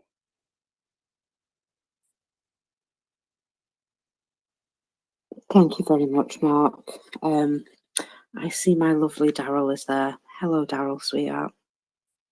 Hey, August. One of the things that one of the last speakers mentioned, he mentioned, other nations. And we know that Russia has been speaking to other nations about about this, however they phrased it. And what have we seen from any of the rest of the world here? Has anybody made any statements other than those of NATO countries, particularly the U.S. and Britain? Have we heard anything official come out from any other governments concerning the possibility of the use of the dirty bomb or something to that effect?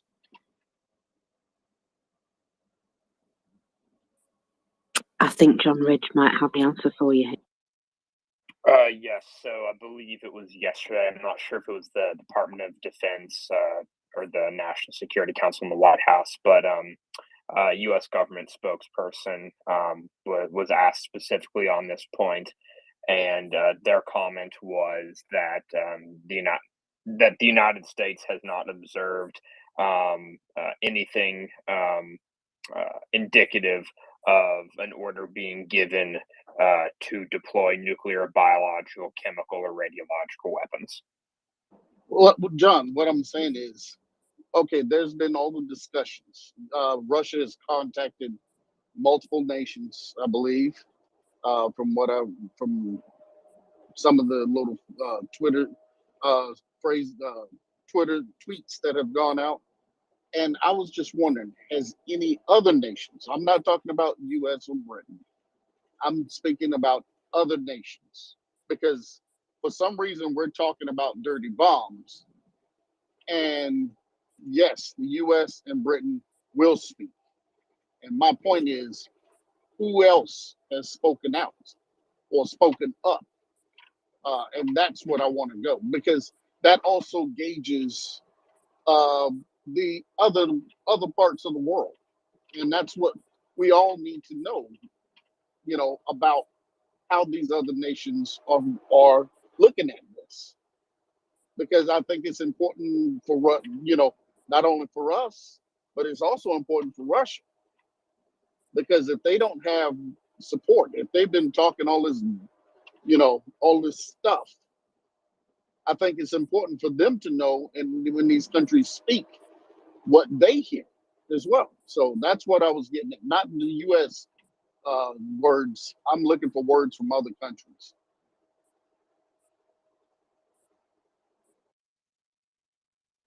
So perhaps this is a Ben question. I'm not too sure if I've seen anything from the UK specifically on this point.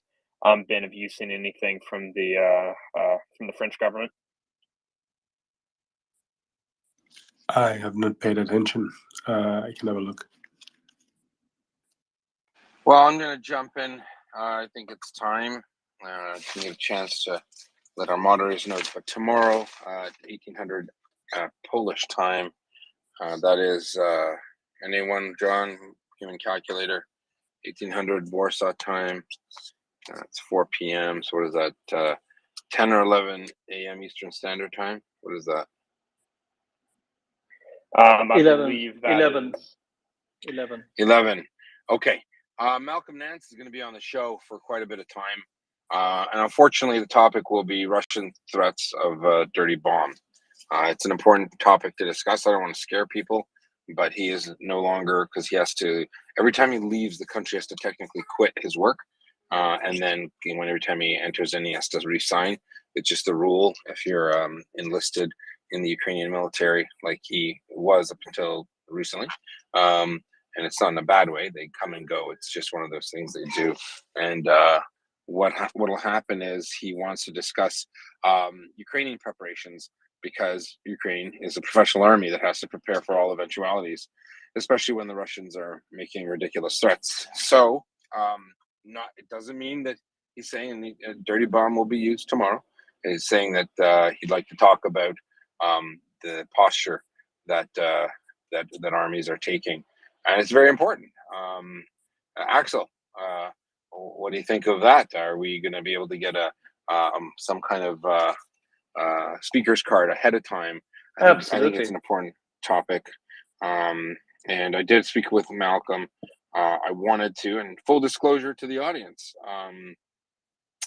I wanted to be as transparent as possible, but not necessarily, cause fear and consternation. Again, there's no belief or expectation that a dirty bomb or a nuclear weapon would be deployed on any NATO country. But this is something that it is in Ukrainian news a lot. We don't discuss it as much in the English media, and I suspect it's because there are a lot of naysayers or people who are fascist supporters, if you really want to be blunt, who use it as a cudgel that they wield over Ukrainian supporters and saying you're going to cause a nuclear war, and it's posturing until it's not. I think it's fair to say. So we should have that grown-up discussion about it. Again, can't blame a victim for the savagery of the attacker, but we can't also ignore the attacker's savagery and have that discussion. So I think that'll be an important conversation to be had tomorrow. I hope the panel agrees with me. So Malcolm Nance is going to talk about those issues. I told him we gingerly do so, and we want to present a nuanced approach. This isn't oh, I told you so. You know, all of you silly Ukrainian supporters are leading the world to nuclear Armageddon. No, it's not what it is at all. It's an effort to justify and excuse Russian behavior. It's an effort to justify Russian losses and failures, incredible strategic failures in the battlefield. That's really what it comes down to.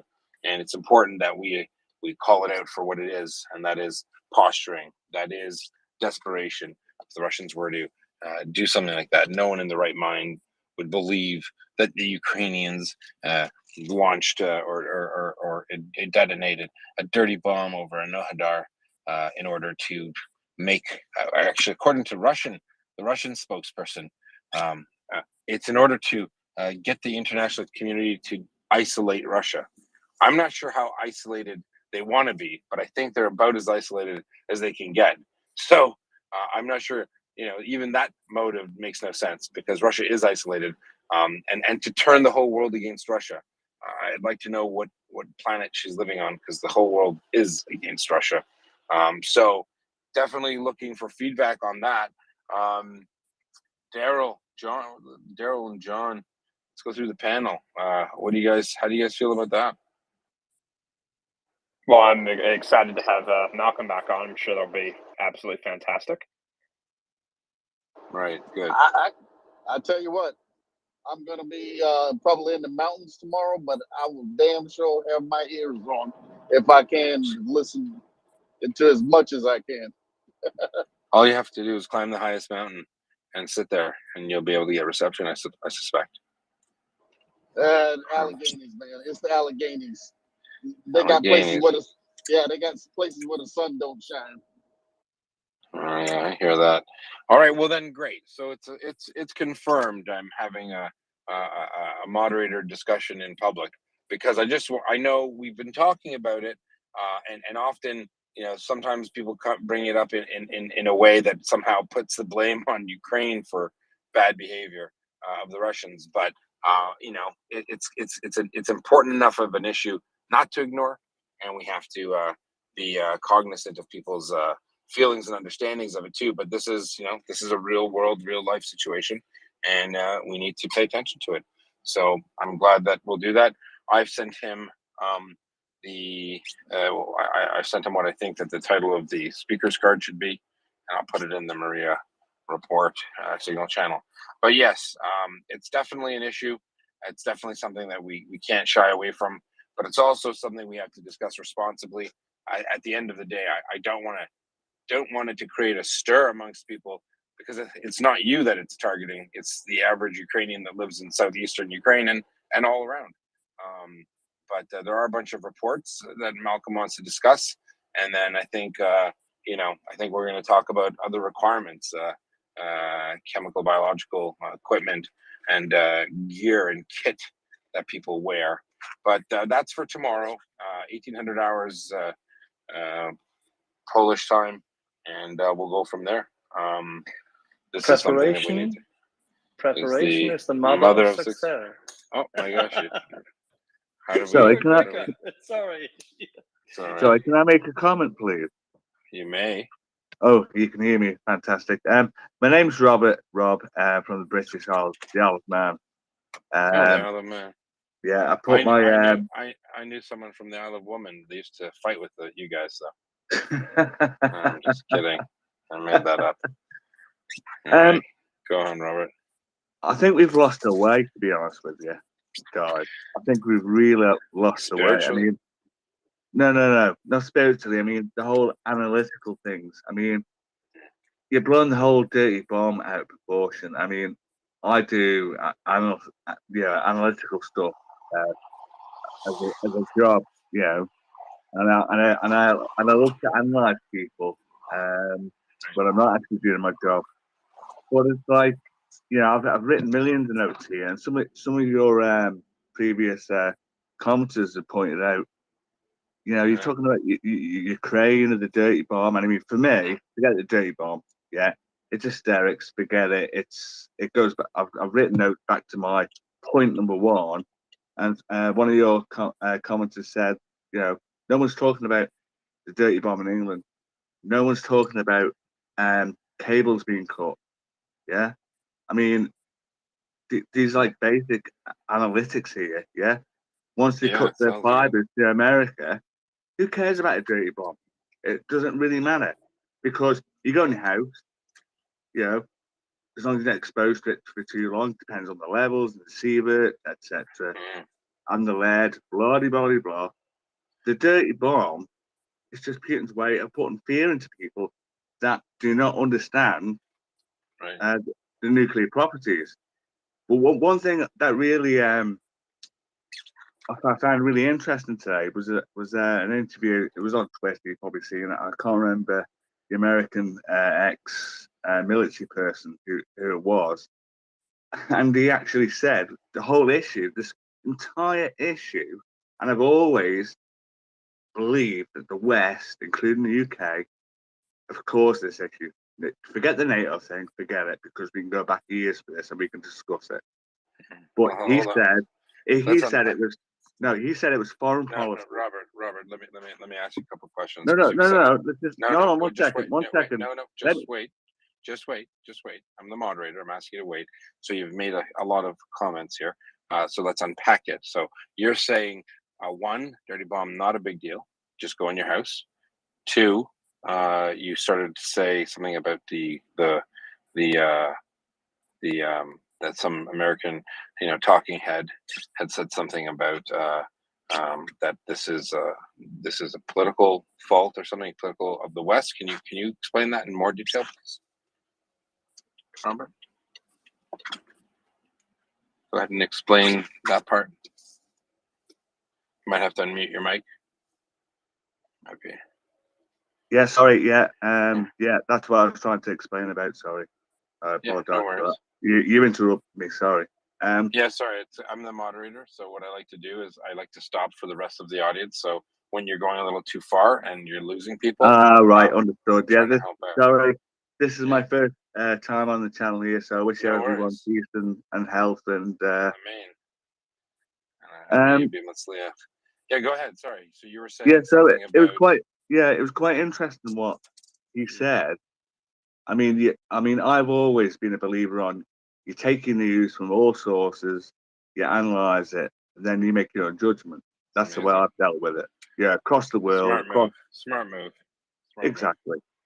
So what about the NATO thing? When you said going back to NATO, I'm sorry, I haven't finished my point. So the American ex-general or whoever he was, doesn't matter. And I absolutely believed him 100%. And the foreign policy from the West. Now, when I say the West, I include Britain, USA, and Europe. That's when I say the West. Yeah. And he said the foreign policy from the West has never. They've had none. They've always been, he was counting the mistakes from this, that, and the other war, this, that, and the other. And I've always been saying on Twitter, the West have had no balls, including the UK, yeah?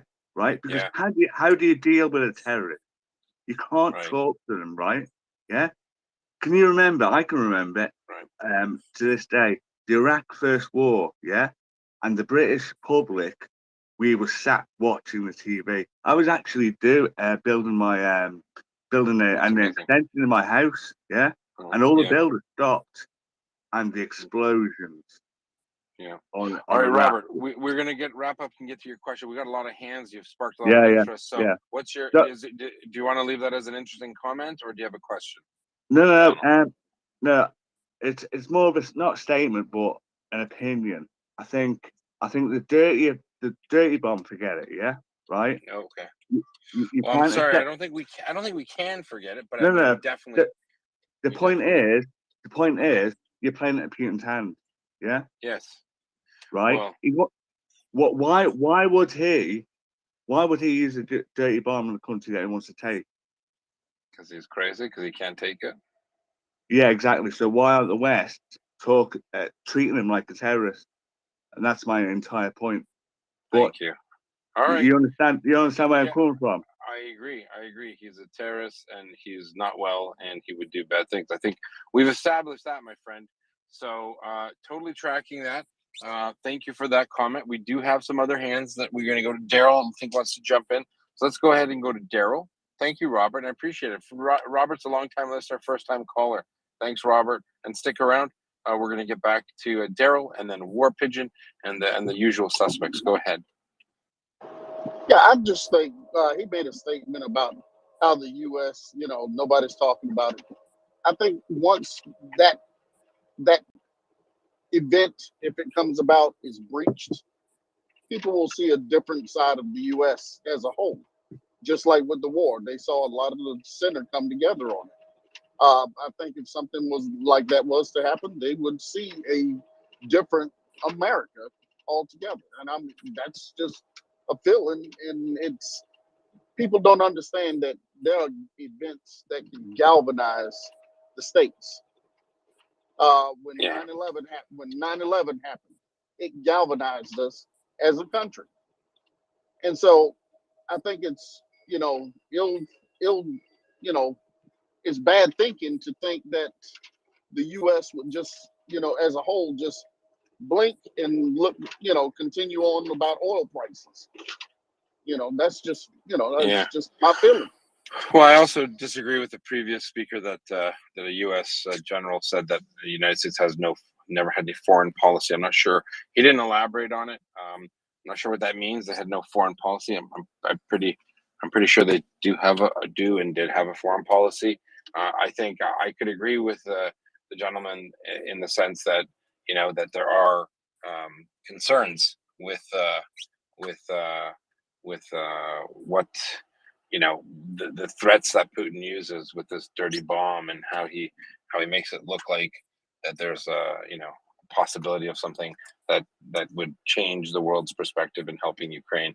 I think that's really where this comes from, right? So I think in that regard we can say that he's correct that Putin is holding this over the West, but we can't ignore the effects of it. I suspect that a dirty bomb somewhere over in Ohidar wouldn't be solved by going into your house. Now, I'm not a nuclear scientist, but I did stay at a Holiday Inn, and I can assure you that a dirty bomb, the best defense for a dirty bomb is not inside your house. That's just me. I could be wrong. And why don't we go to John wants to tell us first, and then we'll go to War Pigeon. Or Marcus. So let's go to John first, and then we'll go to War Pigeon, then Marcus. I just want to say good night, that's all. Good night, my dear. Well, I'm just popping off. So it's not good night until we meet again. And thank you very much. Thank you. Thanks, Marcus. Marcus hails from the British Isles as well, but the bigger one. She's from the Isle of Woman, actually. All right. Thanks, Marcus. Let's go to John and then War Pigeon.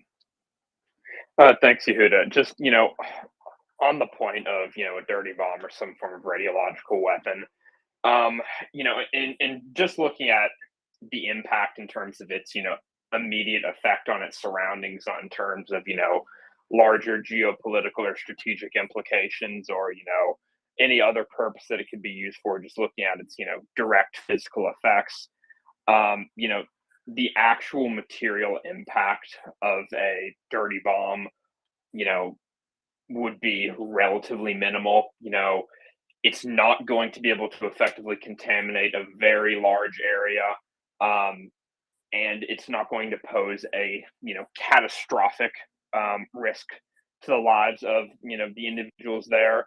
Ionizing radiation is not quite as dangerous as people think it is. And you can also, evacuate all of the people from the affected area.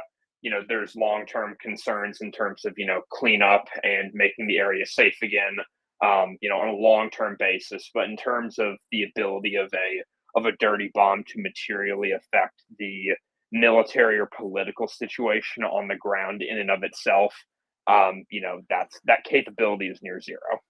Yeah, so that's the problem is that those conditions aren't realistic. The problem is that there are people that can't evacuate if Russians are shooting at people. The problem is if that weapon is used near a nuclear power plant that ends up shutting off and affecting all of the electrical supply of the country, that's a big problem. And the fact that the appropriate contamination or decontamination crews are not going to be there to clean up and evacuate people because the Russians are, stuck in little areas shooting at civilians. They're very good at killing civilians. They're not very good at fighting the Ukrainian army. So I think that's what makes it a problem. But you know what, John? I think we should hold those comments for our friend Malcolm. What do you think when he comes? Right there with you. Amazing. All right. Well, there you have it. A bit of right, a bit of wrong. I personally don't like the idea of a dirty bomb anywhere, and I understand that might not be the worst thing in the world, but I certainly don't think it's the best. So I think we're fair. I think that's. Hold on. I think that's a fair assessment to make. War Pigeon would like to come up. Please go ahead. Good evening, everyone. So I've been listening for a while, and someone posed the question, why would Putin use a dirty bomb? And it's a valid question, a horrendous one, but a valid one. And I think that there was a military expert panel here many times, and the conclusion was always that such measures will not help the Russians basically at all, or in a very minuscule way on the battlefield. But I've been reading some economic analysis regarding Russia, and I think the answer might be there actually, because well, that I think that the reason for the war was always internal. Putin wants to be Peter the Great. He wanted to be in Russian history books as the one who recreated the empire. And right now, the Russian economy is doing so terribly. Hello? I was just kidding. It's not doing wonderfully. It's horrible. Yeah. Well, the investments are basically at zero, right? Everyone's running away. The consumption is terrible. The production is ruined. So it is a thunder. It's a meteorite heading at Russia.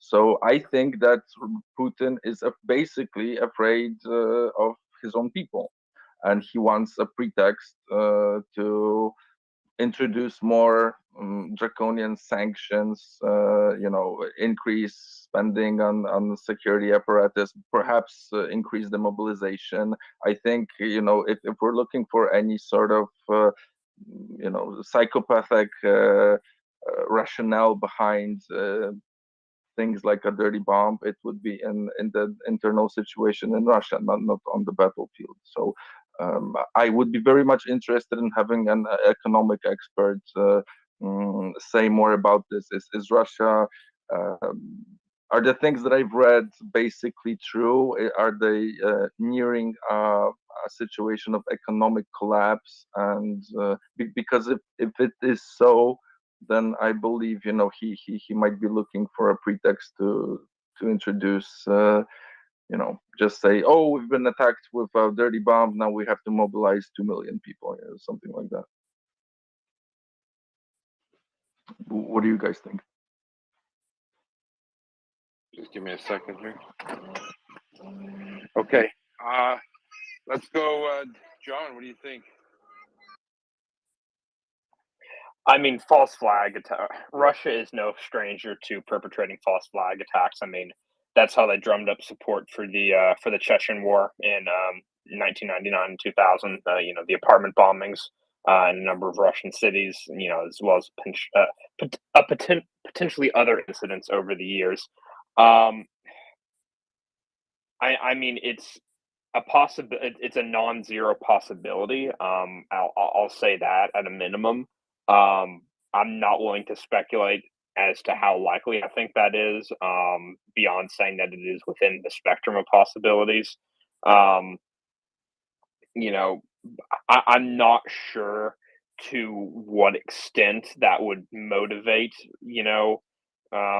the Russian population to be invested in the war, and even if it was to motivate a more significant portion of the population, the fundamental problem that they have had, or they've had multiple fundamental problems, beyond just motivation, morale, with this mobilization effort, quite literally since day one, it's not just the morale and the motivation, it's the equipment, or the lack thereof. It's the lack of officers and NCOs to train these people. It's the lack of a logistical ability to support them in the field. There's many other factors that, even if there is a increase in morale and motivation among, the average Russian soldiery, there's so many other factors that are, crippling their effectiveness in the field.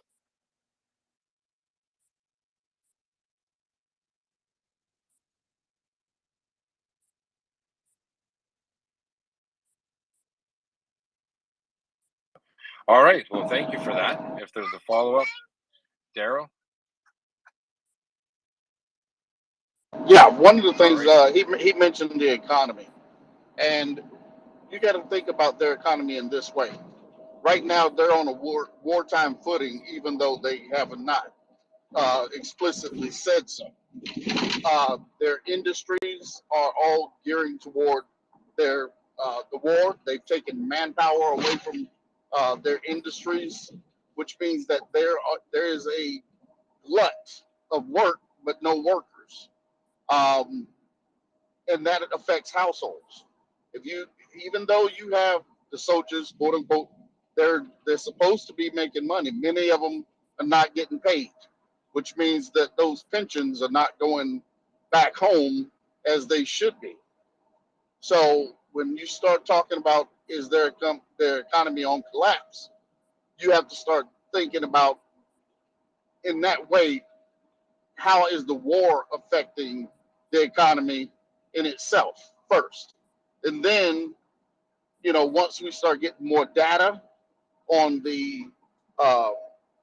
once more data comes in at the end of the quarters and the year, and we've seen how their gas sales have gone down. There's a discount on their gas at this point because they have to sell it on the black market, so to speak. So there's a lot of. I don't know what's going on there. I don't either. It sounded like a call was coming in, and I'm like, what is that? We're just going to send that guy down, being funny. Oh, okay. No jokes allowed. All right, go ahead. Okay. All right. I thought that was on my end. That was okay. No, it was. But anyway, that's all right. But anyway, that's what I want to say on his comment on the economy. You have to look at what they're focused on right now and how does that affect it. And the effects on that right now is that they're losing men and they have a glut of they have a glut of work to do, but no workers. 100%. All right, let's go to Alan and then back to War Pigeon. Alan. Thanks, Yehuda. I will certainly tune in tomorrow to listen to Malcolm Nance talk about the situation on the ground. And you're completely correct. It's the Ukrainians who have to prepare for this event, whatever the event is. I would also expect either American intelligence or British intelligence to weigh in tomorrow or Friday in a way to diffuse this entire situation. There's nothing that happens in Ukraine that the American intelligence doesn't see in real time. They share that with the Ukrainians. The Ukrainians share similar intelligence with the Americans. The other thing I'd say is I would expect Anthony Blinken or Lloyd Austin or even President Biden to weigh in on this pathetic propaganda that Russia's peddling about a dirty bomb. Maybe they'll make it into a red line. I don't know. But I will be tuning in tomorrow, and thanks again. Yeah, no, thanks, Alan. Look, I mean, we know as everyone with the functioning, who has a brain knows that the Americans do know what's going on. It's not Ukraine they have to worry about. It's also Russia. They know what's going on, but as Major Giroux and most people have said, you can't plan for a war and not plan for all of these things happening, right? So it's something that has to be considered. And for professional military people, you know, they are taking it seriously, and we should discuss it. I think that's fair. And yeah, I'm looking forward to it tomorrow too.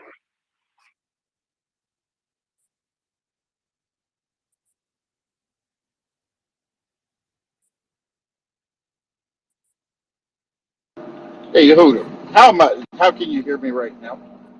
I just want to know in case it's starting to get weird.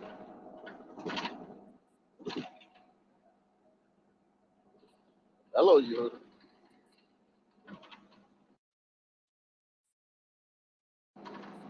Well, no hands? Really? All this, we have a very interesting topic going on, and nobody's got a hand up right now.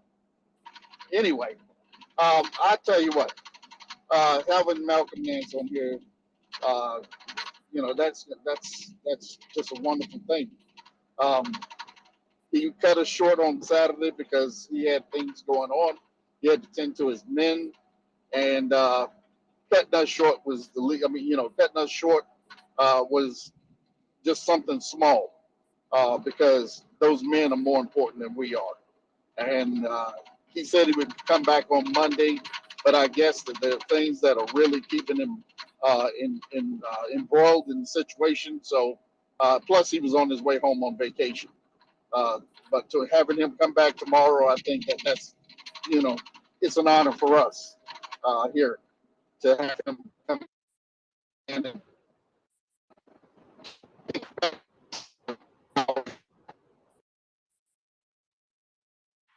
Daryl, your mic's really bad. Why don't you wait till you get more stable? While you do that, Marcus is back. I thought you were going to bed. I was going to bed, but I'm just getting into bed. Sorry. However, I did have a little thing that I thought I could bring up while Daryl was having a moment there. Daryl, can you mute your mic, please, Brent? So Go ahead. it was just about railways again. The Russian partisans have apparently, within the last 48 hours, lit on fire 5 transformers. Daryl, please, your mic. You got a lot of feedback. And there's also been a rather large fire at a diesel locomotive repair plant. And I'm not sure I can say this name. Vokzalnaya Street. That one. Yeah, somewhere in Russia. Somewhere in Russia, yeah. So that's just another side to things happening to the railways that we don't necessarily see happening. We don't get pictures of it, but it's being reported. Certainly it has. So there's been another sabotage. There's been 5 major sabotages on Russian rail lines since June. And the Russians are starting to get a little curious. It doesn't seem like it would be random civilians just doing that. It would have to be places where probably people who work for the rail lines know are the least observed, perhaps. That'd be my estimation. But yeah, great points. And we'll go to Alan and Enrico. You know, I mean, there have been so many reports in the last couple of days. And I think in your nest, you have the report about Russian military either blockading or entering a Senate building in Moscow. I didn't notice any of the pedestrians on the street in Moscow looking terribly concerned, but you know, all these reports, it's that they are a bit crazy. They're very, very difficult to verify in any way, and we just have to treat many of them with a grain of salt until we get more information. A lot like this dirty bomb.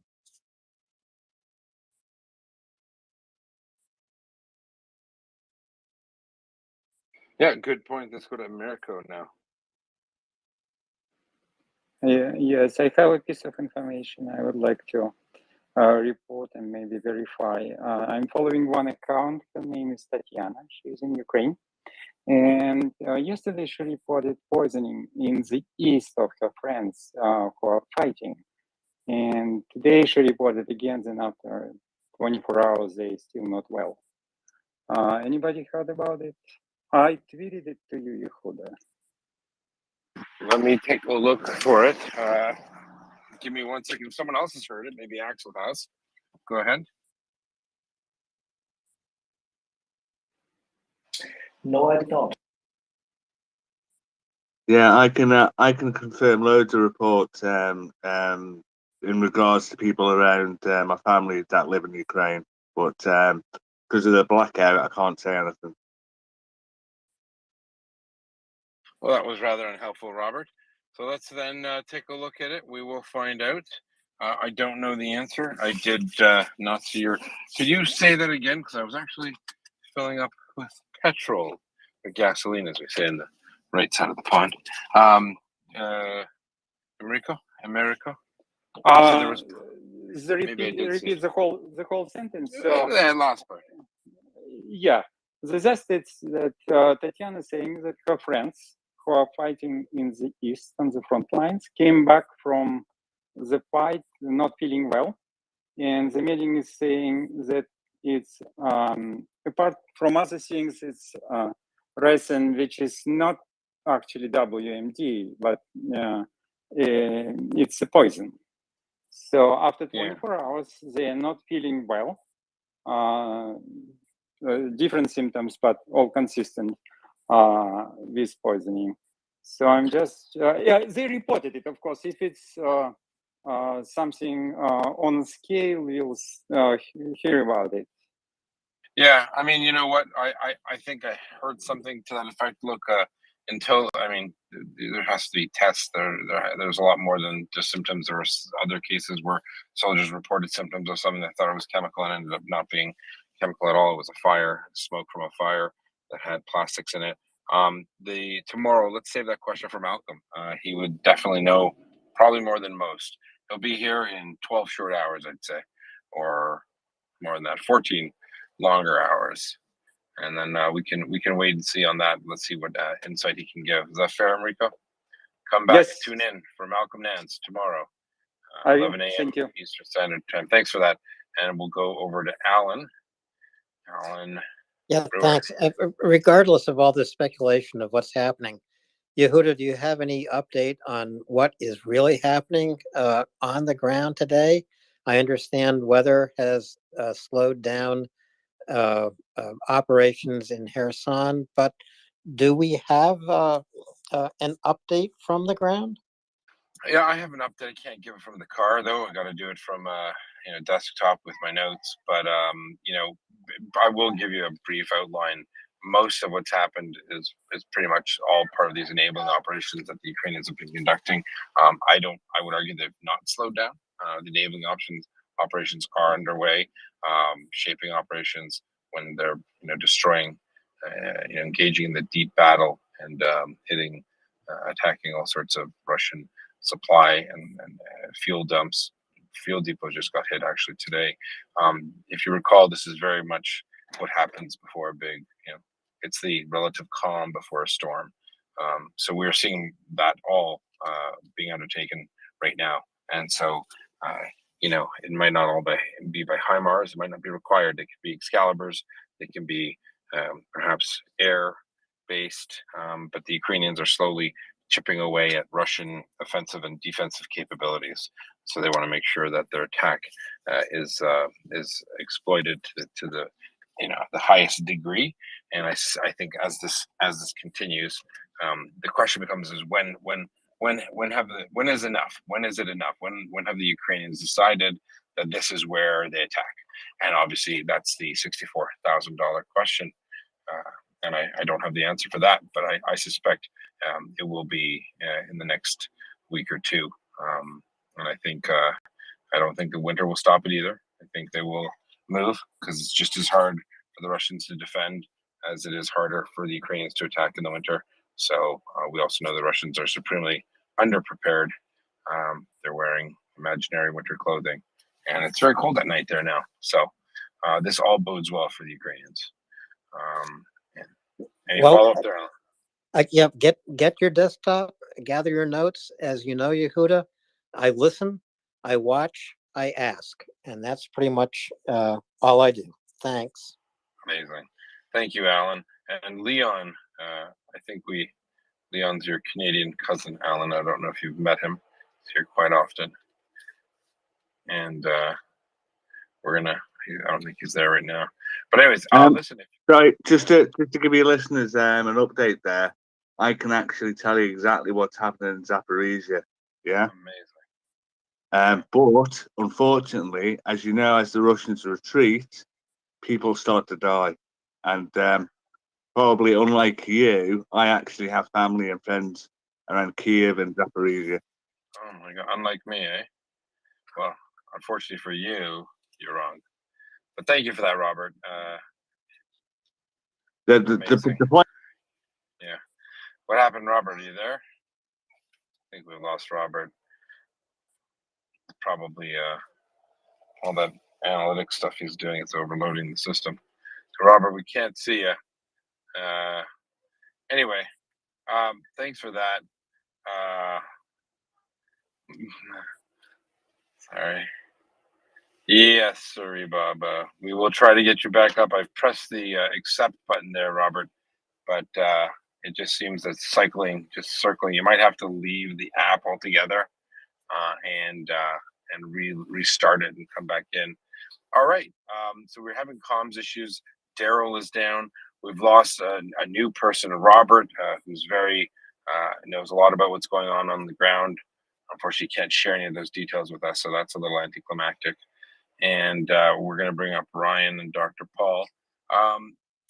The changes on the ground. A lot of people are asking the questions, why, what, where. But unfortunately, we only have to report what's true, and that is that we're just seeing enabling operations underway. We're seeing the Russians definitely posturing and trying to explain away their failures. They're raising the stakes by hinting at some nonsense claim that the Ukrainians will detonate a dirty bomb somewhere in Ukraine, ostensibly to make the world hate Russia. But Russia apparently isn't aware that the world already is pretty unhappy with Russia. So we can continue to support Ukraine. We are going to be having an update from Ukraine, from the Ministry of Veterans Affairs, our good friend Natalia Kalmakova, who has returned to Ukraine. They have great news of the successes that they had whilst in Washington, D.C., and that was all because of the listeners in the space. So she wants to thank you. On Saturday, she'll be here, and she's going to be posting pictures of her trip and the people in the Congress, men and women that they met, and it's going to be great. I think it's this is a victory lap for the listeners, because of this you were able to really help project and uplift the cause of Ukrainian veterans in Ukraine by the Ministry of Veterans Affairs. Very happy for that, and very happy that you're all a part of it. Jeez Louise. All right, so I'm bringing up some people. We got Heather. Heather, take it away. Oh, I just have one very, very specific question for you, Yehuda. What are the exact fallouts and experiences when one of your children drops a dirty bomb for you? Oh, jeez. There's no such thing as a dirty bomb. Do you know what a Hamantashen is? No. No. It's a Google Hamantashen. It means Haman's pocket. It's a type of pastry that we have on a particular holiday called Purim. So I fold my dirty nappies exactly into a Hamantashen. It's a triangle, and I call them poop Hamantashens. It's pretty funny. Everyone loves it. I'm quite clever. All right, Heather, please ask me a serious question. I have a question for you, if I may. Oh, So sure, you know? No problem. If you could just raise your hand, my friend. We have a rule here, but yes, you can go ahead. Just wanted to introduce you to the panel. What's your name, and would you have a question or comment? Go ahead. Oh, yeah, thank you, man. I live in the Netherlands, in Amsterdam, to be exact. So I live in Europe, I have a lot of people in Europe that I know, and they be talking a lot of suffering is going on right now in Europe besides Ukraine. Yeah, The Netherlands are Russia suffering. invaded. Yeah, we are suffering through this event as well. You know, people are don't people cannot afford anymore their gas prices and electricity bills, and it's destroying a lot of families. Do you think this is fair for us to? Yes, it's great.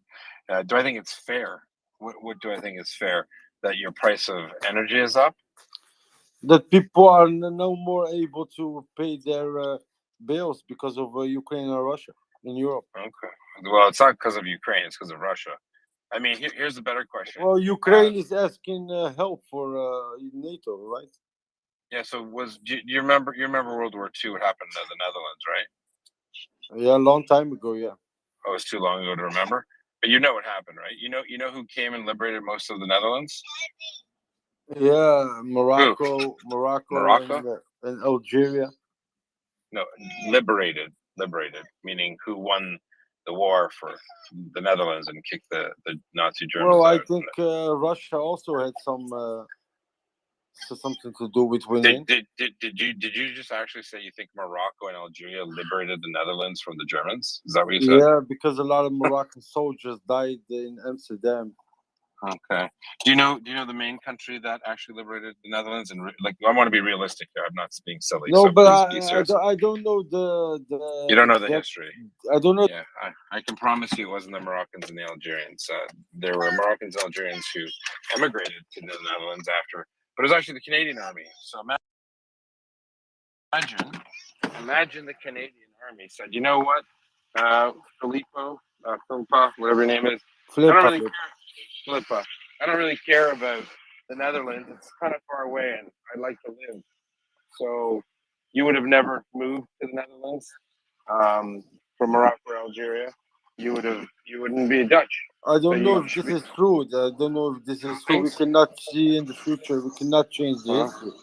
Yeah. But I do know is a lot of people. What I do know now, we live in 2022. We don't live in 1922. I don't think that's a good argument. But do you think it's fair? Yeah. Do you think it's So you've asked the question. I'm answering it for you. I do think it's fair, and I just said to you, if everyone else had that horrible perspective where they don't care about the fellow man or woman, then the world would be a different place, and you might not be talking from the luxury of Amsterdam, right? So I just want to say food for thought. But there's no luxury in Amsterdam. There is only nasty things in Amsterdam. I'm sorry you feel that way. 1 second, please. Who wants to address that? John Stewart, go ahead.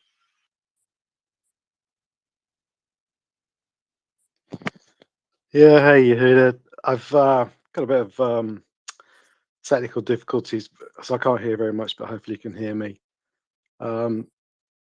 Yeah, it does get kind of frustrating when people come up and make those points because it's so far away from reality. And you made a good point about Canadian soldiers. They were also the people who liberated northern France only 20 years earlier. Yeah. My great granddad was fought alongside them and was shot. So I've been around there and I've picked bullets out of the ground that they took. So, you know, Yeah, I think John. Sorry, I couldn't talk earlier. I was dealing with some stuff, but I can tell you one thing. I find it a little rich that someone should say that. Why do we care about Ukrainians being genocided? In essence, that's what the previous questioner said, because it's raising the price of gas and making me not pay my energy heating bills. I thought it was pretty tone deaf.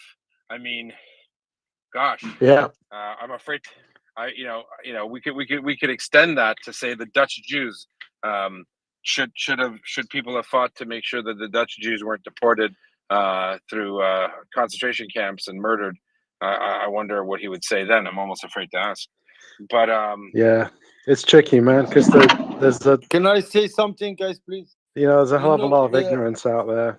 No, I want to say something. The Netherlands... Yeah, you can just say it right after John's done. It's like a conversation, right? So one person speaks, then the moderator speaks, and then the other person speaks, and it's how we keep decorum. Go ahead, John. I just think there's a lot of ignorance out there, and you know, there's people really suffering right now. There's people being genocided in Europe. So this is a public forum, and it's worth just taking a pause, before you contribute. I think by and large, most people do that when they come up here. And we can laugh and joke and stuff as well. We do that too.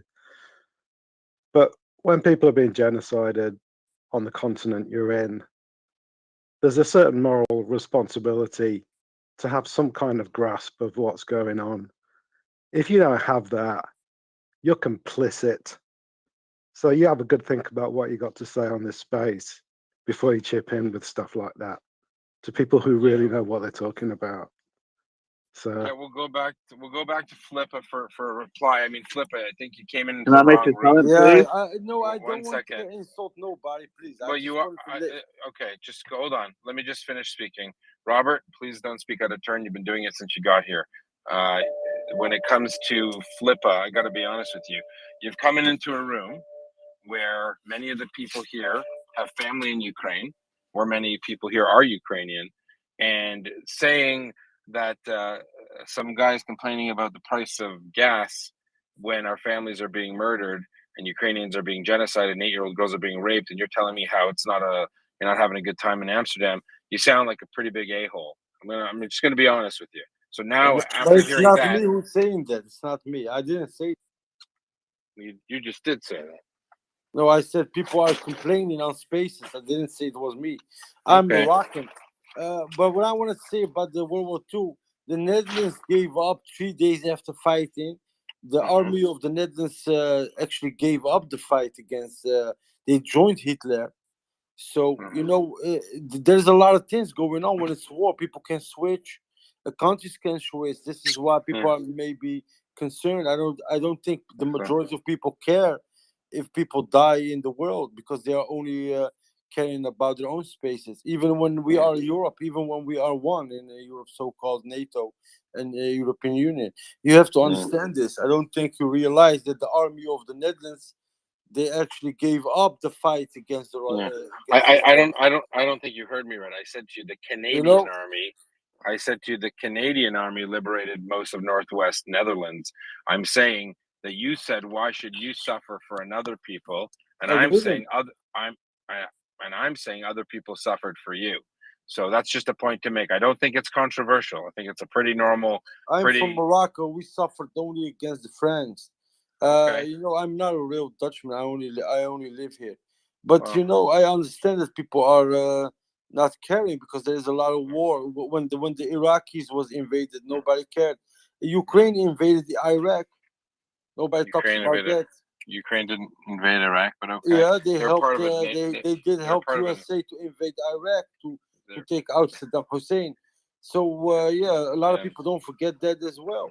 In so 2003. Ukraine was a part of a NATO-led mission, but at any rate, they didn't really help. I don't think the Americans. What about the Ukrainians Palestinians who are being killed for 75 years?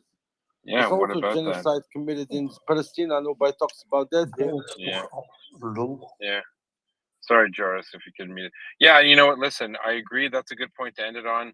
I also think that it's bad that Hamas is ruling Gaza and it's a terrorist organization and it caused the death of thousands of Palestinians. So, very good point there. I do appreciate you mentioning that. At least you're against terror somewhere. All right, that was interesting. We'll leave it as an interesting comment. I think, unfortunately, our friend is quite cynical, and I don't think he's being realistic. Or I don't think he's particularly knowledgeable of the country he lives in, because apparently Moroccans and Algerians liberated the Netherlands from the Germans. A little awkward, not cool, and I'm not going to entertain like a revisionist historical comments. So on that note, let's go to who was next. Someone save me. Was it Joris? I think you were trying to talk. I hope Joris. Yeah, but he's already gone because I'm Belgium. We have almost the same situation as the Netherlands. What he's telling, okay, prices are higher, but compared to what is happening in Ukraine, we should not complain. These are more first world issues. Maybe this winter I will need to put on a pullover and not in t-shirt in my living room, but for the rest, nothing will change for us. But I saw. Hey, Joris, thank you for saying that because it was getting a little silly. I also, I'm shocked, right? Because we all know what's going on in Ukraine. It's a genocide, and the individual's very flippant, casual behavior of like, so what? No one cares about anyone. What about this country? What about that country? At least he condemned Hamas terrorism in Palestine. That was nice. Good for him. But other than that, he was wrong on almost all counts. What do you think, Joris? Is this really a prevalent view in the Netherlands or in Vlaams? Yeah, I can only, of course,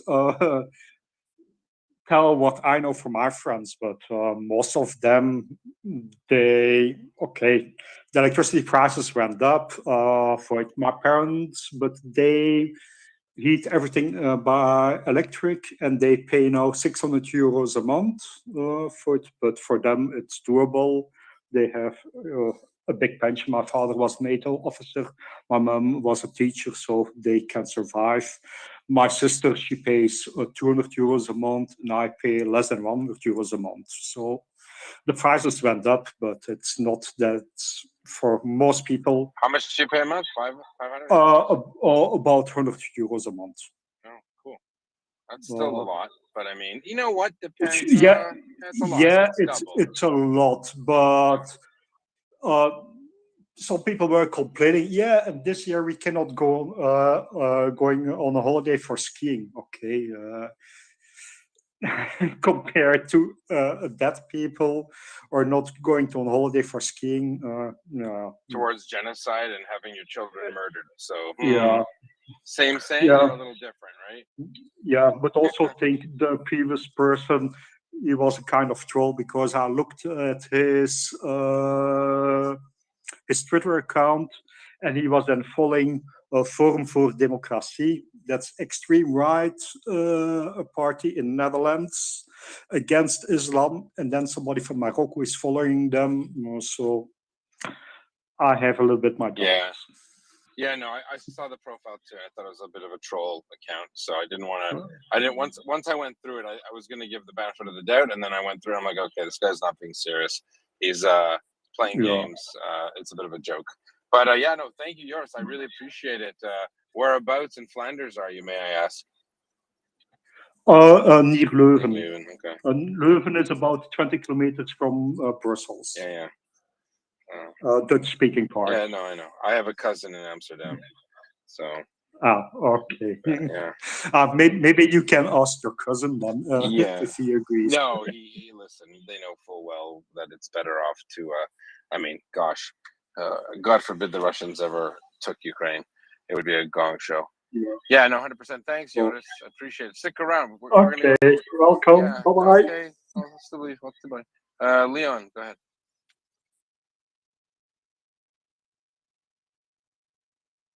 Thank you, Yehuda. Just wanted to say, patience of Job there. Well done. And with reference to the last or second last speaker, I didn't catch his name, but say Netherlands Bob. Essentially, I think it's a good learning point, probably for the entire space. The level of freedom of speech that exists on this space. And I would just ask Netherlands Bob, where else in the world could an Algerian/Moroccan living in the Netherlands who thinks that the Netherlands was liberated by the Moroccan army get a free, open forum to voice those opinions, if you will, because they're certainly not facts, they're opinions. And in the light of Canadian history and the actual reality on the ground and the sacrifices made by the Canadian army to buy back the freedom of the Netherlands and the Dutch people. It's just quite remarkable that that individual, that we are affording him the full range of free speech and access to liberty and freedom of thought if he chooses to exercise it. And hopefully that lesson will come home to him, and perhaps he will redouble his efforts to educate himself on certain of the modern the realities of modern history, and perhaps some appreciation for what he truly enjoys in the Netherlands. And the fact that you said Amsterdam, things are bad in Amsterdam. Well, they could obviously be a whole bunch worse. So yeah, hopefully. Thank you. 100%, Leon. And you know what, he doesn't speak for all Moroccans who have, immigrants to the Netherlands. I think he said he just lives there. He's not a real Dutchman. I think that's a little, that's a position he can take. But I hope some of our listeners don't take that as a dog whistle. I know a lot of Dutch people of various backgrounds, including North African, who are very proud to be Dutch and very appreciative of their adoptive country and the traditions and the respect that they give them. The Dutch army did not join the Nazi army, and that's another thing he said, which is untrue. And I don't know if he's really just unaware or if he's trolling me. So I don't want to give it any more credence. I will not be engaging with him on that. I wanted to. We have Raver and Heather again, but we have Helmi Koopman, not to be confused with Kelmi Hoopman, which is someone else. Go ahead, Helmi.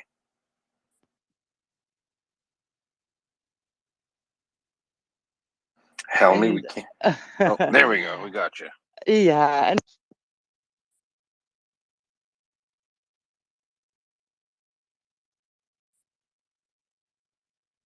I don't know if we lost you. it's big.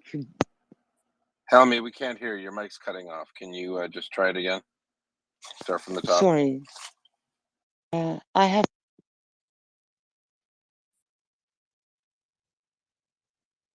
I'm afraid. Is it just me, or can anyone not hear her? Daryl, Maxwell? Nope, I can't hear. All I hear Mike's is a click. cutting off. Mike is cutting off. I have my mic on, but is it not? Now we can hear you. Okay. Yeah. Well, I was saying that I'm from Holland and that I am very proud of my country. And yeah, of course, it took the German army 2 days to invade Holland. But we had to give up quite a big army. And people suffered a lot in Holland during the Second World War. And the Canadians, they came to rescue us. Yeah. And we Sorry, were, Helmi, I'm gonna bring up just. I'm sorry to do this. Yeah. I'd love to bring up King because he thought he was laughing when he said the Dutch suffered a lot. Flip, do me a favor. I just want to ask you: are you laughing? You think it's funny that the Dutch people and the Dutch Jews suffered and were murdered by the Nazis? You think that's funny? I'm just curious. No, it's not. I think it's funny that I'm not able to speak what I want to say. Everybody's saying that I cannot speak. I think that's a horrible act. You know, we Yeah. all But want do to. you think what you're saying is horrible? Don't you realize Well, what you're I saying don't is think you ridiculous? understand war.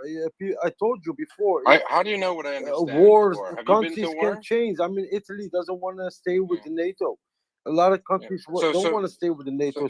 So the problem with you is I'd love to, if you could actually stick to a topic and finish a thought to completion. That might be a useful use of this time.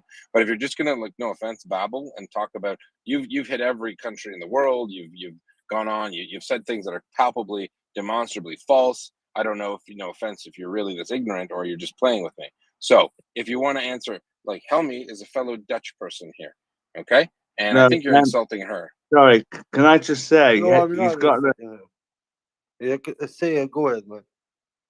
No, you go ahead, and then show some I'm respect not to the other insulting her. panelists. I told you before, in war, countries change. And I don't think you are really concerned in this. You don't take this in consideration. You just seeing. I think mean, you make a lot of what is assumptions. Ukraine? Is Ukraine winning now? Yes, of course they are. Why? And of course not. They're dying over there. You said it yourself. They're winning. They're So winning why the war. is They're not? kicking the Russians Why out. is the Netherlands? Why is the Netherlands and the Belgians not taking? Can I please calm this Why situation is the down for one? Netherlands not attacking the Russians now and helping them really? What I'd love to hear is, Helmi, what is your answer to your Dutchman friend? I think the Dutch and the Belgium and the France and all these countries need to get to Ukraine soil and fight the Russians. Yeah. All right. So hold on a second there, Helmi. Is there anything you'd like to say to Flippa there? Yeah, what can I say? I think Holland is a very good country to live in, and I suppose you have a house, you have food. Okay, the gas is a bit expensive, more expensive now, and people have to take care of their money better. But yeah, you can complain, but what's going on in Ukraine right now is lots and lots worse. So I think you should stop complaining. I love it. Stop complaining. All right, Yeah. fair enough. I appreciate it, Helen. Let's go to let's go to Heather, then Raver. Go ahead, Heather. Hey, Yehuda, I appreciate that very much, but I also know Raver has a very limited time when he calls. Let's go to Raver. Okay. Raver. Actually, I just started my journey home, so I had a little bit of time. But all I was going to say on this particular subject on the higher prices equal suffering is just kind of a laugh and Yad Vashem. While we don't have to look back very far, there are still people alive who risked a whole lot more than higher heating costs to save Jews. If I can pay a little bit more in gas and save Ukrainians, or donate to MriyaAid and save Ukrainians, I mean, really? That's not even a question. My heroes are enshrined at Yad Vashem. I want to live up to what they did. You know, yeah, Raver, it's obvious. I mean, you'd think that that's common sense, and I'm kind of shocked that we have to say it still. But you know, it comes up occasionally, and it's good to address. Definitely, that's fine. Robert wanted to jump in. Robert, just raise your hand like everyone else if you could. And I think Robert wanted to go. Go ahead, Robert.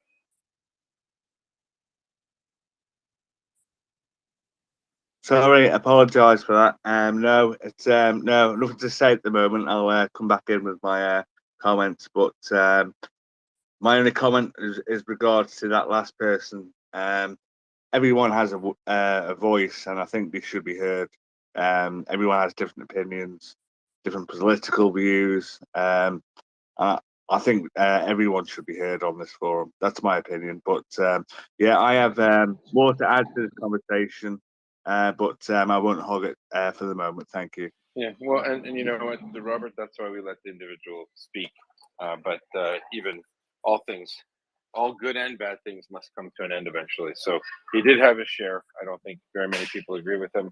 And frankly, if he's going to say things that are completely untrue, like almost everything he said, I think we've established where he's coming from. I think that's fair.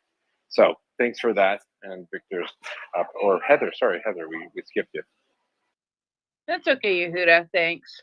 I think, you know, it's really important. I understand people needing to have their voice heard and wanting to have their voice heard, but there's one thing that I appreciate about this space is that the truth is what matters. The truth is what truly matters. And if people come up and start trying to spread lies, we're going to go right back with the truth, and we're not going to let the lie stand, because when we let the lie stand, the other guy wins.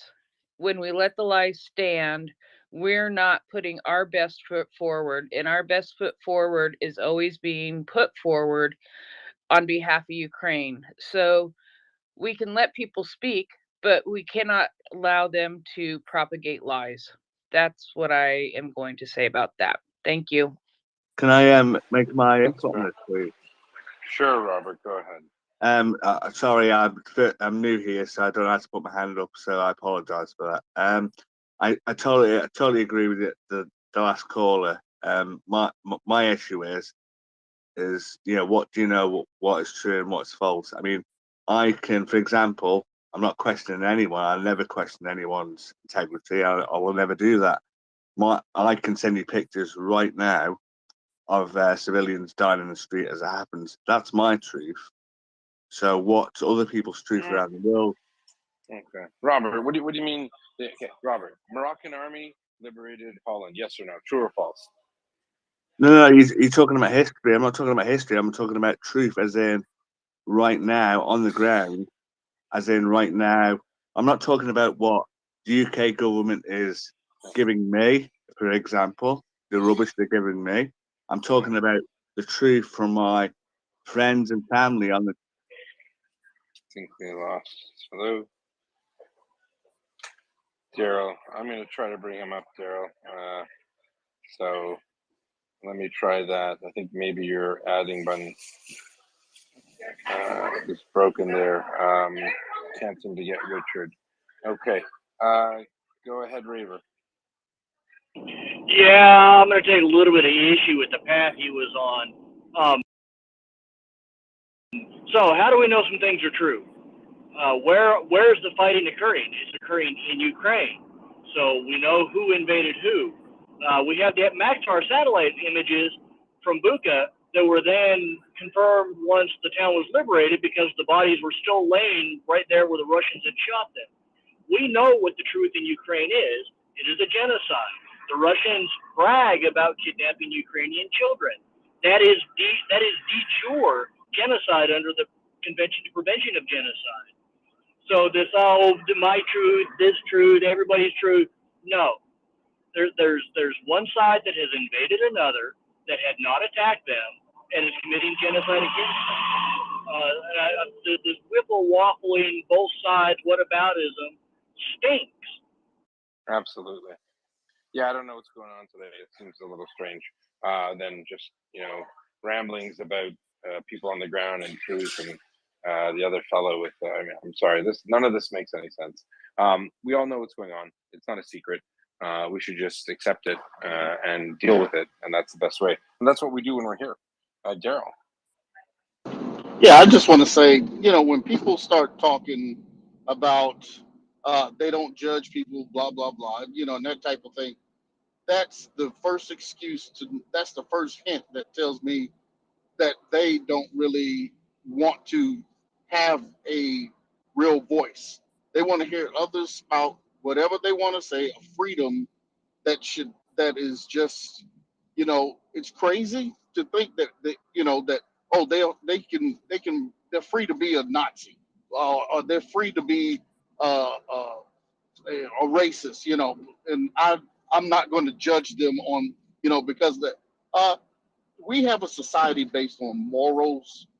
We have society because if our societies were not based on principles and morals, we would not have societies. And so you have to stand, because if you don't stand, you'll get rolled. And that's, and what Steve was spouting was, let's just get rolled over. And I don't think this space is not for that. We have principles, we have a stance, and we're going to stand up for it. And I think that, when they come in and spout that, we must let our stance be known. And if they can't stand with us, then you're free to leave. Yeah, no, that's fair. I think we give them a wide berth. We're open until we're not. But I mean, if you're going to come here and say, why on earth are we supporting Ukraine? And the world sucks and people die. And what about my gas? I don't think this is probably the right space for you. That's pretty tone deaf. And I think we've been here, I don't know, 8 months, 24 hours a day, 7 days a week. I'm surprised if there are people that haven't figured out what the MriyaReport is about. But it boggles my mind. It actually, I have to exercise, the patience of Job, as someone said, or I just think back to my grandmother and think, how would she treat this person? And I try to, try to emulate that behavior. But to say, if you think coming in here and talking to a room where a lot of people here have family in Ukraine and people have been witnesses to genocide and complain that you're unhappy about your gas price and how bad life is in Amsterdam, I think you need to give your head a shake, because it's kind of crazy, man. And you know what? You had your time to speak. It's not your space to do that here. We have to be sensitive and respectful for the thousands, tens of thousands of Ukrainian men, women, and children who've been murdered by Russia, and I won't have anyone come in here and say, well, what about Iraq and what about Palestine? Just stop. Have some self-respect. You're embarrassing yourself. You sound like an idiot. Victor. Hi there. Good evening, everybody. Just to say that, first of all, the Dutch did resist the Nazis, okay? So they saved around 30,000 Jews that were in hiding, helped by the Dutch underground.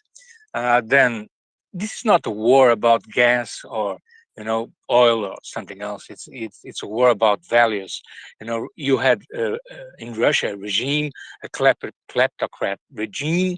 They just have like an entourage in Moscow, and the oligarchs, they steal all the resources from this country, a huge country. There are a lot of nations there, and they have a colonial approach. And to stay in power, they invented this war. So do we want this regime to come to the West? Because if they run over Ukraine, they would come, and then they will try, I don't know, Czech, Hungary, Romania, I don't know, and soon they will be at our borders. So we have to stick together against these guys. The Russian it looks like a tame people, because I don't see them. I was seeing some protests today in Iran, with thousands of people outside in the universities, in the streets, and they have an unbelievable totalitarian regime under Khamenei and the Ayatollahs, and they are now fighting for their freedom. I don't see the Russians doing that, and I don't want that regime near me. No, I'm out. It's 1 o'clock in the morning. I just came out my house with my dog, and I want to be stay free. So this is a war about values, not about the price of gas. I don't care if it goes up 10%, 20%. We have to fight them, to fight the Russians, and they have to change if they want to be with us. If they don't, they could stay on their own, isolated. I don't give a shit about them, but we have to fight against them, and we have to be united around the West values. Okay, thank you. No, passionate words, Victor. I 100% agree with you. I think most people do. This is a value. This is a war of values. And you know what? Dare I say, we might have been hypocrites. If the Russians, here's food for thought. If the Russians had just decided they're going to take all of Donbass, I'm not sure the world would have stepped up as much. I think the world would say, oh, is this, it's Donbass. It's what is it? 10,000 square kilometers. Who really cares? That was the position of some people. That wasn't the position of the Ukrainians, obviously, but that was the position of some people.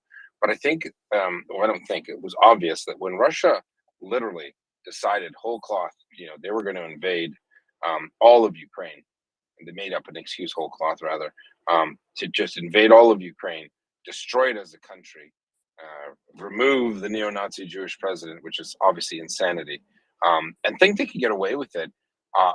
And their excuse was so insane. Like the excuses, didn't say anything about NATO. Talked about the neo-Nazi, drug-addled leadership of Ukraine. That really scared Europe. I think that's the wake-up call a lot of European capitals did not want to have, which is that you've been sleeping with the enemy all of these years, thinking that you could liberalize and modernize Russia through trade, form of trade liberalization, and it didn't work. Not only did it not work, it made Russia pretty powerful in the economic sphere, and it gave Russia all sorts of leverage against the West in terms of energy. And that is what changed. And obviously, different European countries were late, or early to the game. Germany, obviously, the notable exception. But I think that the European public knows full well, especially anyone who's older than 40, who might have grown up with with air raid sirens in their hometowns, that this isn't a joke. And the Russians didn't change. They just changed their name. They changed their leader. They took out the ideological engine of communism and put in the cult of personality of Putin. And to think anything different is you're lying to yourself. And I wish we had all the time and all the patience in the world to go through all of the rote and banal opinions of people who think this is, war is bad, Ukraine gas, blah, blah, blah. I mean, it's noise. And yes, sometimes it used to be more fun because I never knew that people actually would have the lack of shame to actually say this in public. But there are people that will say anything. And it's bizarre to me. It's very, very bizarre. How can you say that? How can you say, yeah, kids being raped and murdered, but Iraq was bad, so forget about Ukraine? We're the first to say it. The West has made many mistakes. Life isn't perfect. There are a lot of bad decisions, but just because there are bad decisions in the past, it doesn't mean you continue to make them. It doesn't mean you say, well, we're not perfect, so you know what? let's let Ukraine get genocided. Let's let Russia conduct a genocide. But more importantly, the pragmatic response, the pragmatic reason as to why Europe is doing it is because, frankly, they've now recognized that Russia is a threat. So Russia is not just a threat to Ukraine, it's a threat to the Baltics, it's a threat to Poland, it's a threat to Romania, all right? It's a threat to Kazakhstan, it's a threat to Georgia, it's a threat to every one of its neighbors. And it's time to stop dancing around that topic. For those who come in and they want to start, I feel like they've just started the game of life at the first square, and they want us to play the game. I'm not interested in playing the game from the beginning. I think we've progressed a long way, and I think our co-hosts agree. We have Cynthia Zimmerman. Go ahead, Cynthia. Good evening, Yehuda, and congratulations on the website. It looks beautiful. Thank you very much. Okay. So, yeah, agree completely with what you're saying. I think the thing that strikes me is that, right, I think people are capable of being able to discern when war is necessary and when it's not. At least that's what I'm hoping for, that people can understand that. I'm from the US. I certainly did not love Iraq and Afghanistan wars and spoke out that I didn't think it was a great idea. But in this case, it seems like it's a whole different story, and it's the absolute thing that has to be done. I don't know whether that's just a strategy difference, but it's the feeling of it, is that this is for survival of people, not going after some other terrorist or something like that. This is for the survival of people. And I know yesterday Wendy was asking why we come to this space. And one of the things I wanted to say was, so I'm 61, recently in the past few years lost, all my parents and have passed away, and grandparents before that. And both of my grandparents on my mom's side, my grandfather was a Navy architect of submarines, and my grandmother worked as a Navy secretary. So I feel like at this stage in my life, there are not that many people that are remembering about World War II and what it meant. And I grew up believing never again. So that's why I'm, here. And I can't even compare this to Iraq and Afghanistan. It doesn't even measure to that. So it's a whole different ballgame. And I hope people understand that. Thank you. And I'll drop myself down. Yeah, thank you, Cynthia. Wise words. And I think you're right. I think a lot of people forget. And, just simple things like Moroccan army. I didn't know the Moroccan army was in the Netherlands to liberate it from the Germans. And then some people actually providing support for that. Well, we're not going to argue with people's truths. No, there's no such like, stop it. Up is up and down is down. Let's not make things up. It gets a little silly. But no, great points. And, we have I just wanted to go back to Joris and Helmi, two people from the Benelux countries. Maybe we get a Luxembourger and we'll have the triumvirate. But in your countries, what's the general perspective? In the Netherlands and in Belgium, in your words, what's the general feeling about support for Ukraine? Is it waning? Do Dutch and Belgians feel that as the war is progressing, Ukraine is actually winning? Do you guys feel a pride in that, in the support your countries have given? Start with yours. Okay, it's a little bit like in the rest of Europe. Extreme right and extreme left, they're of course more supporting Russia and blaming extreme left, more blaming NATO, that's their fault. And extreme right saying from, we don't need to pay higher prices for Ukraine, they are not part of NATO. But I think the same in almost a whole Europe, that these kind of parties are against it. But I think the majority is still supporting Ukraine. Great. And Helmi, what about you? What's your take?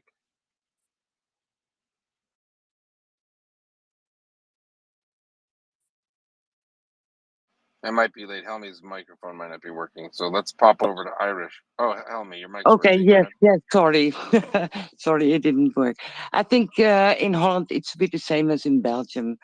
Of course, we have these right parties, and people complaining, always complaining about the high prices, but the majority of the people support Ukraine, and they know what is going on in Ukraine, and yeah, a lot of people help. A lot of people help. In my community, there are, I think, about 12 or 13 Ukrainian families, refugees, and they've been supported very well. We also have a family in our house, and the community is going to build very nice prefab houses, and we are very happy for them. So they have a private place to stay, and that's it. Thank you very much. Thanks, Helmi. I appreciate it. Do you find, just curious, do you find that those Ukrainians who are there, do they intend to go back, or are these people that are wanting to settle in the Netherlands? I'm just curious. The family that is in our house, yeah, Olena wants to go back, and her daughter as well, because they have a house there, still a house there in Melitopol. But yeah, she can't go back, and I think she has to stay another year. Well, you know what, Helmi, on behalf of everyone here, I think I'd say thank you very much for hosting a family in your house. That is a beautiful thing to do. And I think that for people, especially, you have a lot of patience, more patience than me, for you to hear someone from the Netherlands say those disgusting things, and you have skin in the game. You're actually housing Ukrainians, and that makes you a bit of a hero in my books. So thanks very much. I think Daryl would agree, and I'm sure Axel too. That is an honorable thing to do. Talk about putting your money where your mouth is. Having a family come into your home whose houses were destroyed and occupied by the Russians, and then still with a smile, Helmi replies to a person who basically craps all over what she's done. That takes a lot of courage, and you're a very patient, gentle woman. Thanks so much, Helmi. Thank you very much. 100%. Dank je wel. Yeah. Hey, Yehuda. I guess he didn't realize. I guess he didn't realize what being from the Netherlands meant. Yeah, no, they're very kind people, and we thank them for that. And I personally got annoyed because one of the units I served with for many years has a legacy in a town called Apeldoorn for saving it from the Nazis and saving it from destruction by just destroying those forces around it as opposed to destroying the city. So I think it's a little rich that he wants to sneak in and say the Moroccan and Algerian army, which ostensibly the Algerians didn't have an army in Algeria, actually liberated the Netherlands. That bothered me. And I got upset. All right, let's go to Irish and then Timothy. Irish.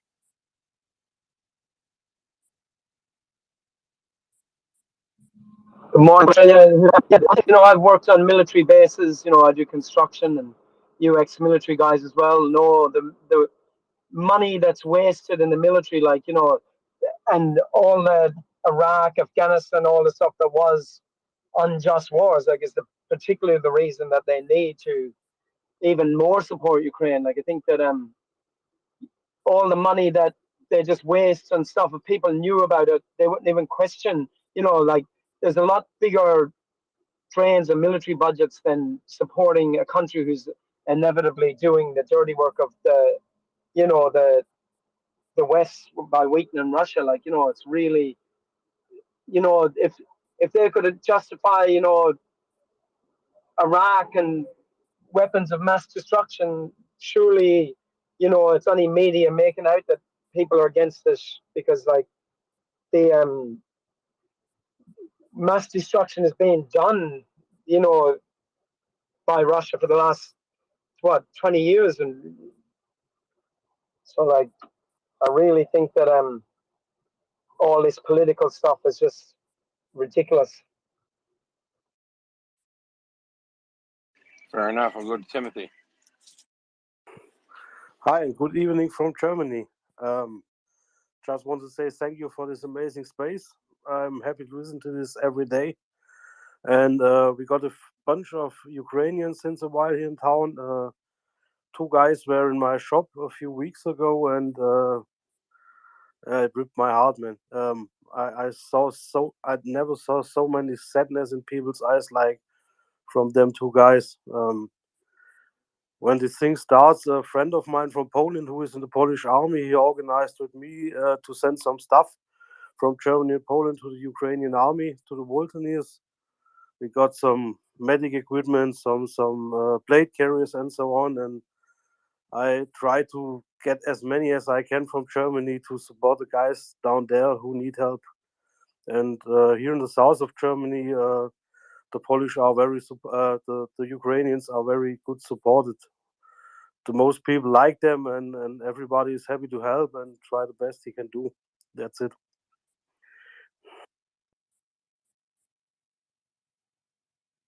All right, thank you. Let's go to Daryl or Axel. I got to do something quick. What was that, Yoda? You got the mic? Yeah, I got the mic.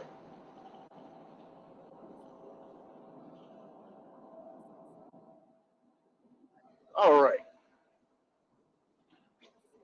I'm bringing up Nick Horse.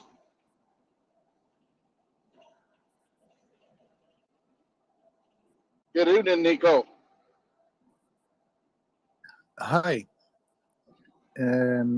If you can hear me,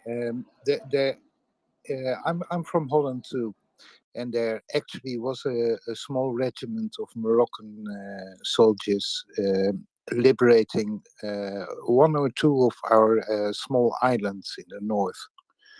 So apart from that, at the beginning of the war, they've also fought as part of a French regiment in Zeeland, which is in the southwest of the country. So that's about that. The guy that was speaking here is a Dutch guy of Moroccan heritage, and he's quite Nico, he was living in the Netherlands. yeah. No, he's Dutch. He did not claim it. No, It's like just like you're living there, but you don't want to claim where you live. Yeah. But that's a common thing, and I saw in his profile that he's actually an activist for let's say Muslim-related issues. So he's obviously one of the people in between two cultures. So that for some context. Apart from that, So I'll say this. I'll just because I'm quite familiar with the situation.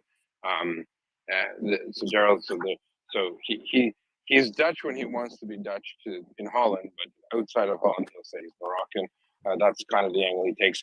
And the reason why I was uncomfortable with him is that guy is like manna from the heavens for racist people. no, Because they look at him and see, they don't want to be. I completely get that. I completely get it, and You understand what I'm saying, right? yes, of course, So, of course. I just want to contact. He literally sets back race relations for Dutch Muslims like 100 years. I know, and I hate that he was on, to be honest. But I just yeah. I wanted to be able to say we let a diverse opinion in there, but the reality is he's literally part of the problem. Yes, indeed, and the anti-American attitude and anti-NATO, etc., that lives along Arab people is strong. So in that sense, I contextualize it like that, and I leave it for what it is. The vast majority of Dutch is supporting Ukraine and understands the importance of this moment in history. Thank you. Agreed. Yeah, Nico, that's fair. Sorry, go ahead, Daryl. Yeah, I was just going to say, Nico, he doesn't realize that a lot of the things that he talks about being anti-American, this, that, and the other, a lot of those sentiments, yes, we've made mistakes. But and for the most part, we've done a lot of good for a lot of countries around the world.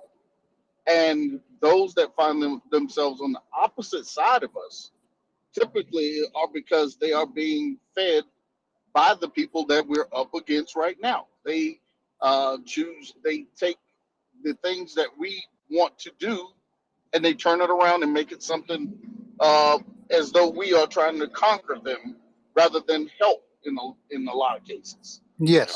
Yes, American businesses come in.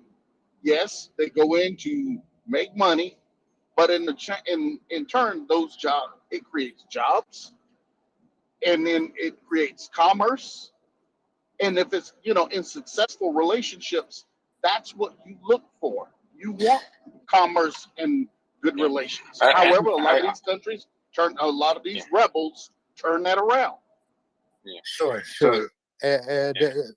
We all remember the Marshall Plan and what it did for Europe, and that we had the chance of building this society on the basis of liberty, thanks to the Allies, thanks to the United States, to Canada, to New Zealand, and also to this Moroccan regiment. Well, hold on. I just want to speak to that. So the Moroccans formed parts of the French army. So I just want to, I'm familiar. There's a great story of North Africans who fought in World War II. That's a forgotten story, and I wasn't trying to diminish their role. But if you realize that the individual said that the Moroccan and Algerian army, he means the French army. You can call it a colonial army, and that's fair. Did fighting, but for the entire northwest of the Netherlands was liberated by the Canadian army, and that's why I specifically said that. And that was the knife that went into the the underbelly of the Nazi occupation. That's why it's so important, and that was my point. So I didn't want to detract away from reality.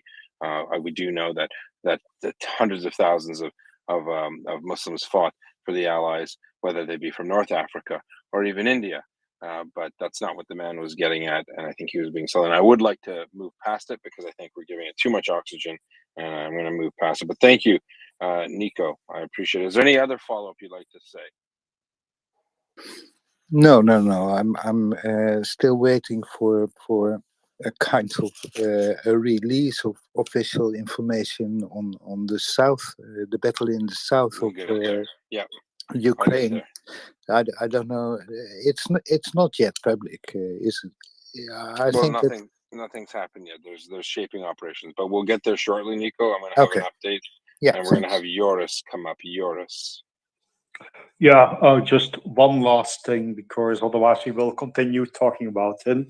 But when he was so Islam-minded, he should certainly not support Russia, because then he should certainly know what happened with the Krim Tatars, which were Muslims. 150 years ago, more than 80% of Crimea were Muslims. They were Krim Tatars, and Russians, they took them away and replaced them by Russians. Yeah, no, agree. The Crimean Tatars and Krim Czechs and all of them that were genocide was committed to them. Ethnic cleansing, it's a genocide. It makes you wonder why anyone from any community, especially a minority community, would support Russia. They're certainly not anyone's friends. So you can be a useful idiot to the Russians, but don't think you're an equal to them, because they don't think you're an equal. And I think it's good. A little cathartic. Get it out of the system. But look, that's the example, and that's proof positive of Russian misinformation and disinformation. They're making the far left and the far right loonies from every part of the world get together and say, hey, we think democracy and freedom suck, while we talk to you from a country filled with democracy and freedom. And Russia is apparently really great. It's funny. I feel like saying, move to Russia then. If it's so great, move to Russia. Gosh, what are we missing here? Jens, what am I missing? I don't know. I raised my hand to just talk shortly about your website, but I can make something up about the. Well, you can talk about the website. Let's tell everyone about our website, MriyaReport.org. It's great. Jens is going to talk about it. And while we're here, remember, we've been here for 24 hours a day, 7 days a week for 8 months, and on top of it, we have Malcolm Nance coming tomorrow to talk about Russian threats of this dirty bomb. It's time to discuss it, the elephant in the room. And now Jens wants to talk about the website. Please go ahead, Jens. Yeah, I think I found you guys around the time of the the 40-mile convoy heading to Kiev. So I wasn't here from the very beginning. So when I saw Louis said you launched the website today, I went and read up a bit and found a little bit, filled in a few blanks about the background for the website. So I just want to say I appreciate the space, and it was quite nice to go and see the website and get a little bit background. That was all. It has an origin story in it. Is that what you mean? Yeah, if you want to use those fancy words. Okay. The story of how we came to be. We'll use those. All right, fair enough. All right. Okay, so listen, if you're up in the speakers panel, please do have your hand up. We do have a lot of people coming in to speak. Please do retweet this space. That's how we are effective, and that's how we can share the stories from Ukraine. By you being here, people want to stick around and listen, and it really does benefit, and we do appreciate your support. Thanks for being here. I pass off to Daryl. I don't know, Axel, are you still awake? Why are you still awake? These are the questions I have. Because I had a little snooze earlier this evening and then I worked. But I was just talking to our 4 sailors who all send their regards to you. The whole English crew is very much in favor of you. Is this cryptic? Do I know who it is? Or oh, you know them all. John, Gunny, and... oh, great. Well, where are they? Oh, they were on a little, setting on a pub crawl, as I would call it. Checking out Twitter Spaces and politely knocking on doors and seeing what's what. Excellent. So we've had a bit of a troll fest, and I hope we've managed to weather that storm, Axel. They had a grand laugh. Oh gosh, I'm trying to keep my sanity. All right. See, whilst you were doing the Lord's work here, they had a grand laugh over there.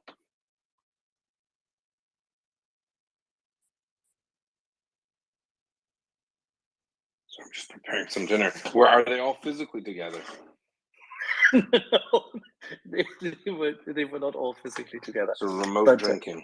Amazing. Absolutely. They convivial English, Amazing. Alrighty. Well, if only they had heard the story about how you praised the Moroccans who actually participated in the French colonial army in freeing the islands. Actually, 2 of those islands. By the way, East Frisian Islands. There you go. All right.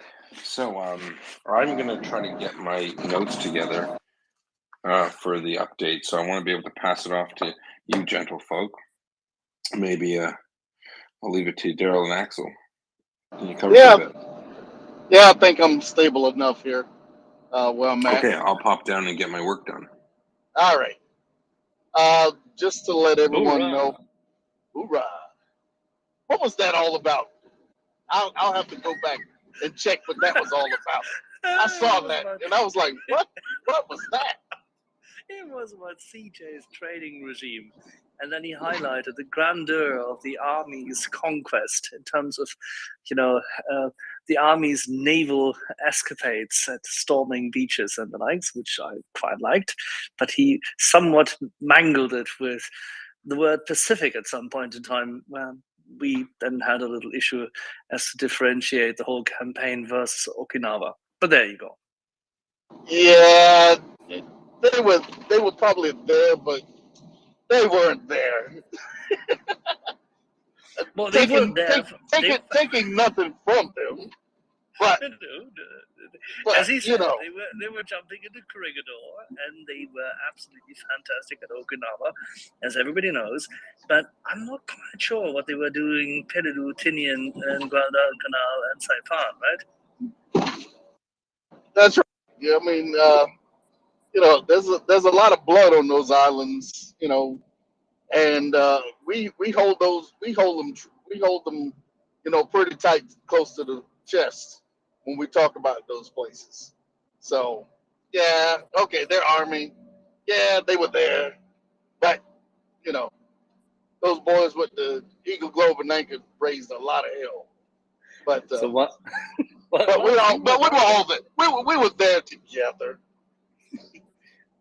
See, this is so funny because a number of my friends are all say they're all 75.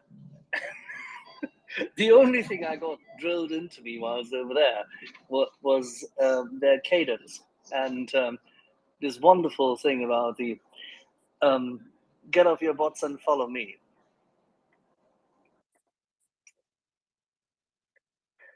In any event, so with everybody else here currently not completely in tune with the Marine Corps' efforts in the Pacific, freeing in this part the rest of the globe from authoritarian regimes, we shall return to normal programming whilst Daryl is trying to find his phone. Prince is here, Yes. Leonard is here, Helmy's here. Here you go. I'm here. All right. All right. I'll hand it to you then. All right. Let's see. Well, Leonard, you guys are sitting there. Leonard, have you gone to the space yet? Have you gone to the online space, the MriyaReport.org? Hello, Leonard. I don't think Leonard's there. No. Okay. What about you, Irish? You went to our space report.org yet?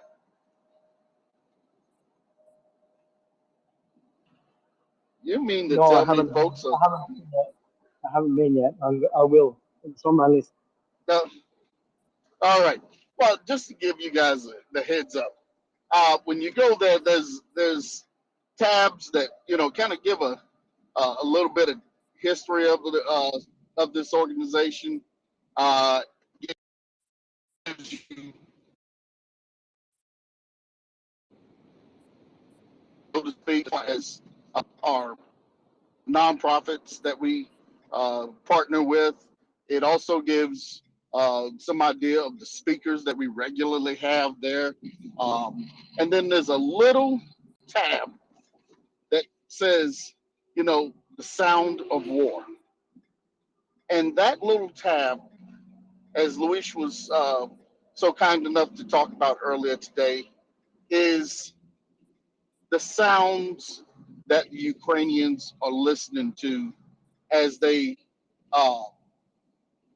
hunker down for these missile and drone strikes. It's incredible. You heard the stories about the raids in England during World War II, in the history books. I mean, unless you're old enough to remember them, but unless you've been in a country that has gone through war, you don't know what that eeriness sounds like. That blast that comes over the speakers of a city, much like the hurricane sirens in the west of the U.S.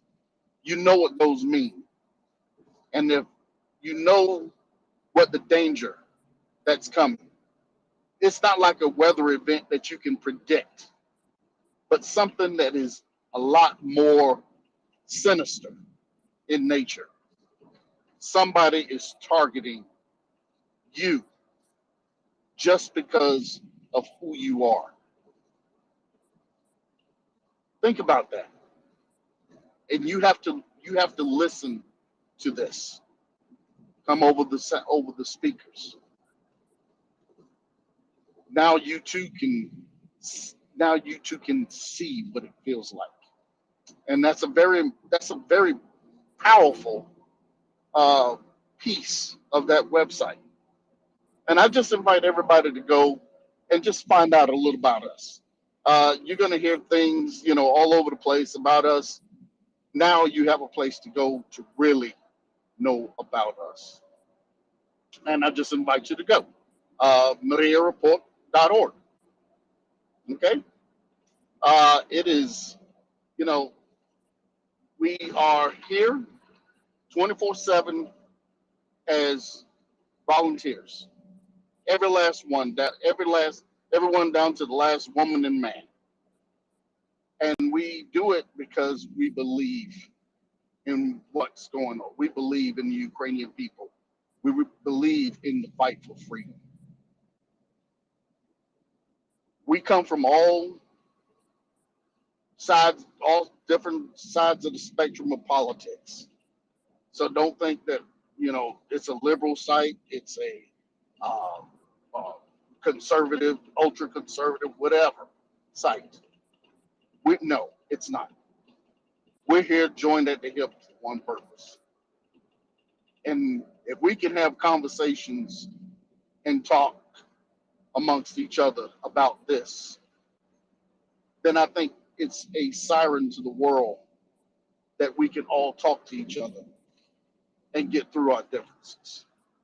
We don't have to resort to war. We don't have to resort to taking out our fellow man for land, for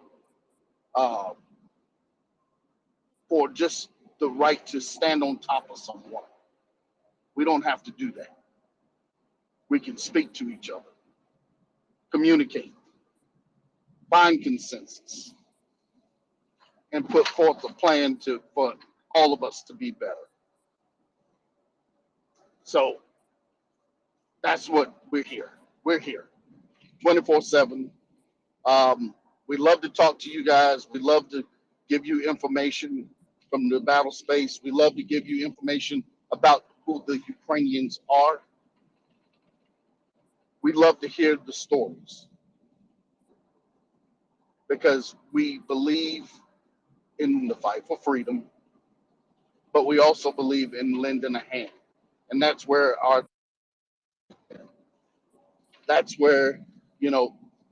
taking money out of our pocket, help them from. So we ask that if you're here, please go to Maria Aid, Ripley's Heroes, Malcolm Nance's site, Asymmetric Warfare. Go to those.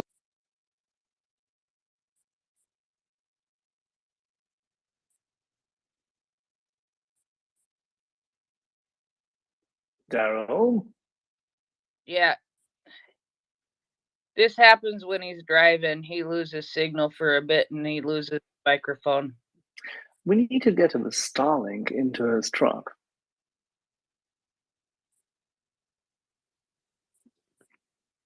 The website is beautiful, Axel. I really appreciated the letter. Yes, I really appreciated the letter from Yehuda earlier today when Oscar was here from Odessa. We were talking about the siren player to listen to on the website, and it is. We hear every now and then in the background when we have a guest on, we'll hear the sirens starting to go off, and it's a very, very short sample on the website. But Oscar was telling us today when there's an air raid alert, that siren blares for 15 minutes straight. And they'd have 5 of them that day. So that means they'd listen to that siren blare for an hour and a half. And I just challenged people to go and play that siren for 15 minutes and thinking about that happening every few hours and imagining what that must be like to live under. And even though they've lived under it for 8 months, and hard to say it's something that they're accustomed to, but it is something that they get used to hearing on a more regular basis, and they don't react to it the way they still do. But there are still kids who do react to it.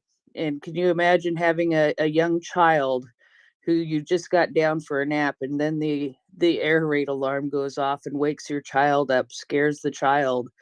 It's, it's those kinds of things that we take for granted because we don't live in that environment and we haven't had to live in that environment. But we need to remember that these are the things that they are going through every single day. Thank you, Prince. Can you guys hear me now? Yeah, we lost your mic there for a minute, but Yeah. Axel, I just Yep. started talking. Yeah, blame the Blue Ridge Tunnel. All right. I see Timo.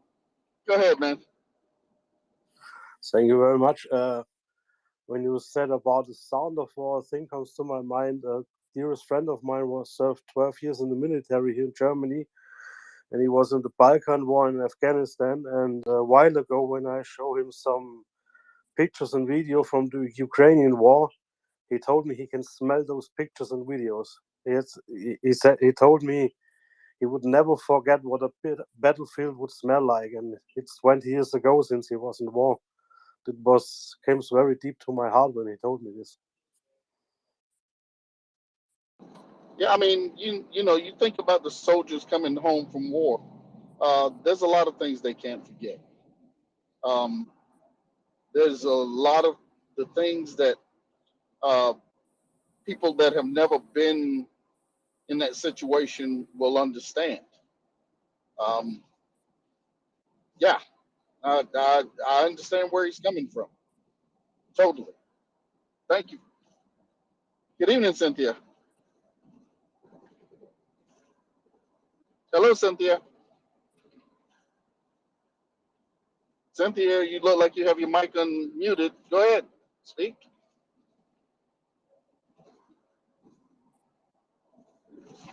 Daryl, I don't see a Cynthia in the speaker panel. Yeah, she's down. I can see her. I brought her up. Okay.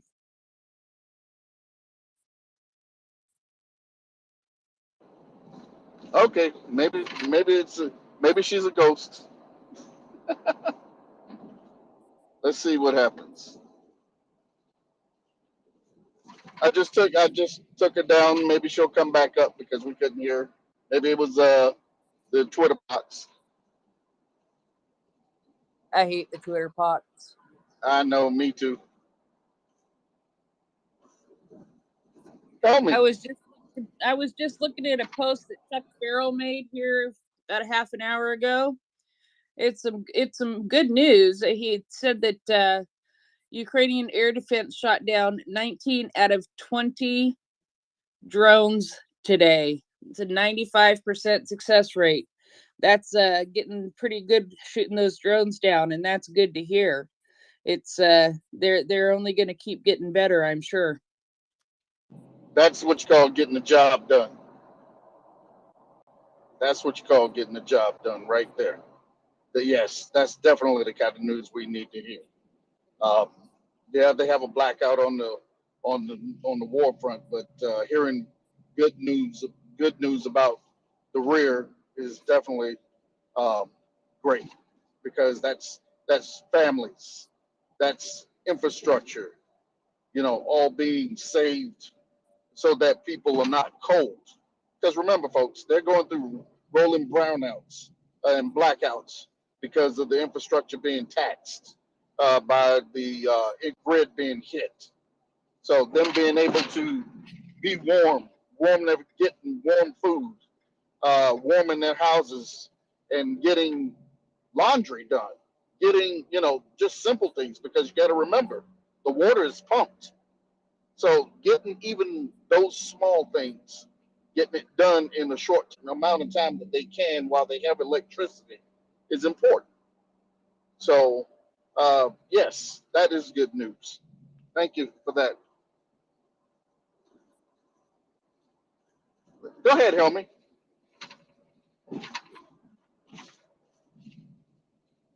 Go ahead, Elmi.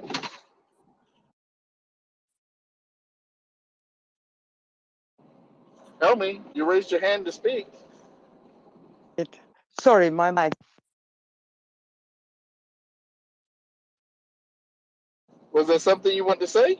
Yeah, it was about the war. We used to listen.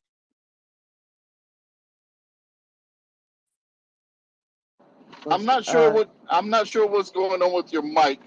When you touch the little Does it work pink now? sign, yeah, I can hear you now. But when Okay. you start talking, and I guess you hit the button again, and you go silent. So Yeah, I want you okay. to unmute your mic, and you can go ahead and speak. Okay. We used to hear all the stories of our parents about the war. And my father used to tell me that he was lying in a ditch, and then all those bombers from England went to Germany. And that he was very scared of, because sometimes a bomber fell out of the air. And that happened a few times. And also, he always thought that the German army, when it marched along the streets, they were always singing, and he loved this singing. This was what he liked about the war. But of course, they lived in the countryside, so there was always food. But people from Amsterdam used to come walking to all the farms for food. And then sometimes my grandmother took did everything in one pan. And she was standing with a spoon, feeding a bunch of children that came from Amsterdam for some food. And especially the last winter, it was very, very hard for the people. They didn't have um, stoves anymore in the house because there was no wood anymore. And yeah, it was not easy. So I remember the war very well, but I didn't go through it myself. And that is what I wanted to say. So a lot of people in Holland still have memories of the war, or memories the parents had of the war. And also my mother used to have Jewish people to hide in on the farm, and they were very scared when the Germans were in the neighborhood. And yeah, she told me that. Thank you. Thank you. Help me. Let me ask. Did your parents do a lot of? I know you said they lived on a farm. Did they pass down like canning and things like putting food away in jars, that type of thing? Did they pass that on to you guys in this generation? Because I know my grandmother, that was one of the things, because they did a lot of rationing here in the States. Um, People grew their own, had little gardens to grow just substance and put away. Was that something that you guys did? Yeah. My mother did it as well. Yeah, beans and cranberries and yeah, in pots. Yeah, they did that. And yeah, in the war, my grandmother made cheese, and every week the Germans came to confiscate half of the cheese she was making. So they took it away for the soldiers. Yeah, and she used to hide some cheeses to give to the people in the village. Just imagine that happening now with the Ukrainian people having to do that Exactly. Exactly. for Russian soldiers. Because the Russian soldiers may not even take half. They're probably taking it all and leaving them just, whatever they didn't want in this case. Yeah, I think so too. Yeah, they just steal it. They just steal everything. Yeah, that's true. And But of course, we weren't afraid of bombs falling down because, well, sometimes when a plane came down, but not so much. I mean, not every day. You are in fear of having bombs on your head. They didn't have that. No. But it was not a happy time. It is what I understand. Yeah. Thank you. all right, thank you. I appreciate your stories. Let's see. Zakir, good evening. And then Thankful. Go ahead, Thankful. You had your hand up.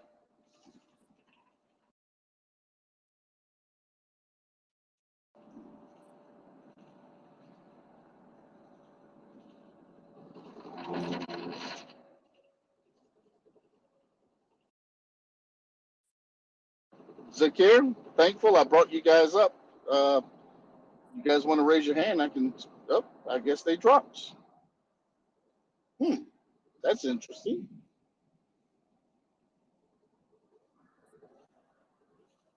All right, go ahead, Thankful.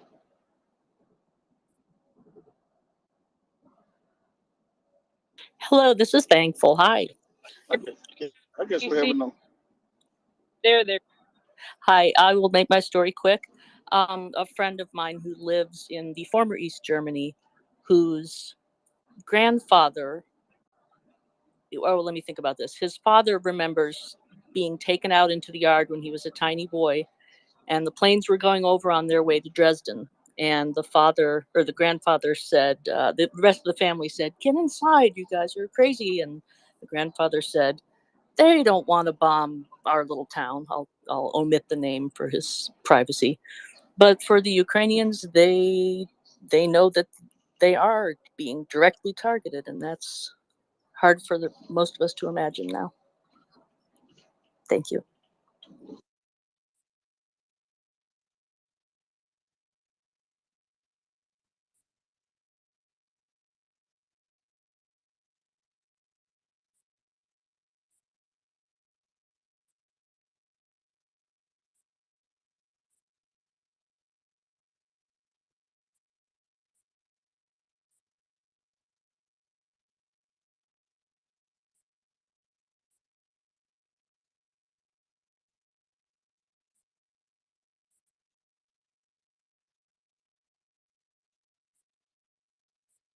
Mic check.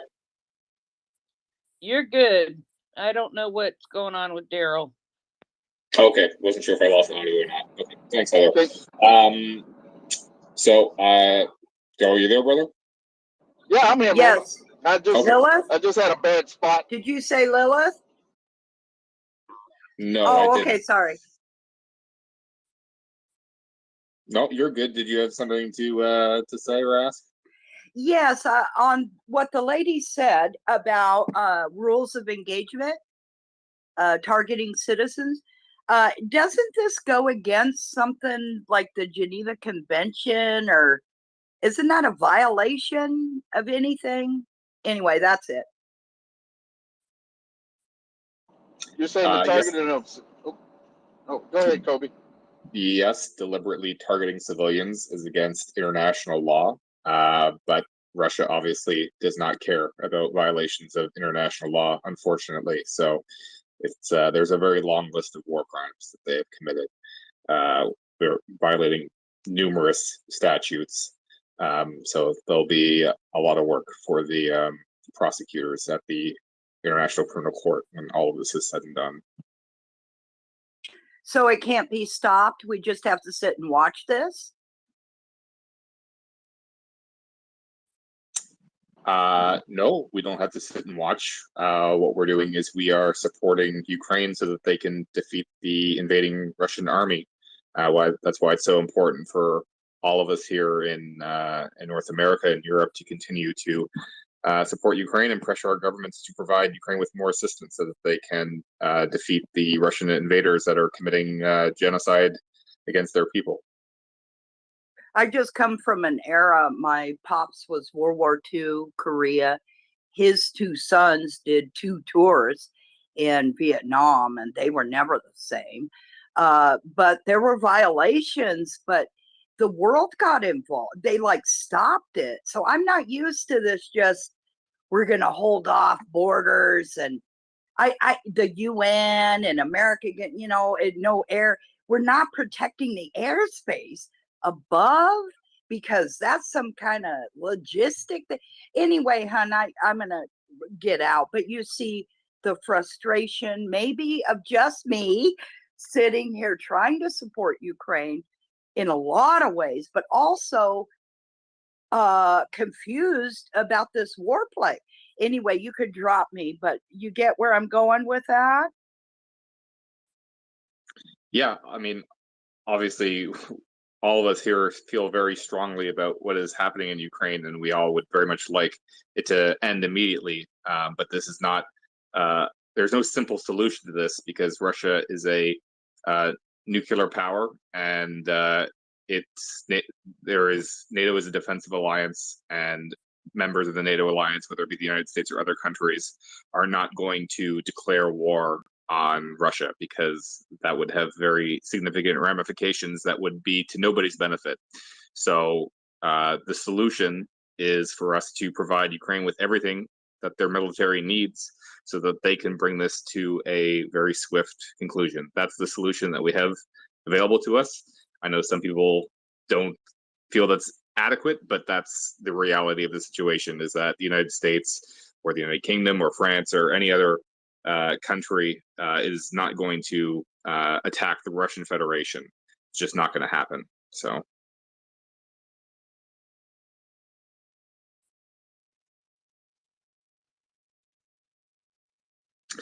Okay, we will go to Jacob next, and then Heather. Hey, thanks. Yeah, I apologize that this has been covered today. I just hopped on, so I just wanted to see if there was any sort of follow-up or update on the fire in the industrial complex in St. Petersburg last night. I saw you had posted some stuff in regards to it, and I don't know if it was you or someone had pointed out that there may be some significance of some of the tenants, and I just didn't know if there was any follow-up on that, and also the potential Gimler strike on the fuel depot today in the Donetsk Oblast. If what significance that may have today. Just wanted to see what your thoughts were on that. Sure thing. So I have not seen anything further on the fire in St. Petersburg. I will go look and see if there's been any further reporting on that. One of the tenants of the warehouse complex where the fire was occurring is in fact a logistics company that one of their specializations is rail logistics for military freight. So we were speculating about what impact that might have on their operations and just downstream effects on Russia's ability to move military freight around the country. So I haven't seen anything further on that, but I wasn't specifically looking. So I will see if I can come up with anything. We are going to have Language Learner join us pretty shortly. So I'm not sure if that's on his radar or not, but he may have information on that specific topic. But I will go and see if I can find anything on that.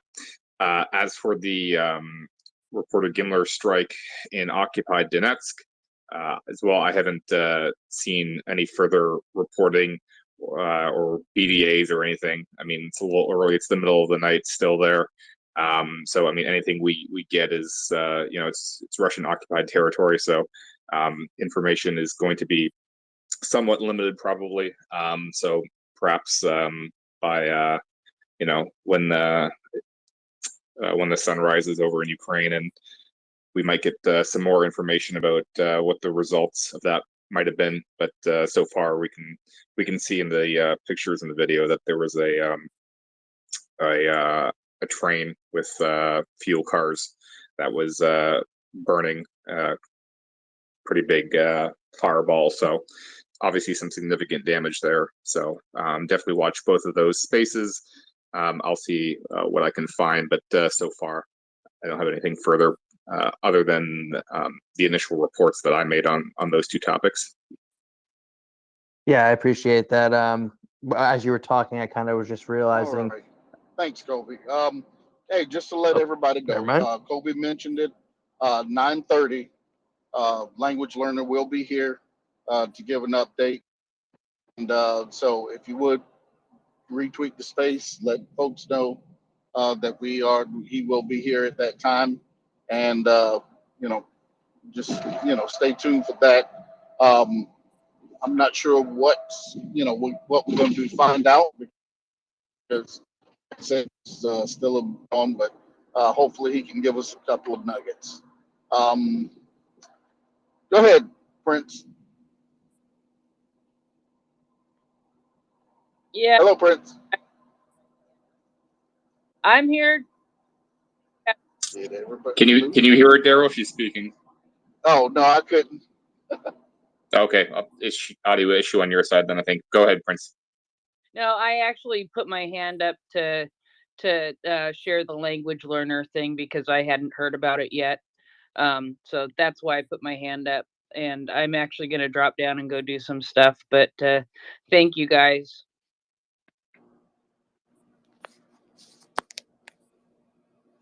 You are very welcome. I just want to welcome Aaron David Miller to the panel from Carnegie. Welcome up. I think this is your first time popping in with us. It is. First of all, can you hear me? Hear you, Lima Charlie. Yep, you're good. You can hear me. Just a quick historical note on, and I sympathize with the caller who was wondering about the absence of an international response to certainly mass killing, if not genocide, over the last couple months. Unfortunately, sadly, the record, both with respect to the United States and the international community, on anything resembling intervention to stop mass killing is a bleak one. From the Nazi Holocaust to Cambodia to Rwanda to Darfur to Sudan to Congo to Syria to Myanmar and now to Ukraine. The reality is that the international community's response, I served on the U.S. Memorial Holocaust Museum's board for a couple of years, and the very evocative slogan, that trivializes it, the commitment to never again, sadly, has turned out to be not never again, but ever, ever again. And it's an extraordinary demonstration of the absence of resolve with all the constraints about what deploying an international force or NATO or U.S. military forces into Ukraine would mean for the possibility of an escalation with Russia. So it's not the exception in the international community. The absence of intercession to stop mass killing and genocide is in fact the rule. And that's a modern problem. Samantha Power described it as the problem from hell. It is the problem from hell. Because I'm not sure, even under these circumstances, what kind of solutions could be offered to stop mass killing without provoking an escalation.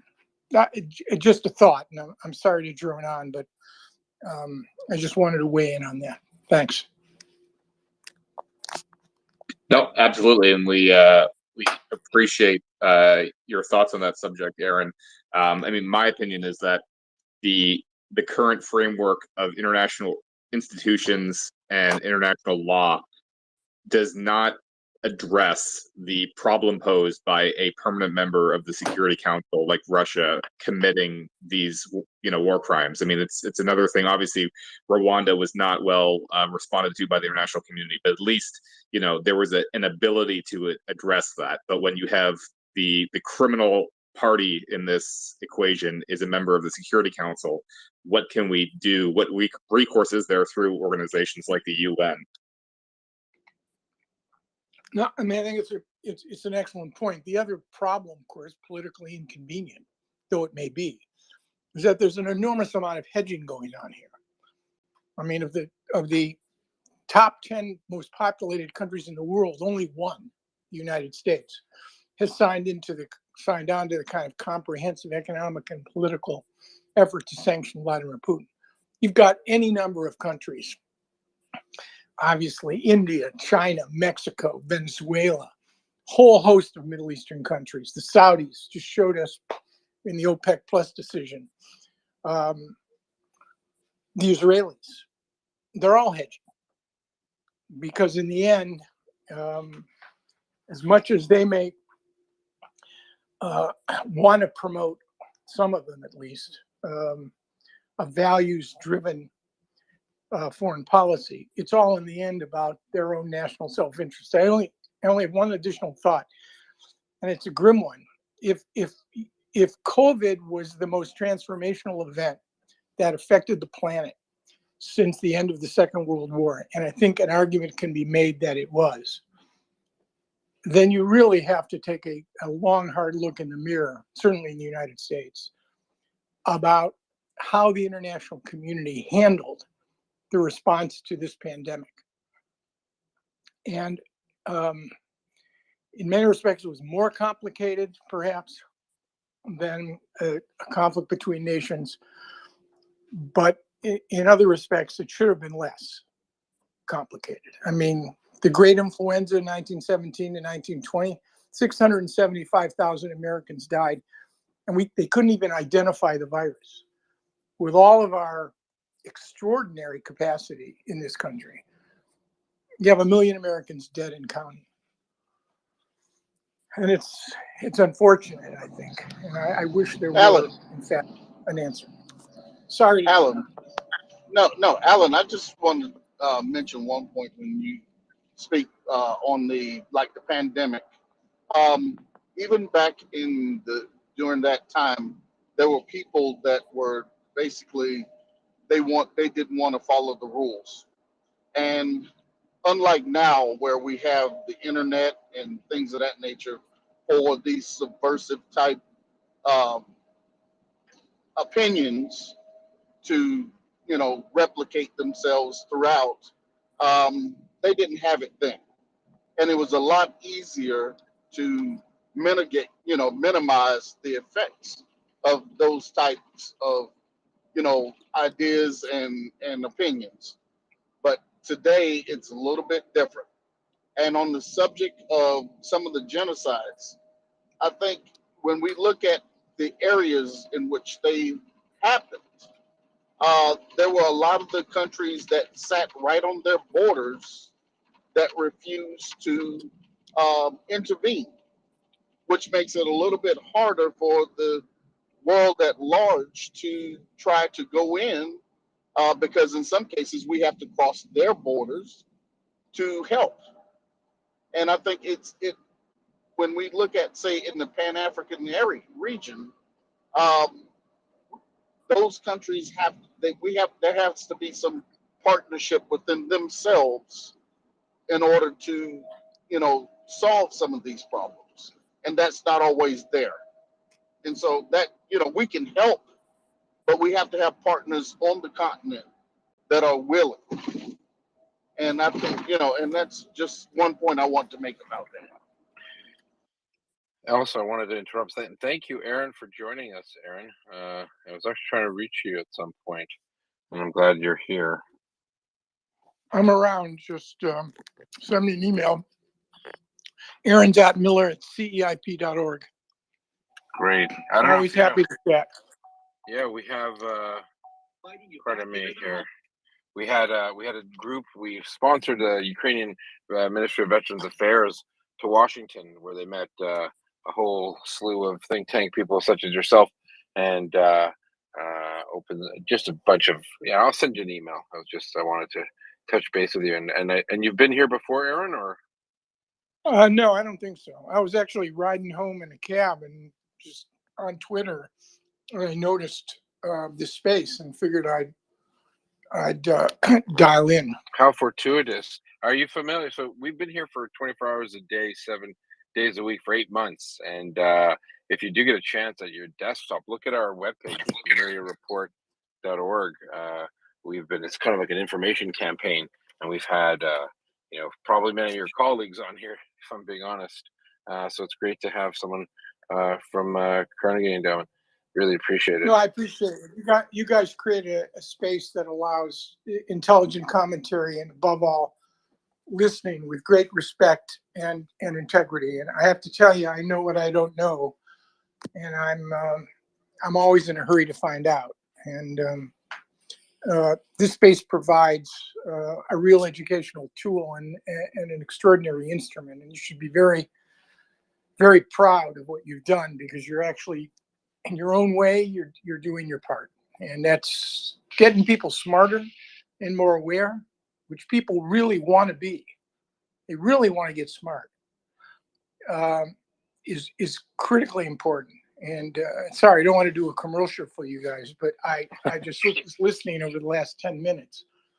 I mean, it's really very impressive. So I got to sign off, but maybe we could figure out a way to, I mean, I focus primarily in the Middle East, but I follow U.S. foreign policy at Carnegie and the That'd be presidency. great. And the presidency. So maybe we can do something. Yeah, I'll reach Take out care, to you. and thanks for your patience. Thank you, and I'll reach out to you and send you a message if you'd like to chat on a later time that you have more time. We'd love to have you. So Just reach out. We can set up a time to talk. thank you so much, and All thank right. you. Take Be care. well. Bye-bye. Okay, bye. All right. Well, that was refreshing. What a breath of fresh air. Carnegie, great. Carnegie Connects, former State Department. Definitely a wealth of knowledge and bipartisan experience in spades there from Aaron David Miller, and hopefully we can get him on again to discuss what's going on. That's just fantastic. Daryl, your mic was really choppy. I don't know if you want to jump back. It's fine. If not, we have Colby knows who's next. I don't want to interrupt. Go ahead. Thank you, Yehuda. And yes, thanks again to Aaron for spending a few moments with us and sharing some of his thoughts. And I'm sure we'll have him back. So next up was Jacob, and then Lois. Hey, yeah, I was hoping to ask Aaron a question, but he hopped off. So I guess I'll just ask you guys. Well, I was going to ask him because he kind of wrote the book on, the end of greatness. So on this sort of topic is, sorry, I guess it's just an irrelevant question now, but maybe you guys might want to answer is how is Zelensky going to be, perceived by Ukrainians in the future? I mean, obviously you got to pull out your crystal ball. Is he going to be perceived as a great president? I think so. And I was just kind of curious to see what you guys thought about that. Colby, go for it. Colby or Daryl, I just got a bunch of, I'm going to email Aaron actually, and a bunch of stuff going on here in the background. Go ahead. Yeah, no worries. So I'm not Ukrainian, but I'll just sort of repeat some of the things that I've heard said from some of our Ukrainian contributors over the course of the war.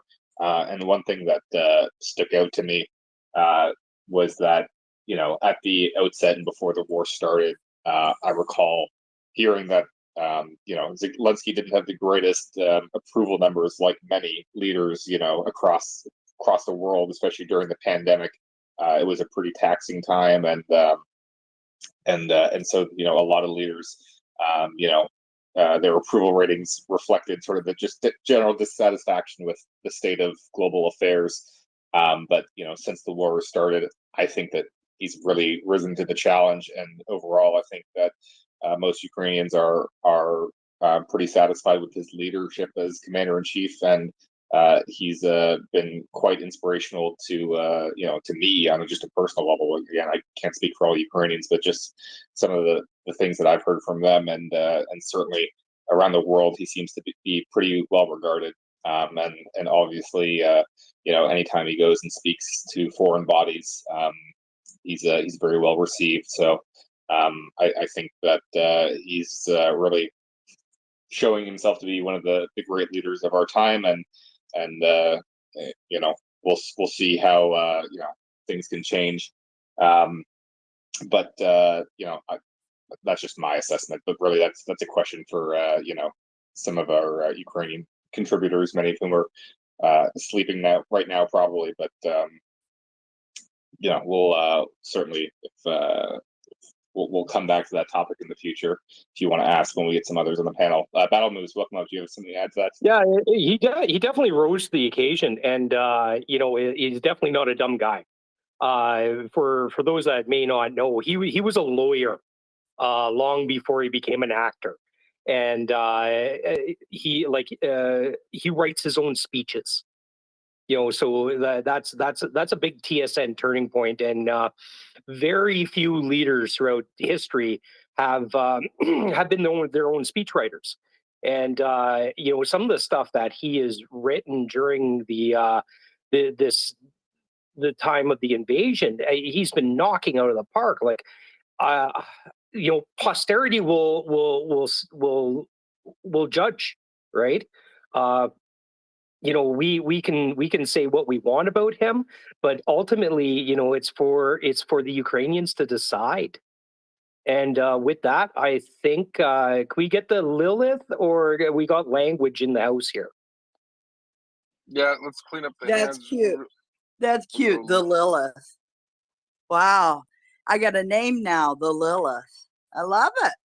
Anyway, you have a witch in the profile, so that's probably why. I am Wiccan. Yes, I've been baptized Catholic.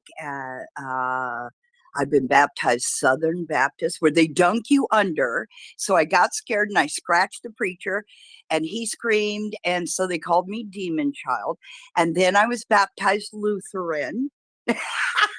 But it turns out I'm a Russian witch. Yeah. I'm a Russian witch. My DNA, I am Russian, but I was brown growing up. So I was bullied for being a spick and a wop and what else? Indian, and I don't know. Anyway, I'd like to read a poem, and then I got to get on to talking dog movies. Hold on. Lilith, we got Language Learner come up. He's going to do an update. So let's park the poem for a bit. If you have a question about the space. Oh, she's dropped down. Okay. All right. Let's go to Truth Seeker. I don't know if this is a good or a bad thing. So yeah, go ahead. Thank you. Truth Seeker was taken, so this was the best option here. You could have done 3 E's. Yeah. So, question for the hosts. Does anybody here, it's a yes or no question. I'm not looking for the number. I'm looking for just yes or no. Does anyone know about the casualties or have a good estimate on the casualties on the Ukrainian side from this conflict? No. We've got some from there's a pretty good group of Olin Media as of, I want to say, the 9th or 12th of this month. The estimates were some 30 to 36,000 Ukrainian losses. That includes killed, captured, and about 20% of that being missing. And then roughly between 50 and 56,000 in terms of wounded.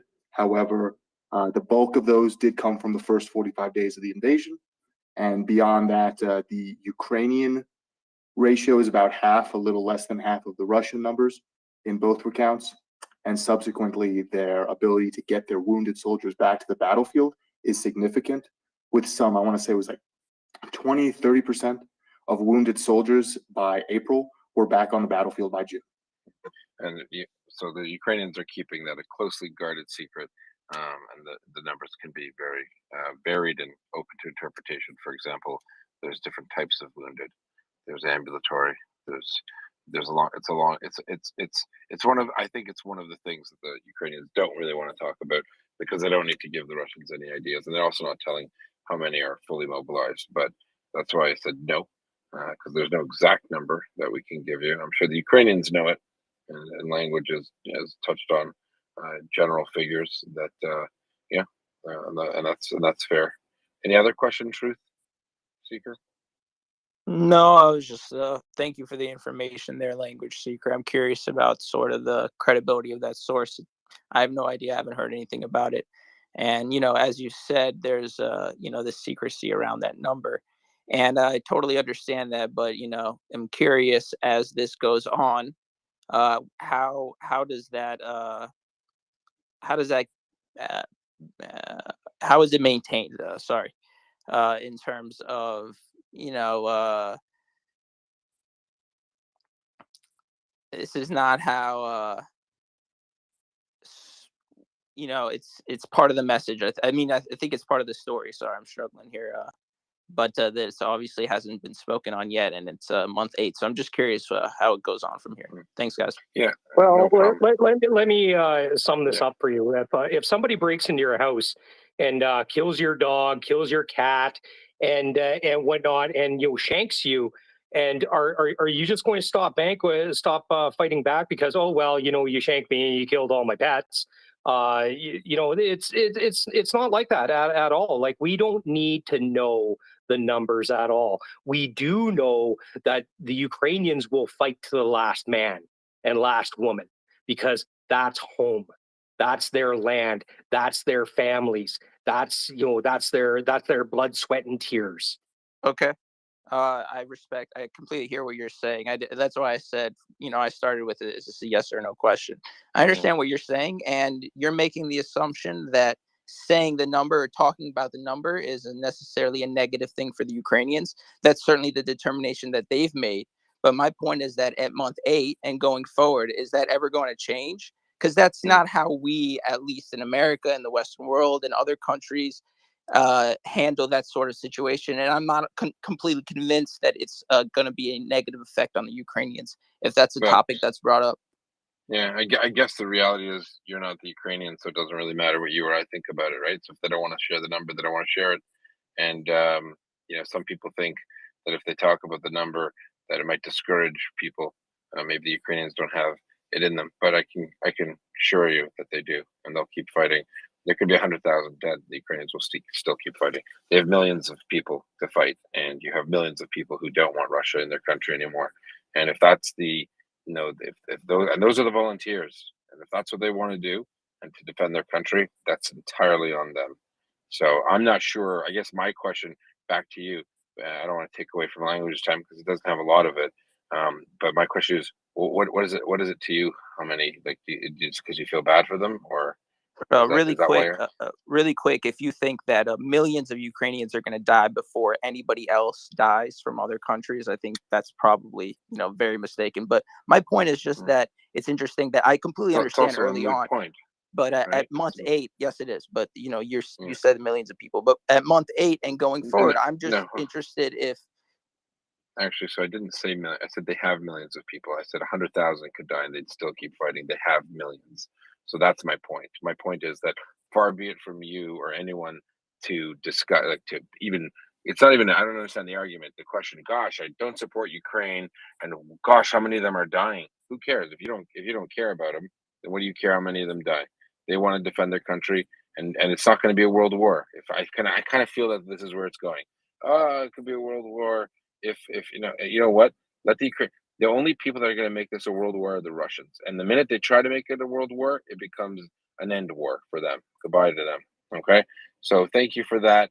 I don't want to take away from language. Daryl, he dropped down, I guess, or maybe he had a connection problem. I'm not sure. Either way, doesn't really matter. Language. I'm gonna pop. We're gonna get with Daryl. If you want to say something, I don't want to address that issue anymore personally.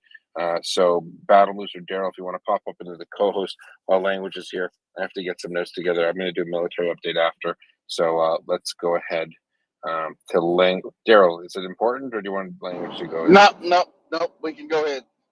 Go ahead, language. Sure. So throwing the map and text for this evening up in the nest. If you're on your phone, mobile device, scroll up. There's a free app, Apple, Android. It will just duplicate a copy of what I'm looking on my screen. Tonight we'll be using Andrew Perpetua's map. And we'll start in northwest near Belarus, proceed clockwise, end with some general statements.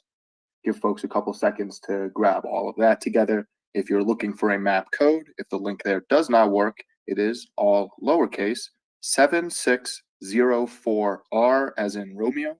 That is 7604R. and you can put it in the little text box at the beginning. If you're looking at the map, we'll be, having Belarus in the bulk of the screen. Give folks a couple seconds there to collect background noise first, so we can sound isolate. I think I figured out what the problem is with that electronic hum. Little pro tip for any audio engineers out there or amateur recordings: you probably want to get 5 to 10 seconds of ambient noise, and then you can use that to basically cancel it out. I wasn't doing that. I was kind of rushing it, and that's part of the reason why we were picking up noise from my computer fan. So I'll give folks a couple seconds, and then we will jump right in.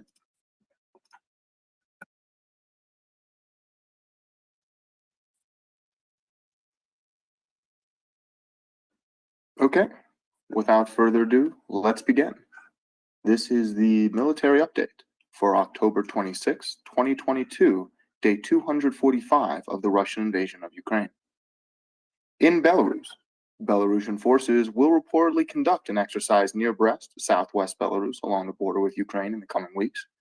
Belarus is currently carrying out covert mobilization of drivers and mechanics who are being tasked to maintain Russian military equipment in Belarus, which raises questions about whether the 100-some-odd, 200-some-odd armored vehicles sent there are actually functional or are simply being offloaded to Belarus for free repairs.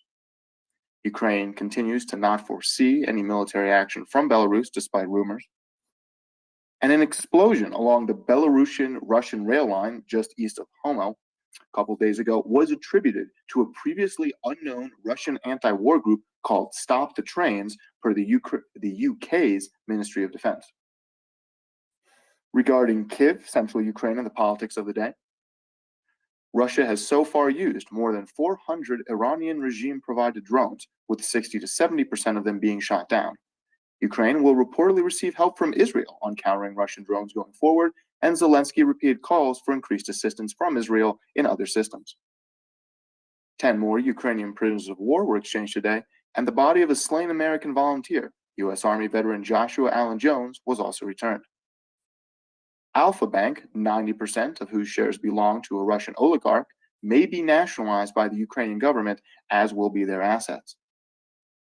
In Lviv, western Ukraine, the oblast was divided into 4 sections with 4-hour rotating blackouts between them. The schedule is being published and planned in advance. There has been a huge increase in demand for power banks and candles in western Ukraine. Per the head of Raytheon, 2 NASAMS, modern missile defense systems, will be deployed shortly in Ukraine and have already been turned over to the Ukrainian government. Moving to the east towards the Sumy, Kharkiv, and Chernihiv regions, Russian forces attempted an attack on north of Kharkiv near Ternova, near Kharkiv city, which was repelled. This is likely an attempt to draw Ukrainian forces away from other front lines rather than an indication of another Russian offensive into Kharkiv. Otherwise, shelling across the border from Russia to Ukraine continues without notable change. Near Izium, a car of EOD experts ran over a mine, killing 1 and wounding 5. A Reuters investigation of captured Russian documents found during the Ukrainian Kharkiv offensive shows that several Russian units were only at 20% strength and had absolutely terrible morale and planning, and additionally were given strict orders to not leave their positions despite how untenable they were. And over 1,000 bodies of Ukrainian soldiers and civilians have been exhumed from mass graves in the recently liberated regions. Moving to Kupiansk, Svatove, and the general Eastern Front, Russian forces continue to attack near Ukrainian troops on the east side of the river near Dvochna with dueling artillery, and the situation near there remains unclear. Ukrainian forces continue to push down the highway with artillery and ground forces along the Kupiansk-Svatove highway itself. Ukrainian troops continue to attempt to push towards the northwest and southwest of Svatove specifically, apparently making gain in recent days. Ukrainian recon south of Svatove and along the Crimea highway reportedly has been able to interdict a number of Russian vehicles in recent days, including some ammo trucks that were actually leaving Crimea for points north. It's unclear why they were leaving, but they may indicate either Russian general mismanagement, low morale, or a desire to refocus away from Crimea itself. Some Ukrainian units are trialing drone-aided resupply of their forward positions where a drone brings them packages and have reported success. This allows for much deeper movement of Ukrainian troops behind Russian lines than previously thought possible. Buryat soldiers with low morale have been spotted in Crimea and are settling into abandoned houses because there was no infrastructure to support them, and it's starting to get cold outside. They apparently have very low morale and are generally confused. Moving south towards the Seversk axis, Ukrainian troops appear to have pushed further southeast of Seversk from Spern towards Mykolaiv and potentially towards Zolotarivka, which lie to the south of the Russian strongpoint at Verkhnokamianka, which has been heavily shelled. There's been general heavy shelling of Russian strongpoints in this region, and it appears the Ukrainian forces are continuing to attempt to flank it to the north and south, in addition to the west, where their positions already are. Moving down to Bakhmut and areas around it, Ukrainian troops continue to consolidate control over areas east of Bakhmut, having successfully pushed back Russian troops in the last several days. Russian forces continue to shell into the eastern defensive positions, the situation as per usual, as well as the southern suburbs, but the situation remains broadly unchanged, with substantial Russian losses reported over the last several months. Zooming out to discuss, broadly speaking, the Luhansk, Donetsk regions and areas further east in occupied Ukraine, there is a large grouping of Russian soldiers in Luhansk city with no clear explanation to who they are or what they're doing there. There's been increased patrols and vehicles parking in random spots, including train tracks.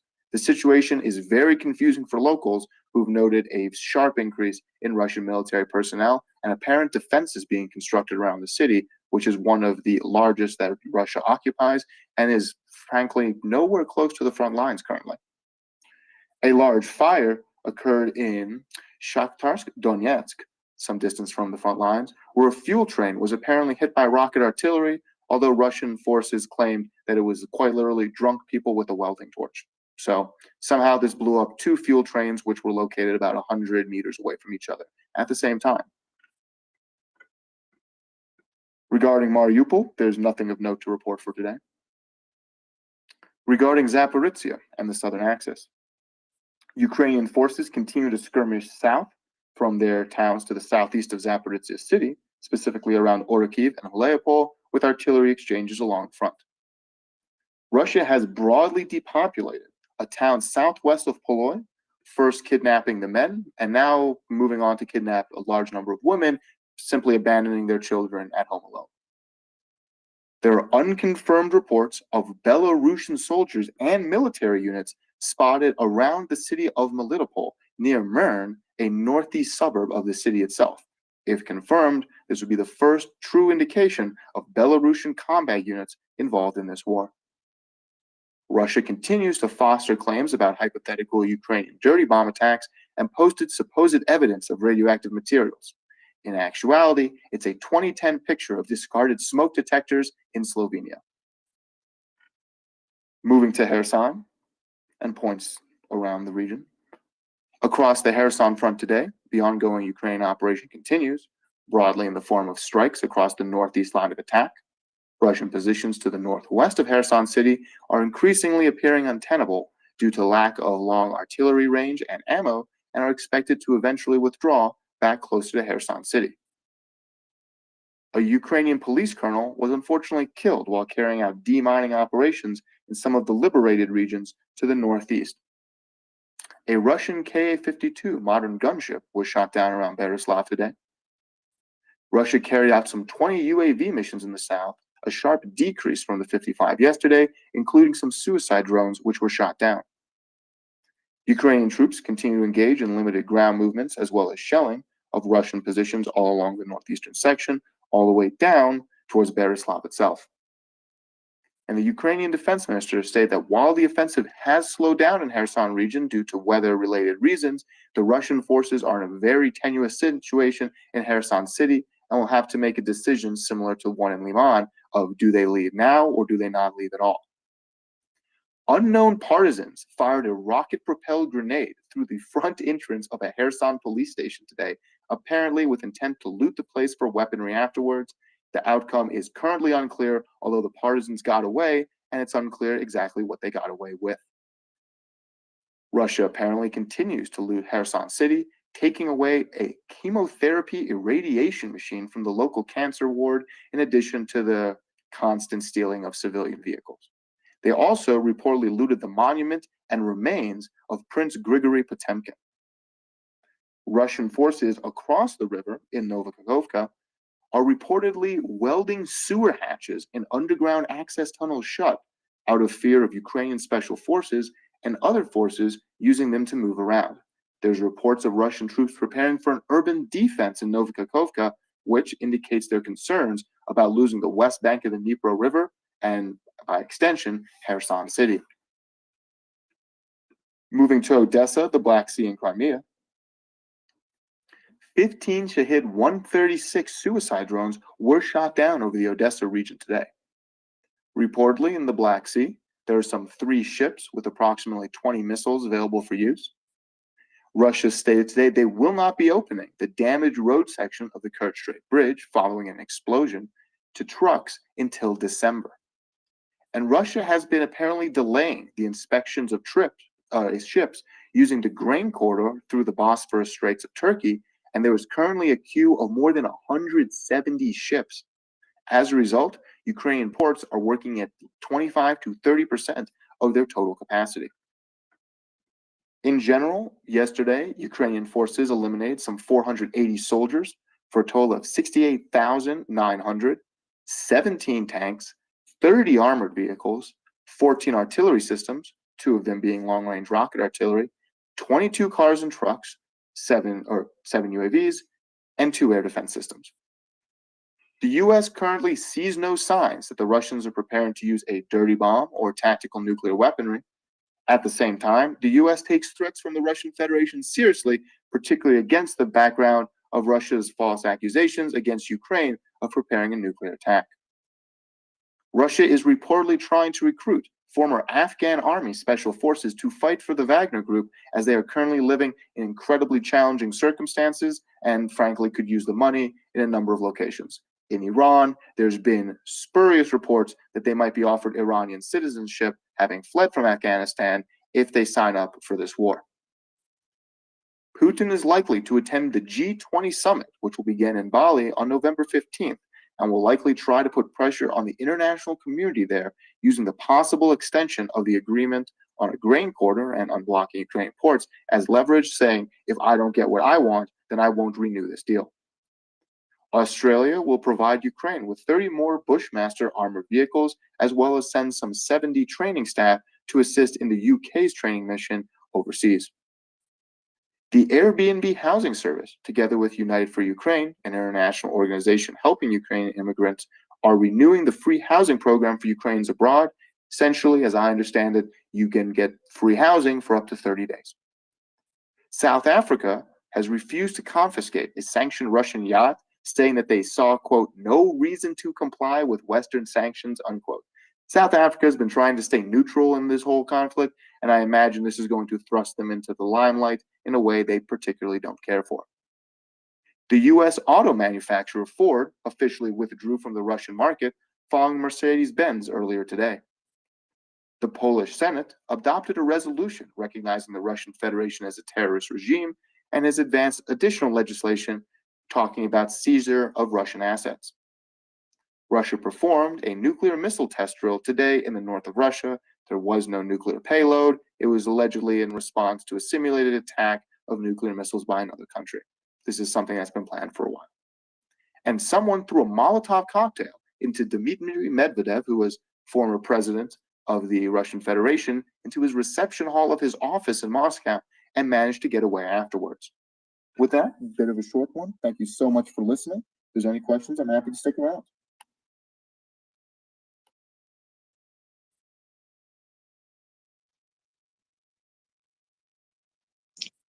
Thanks, Language. Just one thing about the NASAM systems that I want to clarify. They are not yet operational. The reporting from Raytheon CEO is that they're currently in country, and the United States is still in process of training Ukrainian forces on their operation. So they are there, but they're not yet in service with the Ukrainian armed forces. That's good to know. I know that originally there have been some statements that they would be deployed or at least received by the end of the month. So hopefully we'll see them sooner rather than later. Yeah, absolutely. He just kind of spontaneously said yesterday on Squawk Box that they had transferred them over to the United States government from Raytheon, and that they were actually in country now, and Ukrainian forces are currently training on them, and Warzone confirmed that today as well. So hopefully soon we'll see them active, and Ukraine will have some more capable air defense operational. Absolutely.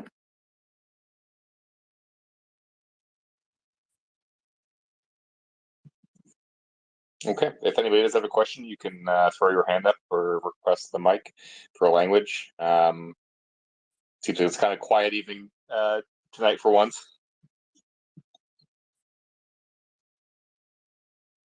While we're waiting for folks to come up, a couple DMs. One is there a risk of Ukrainian forces in Bakhmut being essentially surrounded and put in a cauldron or encirclement? The short answer is no. Bakhmut, Russia has been trying to push around it for some time now. They've been broadly unsuccessful. If Russia was trying to sprint around it to the northeast, they can't. They'd have to go through Soledar, and they haven't been able to. If they're trying to run around the north side of Bakhmut, they tried, they failed, they probably won't try again. If they're trying to run around the south side of Bakhmut, frankly, they've been trying, they've been failing, and that would drastically extend their supply lines past the point where Ukraine can continue to interdict them with artillery. So one way or another, if Russian forces do wish to materially pass Bakhmut, they will have to enter the city and fight it out. And that will be a very brutal affair for them. Alrighty, okay, we got Dr. Paul up and then Phil, so we'll take the hands. Dr. Paul, go ahead. Thanks, Gobi. In language, thanks. Tonight's update had a lot of interesting updates, actually, like very intriguing. But turning to the Reuters review of the captured Russian documents, yeah, I read the thread from the journalist. I didn't do the deep dive into the article, unfortunately, but I was curious from there or other sources. I didn't see anything about ammo shortage or supplies related to ammunition, rockets, etc. But did you come across anything about that? Because that'd be very important. And as a side note, just literally a minute before you started your update, the Warzone published something say 13% of Russia has 13% of their Iskander missiles left, which is no surprise, right? That's why they're going for the Iranian drones. But just to say, it's somewhat quantifiable from apparently came from a Ukrainian intelligence source. So. Yeah, as far as the document goes, I didn't really do a huge deep dive into it myself, but I didn't see a whole lot about ammo.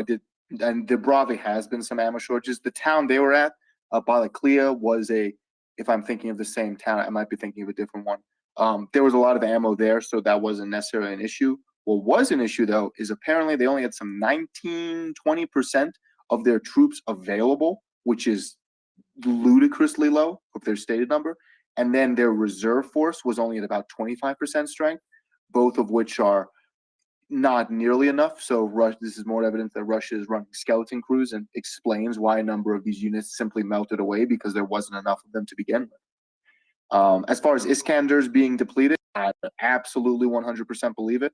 I've seen various reports that there's been less than 200, less than 150, and this is part of the reason why not only are they relying on Iranian regime-provided drones, but also Iranian regime-provided ballistic missiles, of which allegedly 200 plus are due to be sent in the near to medium-term future to Russia, so they can use them as a replacement.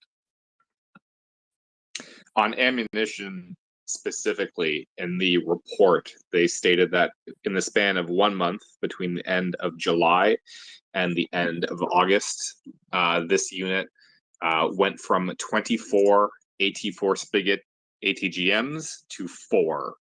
So fairly significant reduction in their anti-tank capabilities. And they also mentioned a over 50% loss in armored personnel carriers, They lost all of their Zoopark electronic warfare systems. What else here? And drones, over half the drones that they had were lost. So yeah, significant losses of equipment. I don't think I saw much specific reference to like specific lacking of small arms ammunition. Just in general, there was a lot of reporting about just overall supply situation was quite poor, but those are the specific figures from the report that stood out to me in terms of equipment that they were lacking. Dr. Paul? Yeah, thanks, Colby. Appreciate the color there. Just a follow up to what your comment was earlier about Raytheon and the NASAMS. What's interesting to me about what you said is it sounds like Raytheon did the transfer probably to the United States government before transferring to Ukraine. But what that tells me is it was a new unit, not a one drawn from the United States current stockpiles. And ostensibly that means that the delay to getting them to to Ukraine was just manufacturing them. I mean, is that your sense too, Colby? Yes, absolutely. There's been considerable back and forth this whole time about where these two units are coming from, and we basically settled that these are new builds, and we basically have definitive confirmation that these ones were in the pipeline being produced. For who, I don't know, because I don't know. Maybe you would if the United States had an outstanding order already for these systems and they were being produced for the United States already, or where they were going to be for another international customer. But what seems to be the case is that they were currently producing these systems, or the production was initiated basically at the outset of the war, and now that they're finished, they're being sent over. In contrast to, or what this means is basically the United States actually still has two NASAM systems, because the United States already had two NASAM systems in inventory, but those two systems are still in United States control. So I guess the DoD was not willing to part with them, so they've procured the new ones from Raytheon to go to Ukraine. So there's potential there that if the president can be convinced, and that ultimately if the DoD can be overruled, because typically their advice would be taken if this would leave a capability gap. The president would be unlikely probably to agree to inventory. The United States has two NASAM systems right now that could be sent in addition to the ones that are currently in Ukraine being operationalized. So a lot of things to digest here. The other open question is exactly which variant these new systems are, because they are newer builds. Presumably they'd be NASAMS 3, but we don't know definitively. I haven't seen any confirmation about whether these are NASAMS 2 or 3, because that matters, because NASAMS 3 with the AMRAAM ERs have considerably more range potentially. Also, the other really astounding thing that the Raytheon CEO said on Squawk Box yesterday was that they can intercept ballistic missiles, which is not a capability that has ever been advertised by Raytheon publicly. So that is just very shocking that he actually said that on public television, that yes, these can shoot down ballistic missiles. So maybe they can, or maybe they can't. He's just saying that to try and confuse the Russians. I don't know, but that's a very significant development, that if NASAMS has the capability to intercept ballistic missiles, because that is not a capability that typically exists for these kinds of mid-range air defense systems. NASAMS, IRIS-T, they are not anti-ballistic missile systems. That is something that Ukraine would need Patriot to have that functionality. So if NASAMS can do that, that's quite significant, given that we expect there to be the appearance of Iranian short-range ballistic missiles on the battlefield in the near future. So, Dr. Paul? Yeah, excellent, Colby. That's fantastic. So, I mean, to me, it sounds like this is the first confirmation that this is a new system. But what the other important read through is, right? That big HIMARS order that was put in place for Ukraine as part of the procurement, right? It's not part of the defense, the Ukrainian Assistance Initiative or whatever it's called. But the important thing there, though, is whatever system that the NASAMS came from, or from whoever was in line to get that system, whatever country, which we don't know, and I don't know, I was talking about TJ with this about the HIMARS order for Ukraine. I believe it's 54 or some crazy high number. I told him, no, this is, I think it's preposterous. That's going to take 2-3 years for that, for all of them to get there. Ukraine's going to get a lot of them, over time. We are currently producing 4 to 6 per month. And I was telling CJ, like, yeah, you can cut in line if you find a willing partner willing to switch you spots. And in my view, the NASAMS, trade-off here, handoff is kind of validation of that concept. So thanks, Kobe. I'll just leave it there.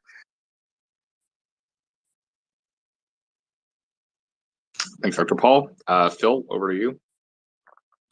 Thanks, Colby. Language, great update as always. I had a few questions about unconfirmed reports that I wanted to know if you heard about, because they were from yesterday. So the first one was, is it still unconfirmed in the Melitopol area that there are potentially troops from Belarus, or is that now confirmed?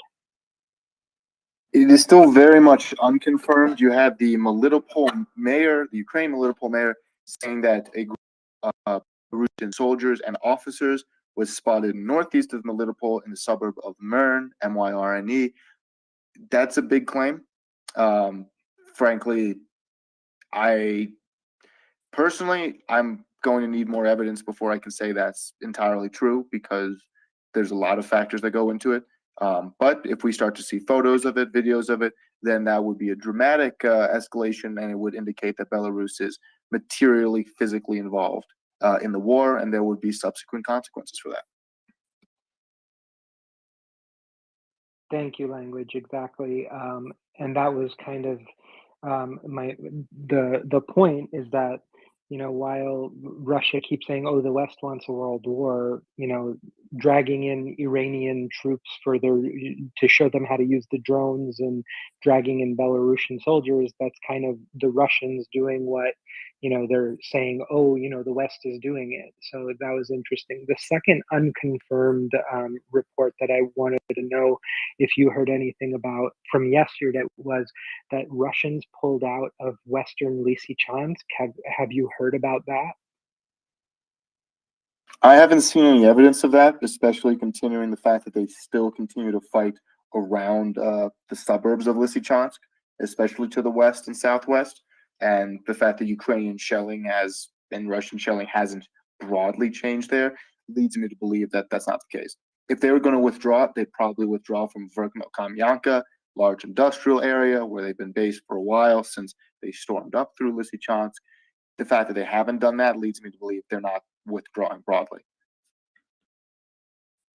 Thank you. And then there were another unconfirmed report that it seemed like Ukraine was pulling back across Dvorchina.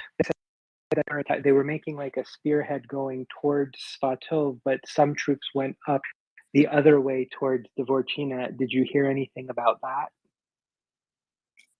There's been some offensives closer to the north here. There's also still Ukrainian strikes south of Dvorchina near Vilshana. That situation is strange for those listening.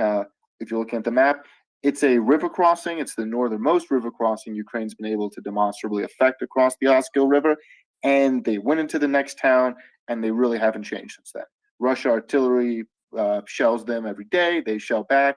We've seen skirmishes, but it doesn't appear that Ukraine's been able to take ground in this region, whether that's because they're unable to, whether that's because they're unwilling to, whether that's because they just don't have a desire to do so at this time. I don't know. But we have seen other skirmishes around the area, as the main thrust does seem to be pushing east a little further south. Thank you, I Lang. haven't seen anything about them withdrawing fully, though. Sorry. No, you're fine. The last question was, there were some reports that anywhere from 30 to 50,000 Ukrainian soldiers from the Russian side, that's what they were saying, were in the Kremina-Svatov axis, and they were freaking out, and that they were getting close to the hills overlooking Svatov. And it looks, according to the map, like they are pushing closer to those hills that are overlooking Svatov. So I could imagine them really starting to freak out now. Yes, I don't know about the 30 to 50,000 troops. There are a lot of Ukrainian troops in the area, maybe not quite that many, but there is real concern. I mean, there's artillery landing on the highway just outside of Svatove and the towns. There's some evidence that Ukrainian forces have pushed within a couple kilometers of that hill, and the fact that Russian forces are broadly unwilling, at least allegedly, to defend that area because of the ground elevation difference means that Svatove is not a place I'd want to be if I was a Russian soldier right now. It looks increasingly tenuous, to put it mildly. Thank you, and that's it. I agree. I don't think there's anywhere near 30 to 50,000 there. That was just what the Russians who are freaking out were saying in some of the reports from the soldiers. So thank you very much again. Thank you.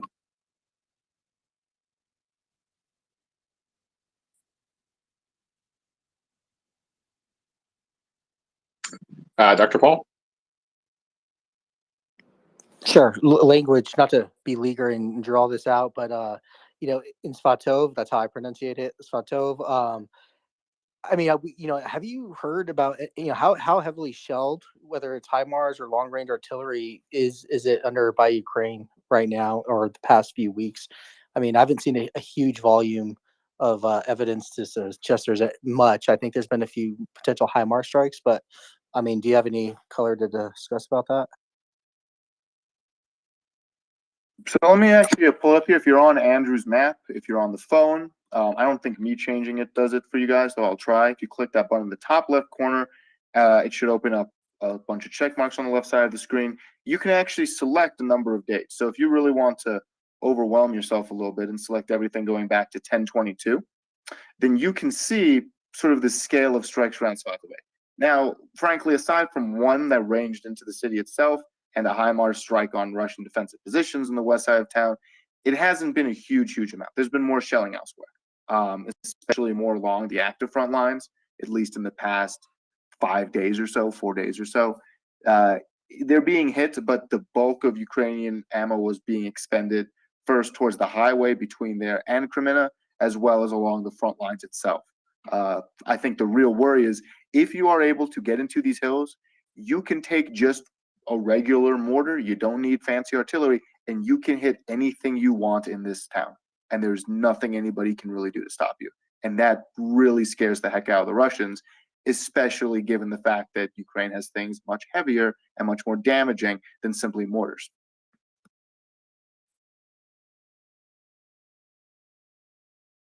Does that kind of clarify the question at all? Absolutely. Thank you.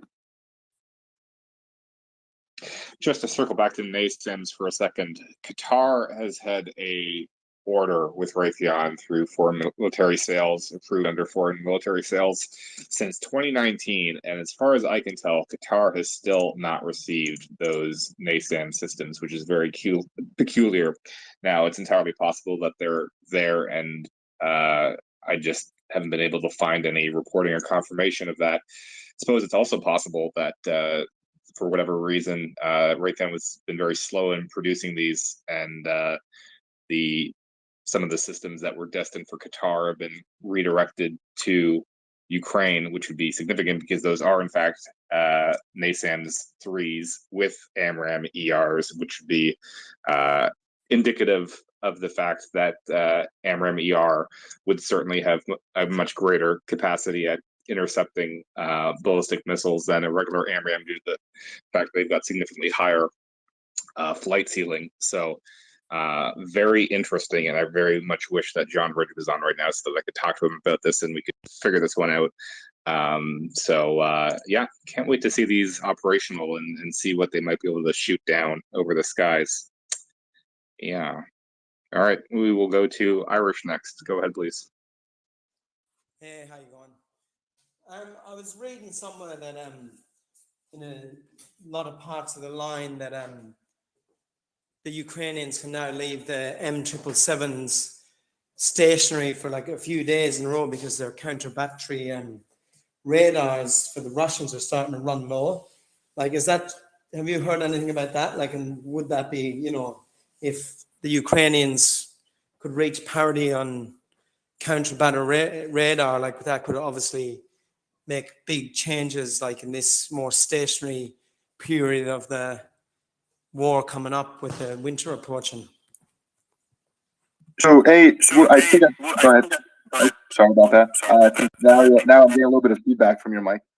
But yeah, I think you were a little bit further away at first there. But I think I got the question about M777 stationary counter battery artillery parity. So let me start with, I haven't necessarily seen too many of those reports, but I absolutely believe them, and I'll tell you why, because it's happened before. Rewinding the clock back about 2 or 3 months to Popasna, south of Lysychansk. There's a battle going on in Severodonetsk at the time. Russian forces start to break north of Popasna. This was right around when M777s started really coming into the forefront on the battlefield. And because of the way Russian artillery works and the way they plan things, they don't say, they're very inflexible, is the short and sweet of it. They get told, bomb this target and tell us how many shells you fire a day. And there were quite literally Russian units that would wake up at 5:30 in the morning, dump 40 shells into that grid square, send the report, and then go back to sleep. And that was all they did. And so when they had a Russian unit that said, we're under attack by artillery, we think they're here, we need help, it would take them in some cases hours to get permission to actually fire on it if it wasn't in their designated area. Ukrainians, on the other hand, better measured in minutes. And that's quite literally, less than 5, where they get the call, they move the gun, they fire.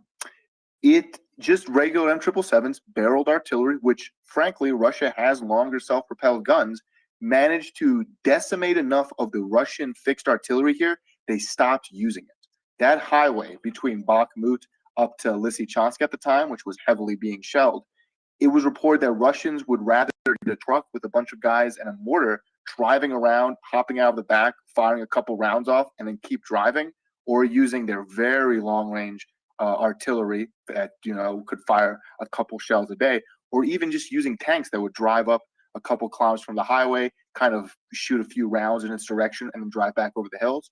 All because the ability for Ukrainian artillery to hit them with counter battery and do so in an accurate and rapid way obliterated a large number of Russian artillery units, like killing 9 out of 12 of the guns they had. There's one group that lost their first commander, new guy comes in, he's dead a week later, third guy comes in, he's dead 3 days later, and then they just said, we're not doing this game anymore, we're not shooting our guns, and it became a whole morale thing.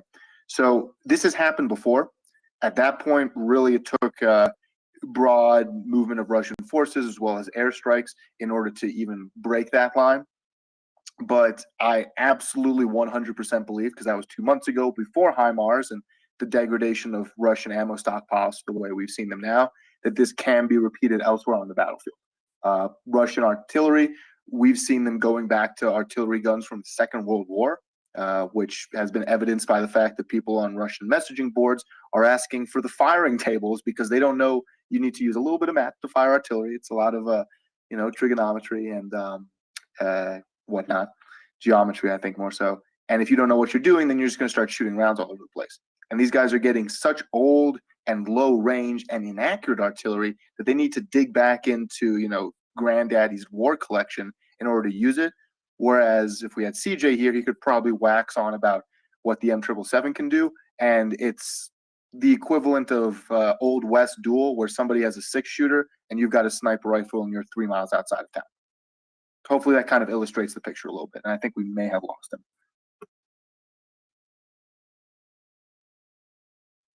Language. On top of that, on top of what you just said, the Ukrainians have been doing really well at targeting the Morpark systems, which are the Russian counter battery, on top of everything you just said. And they just got like 2, you said yesterday, or in the past few days. So I'm sure that degrades their ability to do counter battery shoots as well. I wouldn't be surprised. We've seen some Ukrainian apparent counter battery fire into Russia proper along the border regions, which seems to indicate that they're confident enough that they're not just going to hit something randomly, because that remains a concern. Frankly, even if, because there are laws of war, even if Russia doesn't follow them, and if Russia puts their artillery system next to, say, a Russian apartment block, well, yeah, you can hit them, but if you end up blowing up part of the apartment block in the process with people living in it, that doesn't, A, from a very empirical perspective, play well in the media, and B, you're, targeting civilians by proxy. So the fact that Ukraine is saying, nope, we know when we can shoot back and we take advantage of that, leads me to believe that they have increased capabilities or preparedness or willpower in the use of their weaponry, their accuracy, and their ability to locate Russian targets.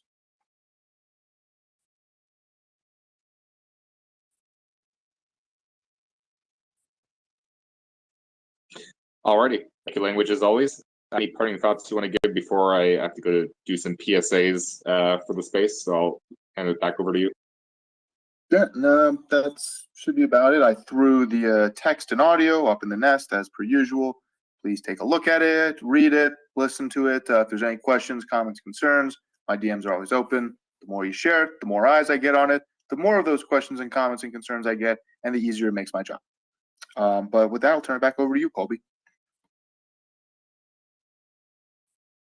Alrighty. Thank you very much, Language, as always. So I just want to remind all of our listeners, please do share it, retweet the space, tell your friends and family. We're here 24/7, as you know, always providing the latest news and analysis about what's happening on the ground in Ukraine and in the world at large as it pertains to Russia's illegal invasion of Ukraine. Please do as well, if you can help out with MriyaAid, which is a fabulous organization which we suggest that everybody donate to if they are able to do so. They're involved in very important work, delivering non-lethal assistance to Ukrainians, both humanitarian and military, non-lethal military aid to Ukrainian forces, things like drones and medical supplies, night vision, scopes, all sorts of different stuff that's very useful for Ukrainian forces on the ground, help keep them safe, make them more effective in the field. They do tremendous work. There is zero overhead with MriyaAid. There are so many big name charities that really spend all of their money on just administration and fundraising, and that is not the case with MriyaAid. Everything you donate is going straight to Ukraine. It's entirely a volunteer effort, no overhead, no pizza parties, as Yehuda says. So everything is making a significant impact on the ground. So if you're able to do so, we certainly appreciate that. If you can't, no worries. Just your presence here in the space is always appreciated. Anything you can do to just raise awareness is greatly appreciated. For those of you in the United States, there is an election coming up, and we try not to talk about it too much. But I'll just say that the time to write to your representatives is actually over.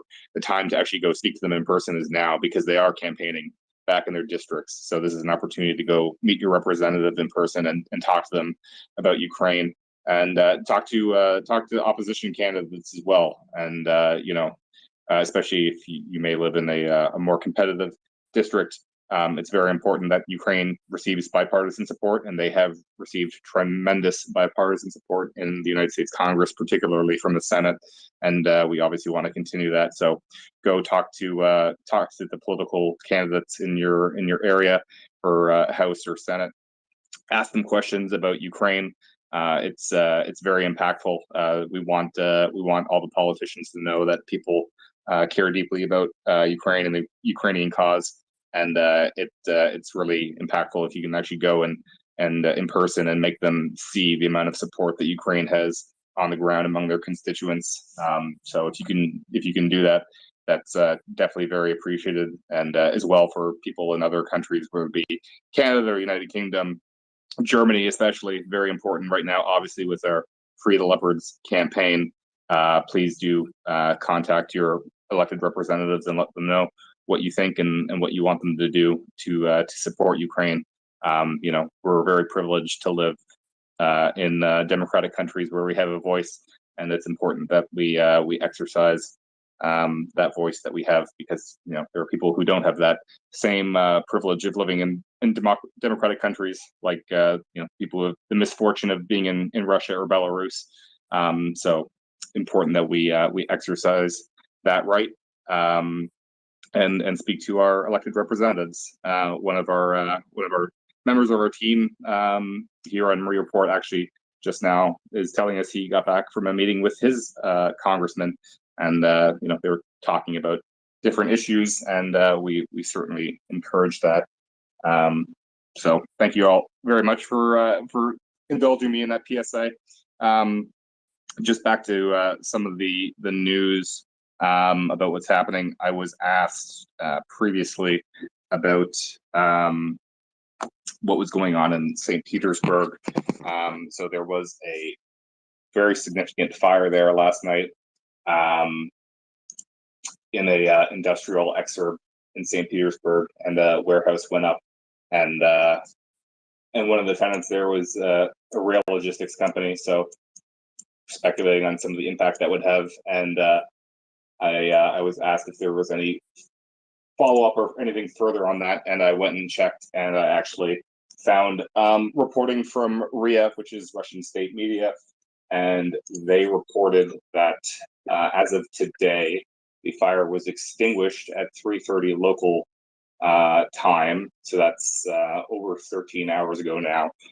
So it was blazing all night into the morning and into the early afternoon in Russia, 3:30 local time in St. Petersburg. They finally had it extinguished. So obviously the damage is going to be very significant. And it was reported that it was well over 12,000 square meters, I believe, in an area that was burning in this warehouse complex. So hopefully some significant damage done, and it's going to have impact on Russia's war effort. I doubt we'll get any admission from the Russians, but something to be hopeful about. Obviously, there's been huge numbers of all these random spontaneous fires all over the place.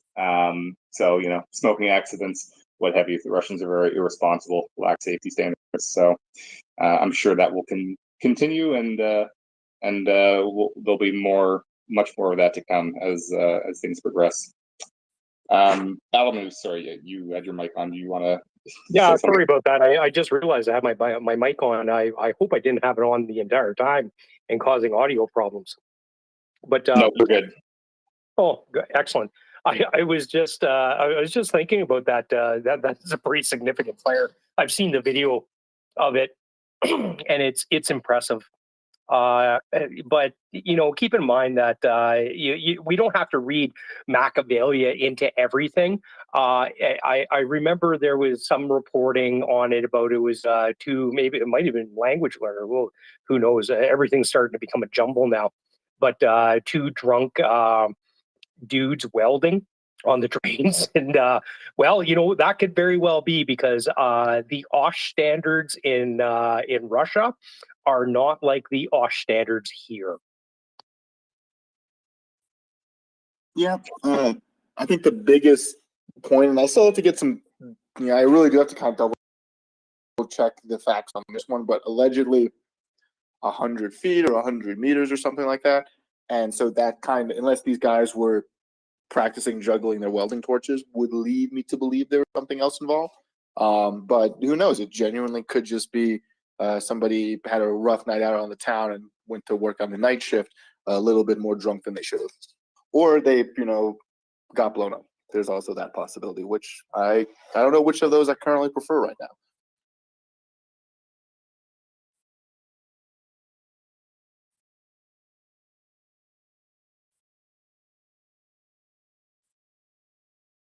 Why doesn't the juggling of torches not surprise me at all? I didn't even bat an eyelid when you said that. Well, I just don't think that it would last very long. It's like juggling chainsaws. You have to be really good at it the first time you try it, or you're not going to be doing it much more.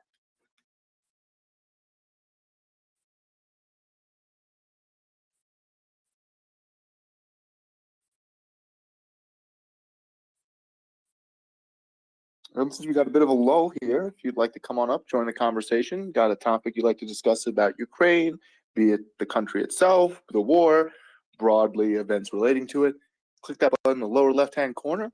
Colby will bring you right on up. As long as you're not a jerk, I'm sure if you've got something you question, even if you feel like, well, this is a question that's been asked 100 times. If you don't know the answer, there's probably a good dozen people here that don't know the answer too. If it has been asked 100 times, then we're probably pretty good at answering it, and we'd love to hear it. Phil, go ahead. So I had a question about the anti-aircraft capabilities of Russia with the S-300 systems and the sheer number that have been demolished across Ukraine.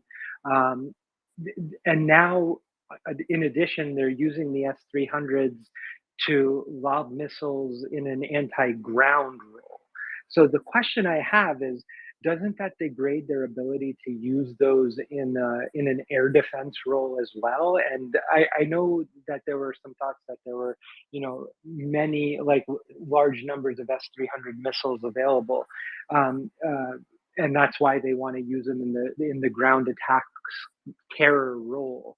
So my question is, like, does that affect their ability to use them in their main role?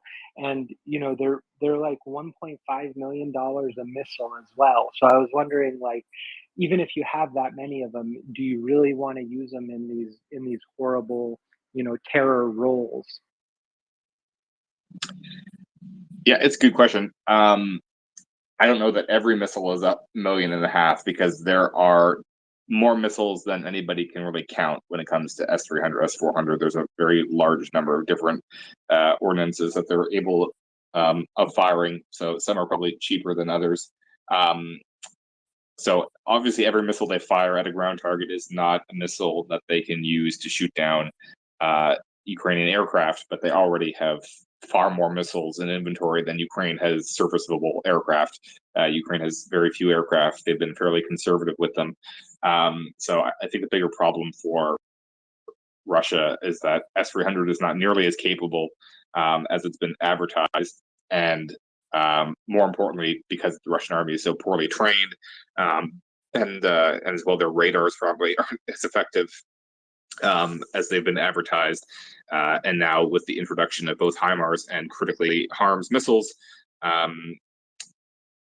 Russia is not able to utilize the radars for their air defense systems. So whenever they turn those radars on, that's a big target for a HARMS missile. So they've been very hesitant to activate those, it would seem.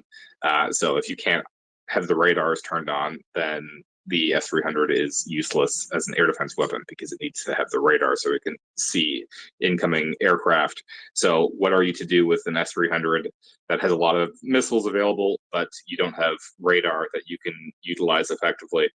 All you can do is just use it as a crude ground attack weapon. And it's a much more prudent use than using your precious few PGMs, precision guided munitions, whether they be cruise missiles or other sorts, for that same role. If you're just going to lob them at a civilian target, might as well, use S-300 missiles because the Russians don't care about what they hit really, as long as they're launching things somewhere in the direction of the civilian target. So it makes more sense from that perspective than using precision weapons, which could be used for something else if the Russians had any sense, or if they had the command and everything else that is necessary to effectively use PGMs on the battlefield. So I think that explains why they're using the S-300s and in that capacity, because if they were trying to use them as air defense, it just increases the likelihood that they're going to be destroyed by a harm missile. So that's why S-300 is being used in the way that it is. S-400 being more capable, different story, but even S-400 not nearly as capable as advertised. Otherwise, things like the Saki Air Base attack and the Kerch Bridge wouldn't have been blown up. So overall, just a massive overestimation of how capable these systems were, and certainly with the weapon systems that Ukraine has at their disposal, Russia does not have a particularly strong air defense network now. So that's all they can really do with S-300 is use them in that crude fashion. Thank you, Colby. That makes perfect sense. And I didn't even think of it that way. I read somewhere that the missiles that they can reprogram into the ground attack role had basically a accuracy of 300 meters, which sucks, and they cost about $1.5 million. So that's where I got the number from. And you're right, they probably have other missiles potentially that can be switched to ground attack mode, but those were the ones that they had the most of with ground attack, so that makes perfect sense. The only other question I had when you were talking precision guided, it reminded me about the archers. Can they use the same shells as all of the other 155s, that SPGs that are like the Zuzana and the Crab and the Panzer Howitzer, or do they need like a different kind of shell?